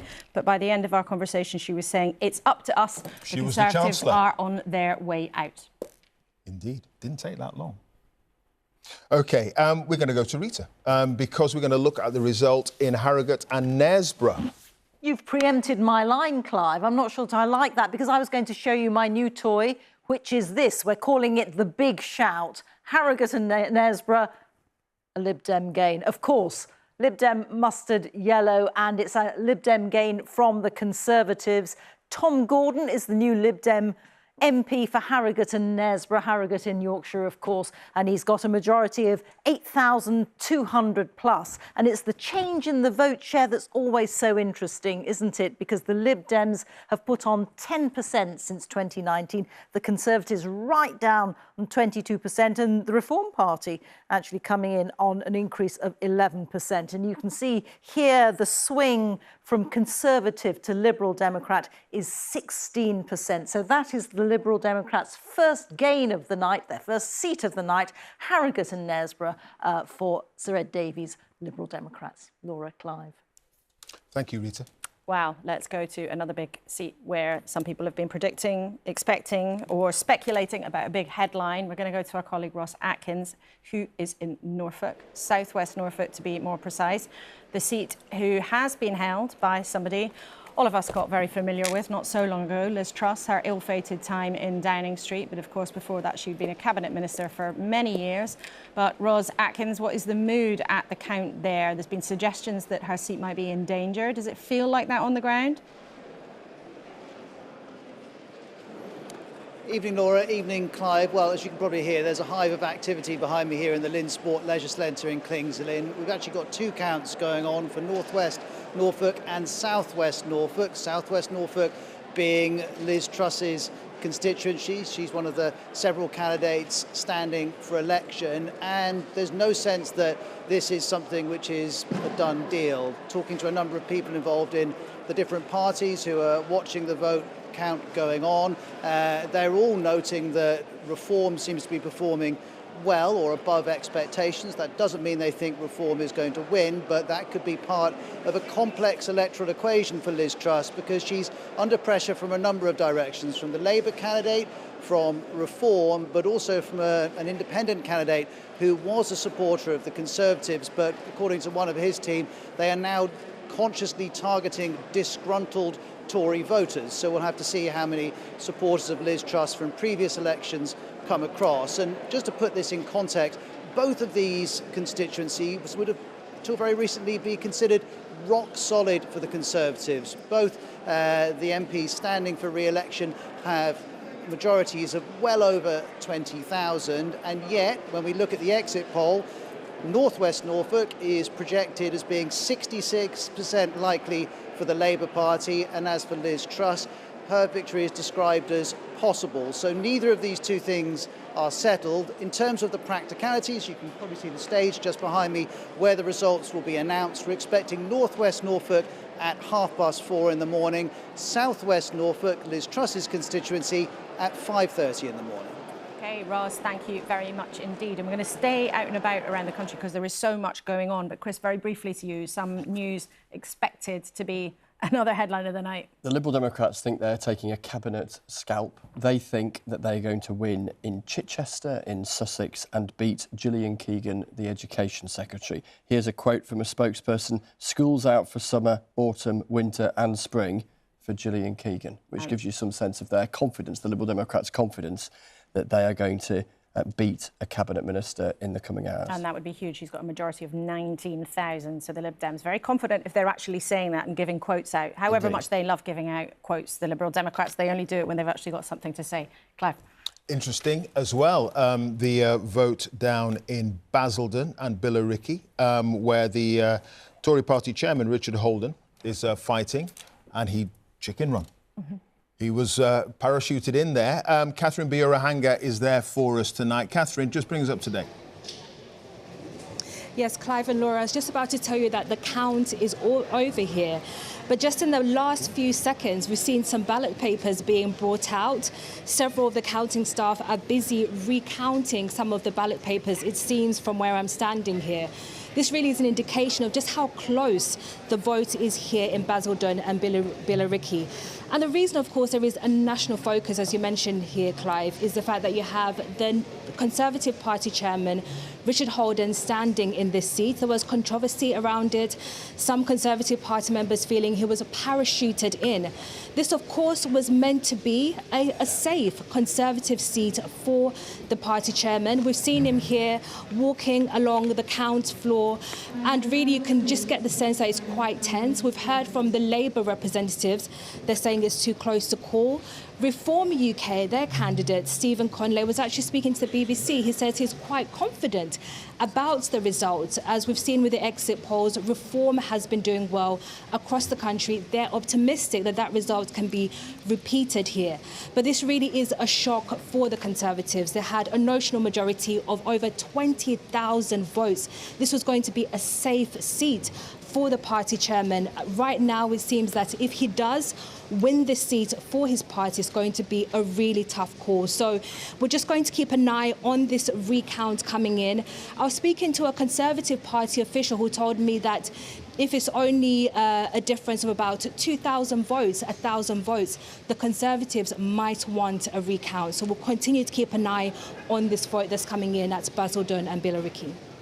OK, Catherine Bierahanga will keep an eye on that seat. Very interesting. Very interesting. Let's go to the other side of the country. We can talk to Katie Razzle, who's in Bristol. And one of the really interesting things in Bristol, Katie, is that real fight between Thangam Debbonaire, who is the Shadow Culture Secretary, who would be very hopeful of being in a Keir Starmer cabinet, and the Greens, who have been pushing very hard. What's the mood? Well, the mood here, I'm in the Oasis Academy. Hello, Laura. Hello, Clive. You can see Bristol East, which is one of the counts happening here, but way down the end of that corridor, that is the key one for us and for many people watching this count. That is Bristol Central, where, as you say, Thangam Debbonaire, Shadow Culture Secretary, she has a huge majority last time, 30,000 around that. But I've been in there pretty recently, having a look round as the people are counting, representatives from all the parties are watching as those votes are being counted. And I have to say there is only one set of party representatives in that room looking happy, looking confident, and that is not the party predicted to win a landslide at this election. It is, of course, the Green Party. They are using very sober language still. Carla Denyer, the co-leader, is about to arrive here, and they're talking in very sober terms, just saying they're optimistic and it was great on the doorstep. But someone from one of the smaller parties who's been in that room for a long time told me she thinks the Greens are storming it in Bristol Central, and it certainly looked that way to me when I was in there. Of course, it's early days. We're not going to find out till 3:15, but there have already, it looks to me like been some Labour people who do look pretty devastated. I was talking to somebody who was saying that even as they were trying to get their vote out on the doorsteps, even as late as 8:30, 9 o'clock tonight, people were saying, I'm sorry, we really like Thangam, but we're going to vote Green because, I mean, what this person was saying, in a sense, there's no jeopardy. If you think there's going to be a Labour landslide, it's OK in a seat where you want to support the Greens to do that without any jeopardy. And that seems to have been potentially, if that is what swings it, but that is one of the reasons why this has happened. But there's a lot of faces, sad faces here, but we're going to wait for at least another hour and a half until we know what's happened. OK, Katie, thank you very much indeed. And in the context of what looks like a really resounding result for the Labour Party, to lose that seat in Bristol Central, Thangam Debbonaire, close ally of Keir Starmer, that would be a disappointment amongst it. Just while we've been chatting, two more results have come through. Rayleigh and Wickford is the first Conservative victory of the night. That seat held by Mark Francois, prominent Eurosceptic there, holding that seat in Essex for the Conservatives. But Labour has taken Stroud in Gloucestershire from the Conservative Party too. So, a couple of results, and when we've got the numbers in full, we'll bring them to you just as soon as we can. Chris, you want to come in here? Full recount taking place in Basildon. So right. that, the seat being contested by the Conservative Party chairman, suggests it is very close. Which is just where we were talking to our reporter there on the ground. Huge tension there. And now a full recount underway, as Catherine was hinting at, might be coming, but now confirmed. Confirmed. All right, OK, we'll bring you the results of that and all the others in a few minutes. But the BBC's Newscast is hosting an all-night watch party in the Radio Theatre here in central London. Adam Fleming. Yeah, we're left here. Billy No Mates. Adam is hosting. Hello from the newscast all-nighter, which is in the BBC Radio Theatre at BBC HQ, but we've turned it into a giant living room and filled it with politics and podcast fans who've been watching tonight's election results as they come in on this absolutely massive television and these very comfy sofas which we've had installed. Let's see how people are feeling. We're joined by David and Annabelle. Hello. Hello there. Hi. And Adam. Hello. Hello. Two Adams are better than one. Right, so how do you feel about things so far? Yeah, really interesting. Yeah, personally very pleased. Because? In particular because of the swing in Eastleigh, which is where we're from, in Hampshire. So really keen to see Lib Dem take that back. Okay. How about you? Family agreement? Yes, definitely. Very pleased about the Labour majority, probably, but scared too. What, scared about what? Well, looks like Reform's going to get quite a few new votes, which is... Why would that be such a bad thing? I just don't agree with a lot of their policies. I think they're quite scary as a party. Well, that's slightly awkward because, Adam, you're a supporter of Reform. Oh, well. Yeah, it's a little bit awkward, yeah. Yeah, how do you feel then? I mean, the story of the night is... well, the number of seats that Reform end up getting, but I think the thing that's really struck me is just those amazing second places they've been getting in the seats that we've seen so far. Yeah, I mean, the big thing is obviously if you get second all night, you're not actually going to get any seats. But I think Reform will be very pleased, the leadership will be very pleased with how it's gone. And I mean, they said from the start, even just one seat would be amazing. And so I think that overall they'll be very pleased with seeing 13 come up. And I think it really gives, given how much proportion of the vote they have, maybe it's not reflected in the seat count, but they will be really pleased being government and really have a mandate from the people. I mean, Reform is often talked about as a kind of one-man band, the one man being Nigel Farage. Do you think there are 12 other good quality Reform people out there to be in Parliament? What are these 12 other people going to be like if there are 13 Reform seats? I mean, I think everyone is, you follow the party line. And I think the politics of the party, they're addressing the concerns people actually have. I think the issues people see Conservatives, and Conservatives fumbled the bag, really. They were given a massive majority in the last election, completely wasted it, I think. And with Labour, I don't see change. I'm sorry, they say they stand for change. I don't think that is the case at all. Lib Dems... I'm going to ask David about the Lib Dems, because he seems pretty pleased about the Lib Dems. They're not getting a lot of attention tonight on the programme because of the bigger stories are going on. But how do you feel about if there's 53 Lib Dems again? That's kind of back to the good old days, as they would see it, kind of pre-coalition. Yeah, no, I think it's going to be a good thing. I'm voting tactically, or have voted tactically in my constituency. But yeah, going those numbers, back to but before the bad times, as it were, when they lost an awful lot of seats, didn't they? But yeah, I think it was the obvious alternative to the Tory situation in our constituency. And to be honest, people have just had enough. So many lies, so many things going wrong. The economy wrecked. It's been awful. Right, thank you very much, you three. I hope it's not too awkward now sitting next to each other for the next 12 hours. Recorded for each candidate at the said election is as follows. Peter Gibson, Conservative Party candidate, 14,323. Laura McAvoy, Labour Party, 16,621. Matthew Snedker, Green Party, 2,847. Simon Thorley, Liberal Democrats, 1,735. Michael Walker, Reform UK, 6,852. I've got to deal with the rejected ballot papers. 121 ballot papers were rejected. There were no rejections for want of an official mark.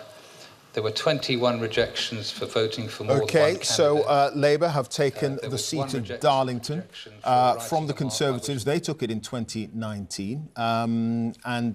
It is Lola McAvoy who has taken it there from the GMB union rep. 16,621. The Conservatives in second place. Michael Walker for Reform UK in third place. The turnout, again, disappointing, 60%, but the majority, 2,298. So Labour taking back Darlington from the Conservatives with that majority of 2,298. So the headline in Darlington, a seat that turned blue in 2019 has turned red again. But let's look at the numbers in more detail. You can see there what happened to the Conservative share, crashing by 16%. Labour barely going up at all, hardly noticeable, 0.3%. And the Reform Party up by 13%. Now, Reform didn't do enough to beat the Tories into second place, as we've seen in some other seats tonight. But if Reform hadn't been around, then the Tories would have held it on those numbers. Let's look at the swing from Tories to Labour, 8.1%. So Darlington is once again in Labour hands, part of the country they used to, their critics would say, take for granted that they lost in 2019, back in Labour hands tonight. Yeah, Labour are winning seats, there's no question about that. And the exit poll projection was for a majority of 170 seats, a majority. So they are doing well. That is the story. But Reform and their percentage share is also part of the mix this evening. And one of those seats that Labour have taken this evening is from the Conservatives is Stroud. And Rita has been drilling down into the numbers a little bit more on that. I have indeed, Clive. I can show you how this was done. So Stroud in the Cotswolds in Gloucestershire, a Labour gain from the Conservatives. Now, this was a top Labour target. It was number 14 on their list, and it's quite a bellwether seat. It was Labour during the days of Tony Blair, and then Conservative during the Cameron years. But Simon Ofer, who's a local GP, is now the new Labour MP for Stroud with a majority of 11,400 plus. And look, turnout 71%. Now, it's high in Stroud. People have really come out to cast their vote here. Take a look at the vote share. Labour up by 5%. The Conservatives right down 20% of their vote lost since 2019. Reform up 10%, so another strong performance there by Reform. And the swing here from the Conservatives to Labour is 12%. Now, Labour only needed 2% to take Stroud, so they've done it with bells on, really. Laura, Clive. All right. Thank you, Rita. We should just bring you the Nuneaton result. Classic bellwether seat here. Tory under the Thatcher and Labour under Blair. Well, Labour have taken it from the Conservatives. That Nuneaton seat there. A nursery manager, Jodie Gosling, 15,216 votes, beating government whip. And on the Tory right, Marcus Jones, 11,737. And the turnout, again, disappointing, 57%, but the majority, 3,479, and Reform coming in with a healthy 9,059. Prime Minister campaigning there just the other day.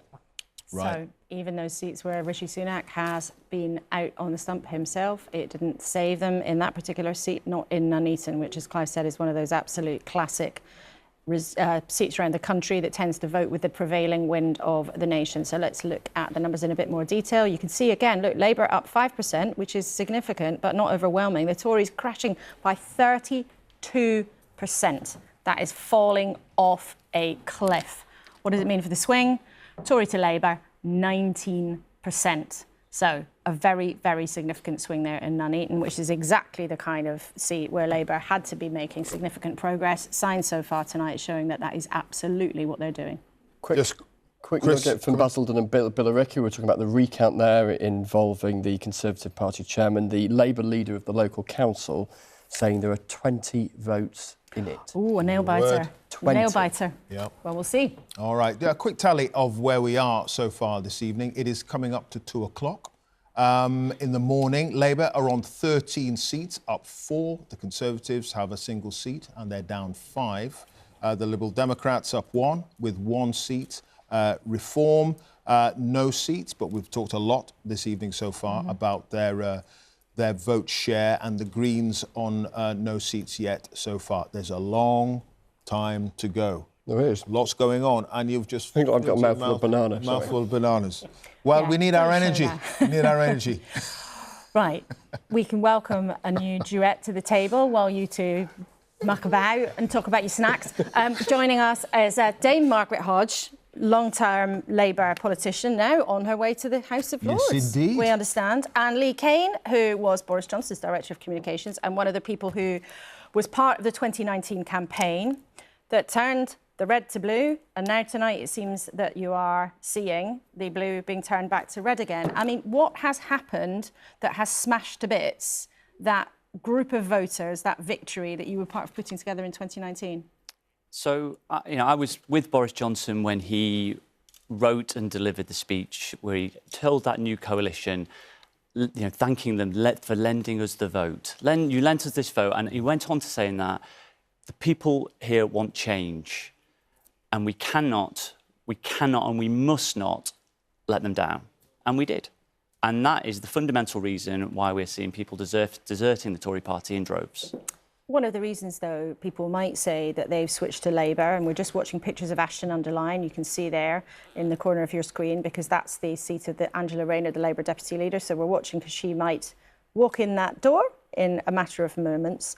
Many people watching tonight might think it wasn't just that you didn't do the things that you promised you would do in 2019. It's also because of the way that Boris Johnson went on to govern. And it's also because of things about Partygate. But we'll get to that. Declaration in Barnsley. Let's take you straight there. For each candidate at the election is as follows. Baker, Penny, Liberal Democrats, 1,336. Devoy, Tony, Yorkshire Party, 603. Fisher, Neil, Independent, 616.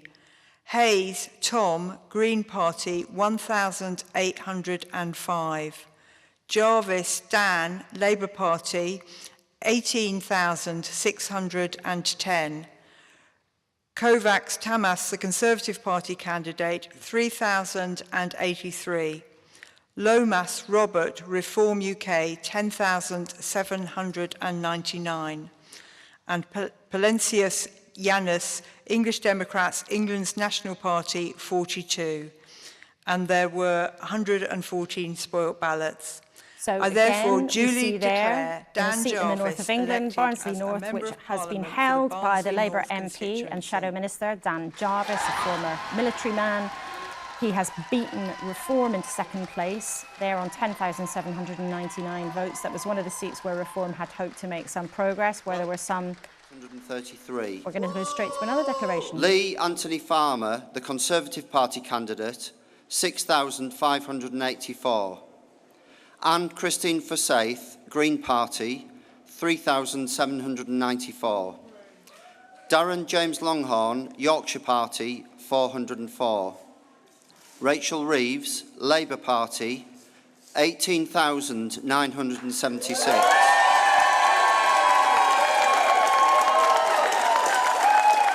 Dan Walker, Liberal Democrats, 1,743. Sasha Watson, Social Democratic Party, 79. Andrea Whitehead, Reform UK, 6,281. The total number of ballot papers rejected was 121.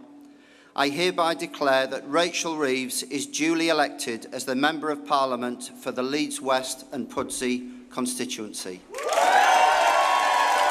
The woman highly likely to become the next Chancellor of the Exchequer, the first woman to hold that job. And she's about to give her victory speech. Let's listen in. Thank you. It is a huge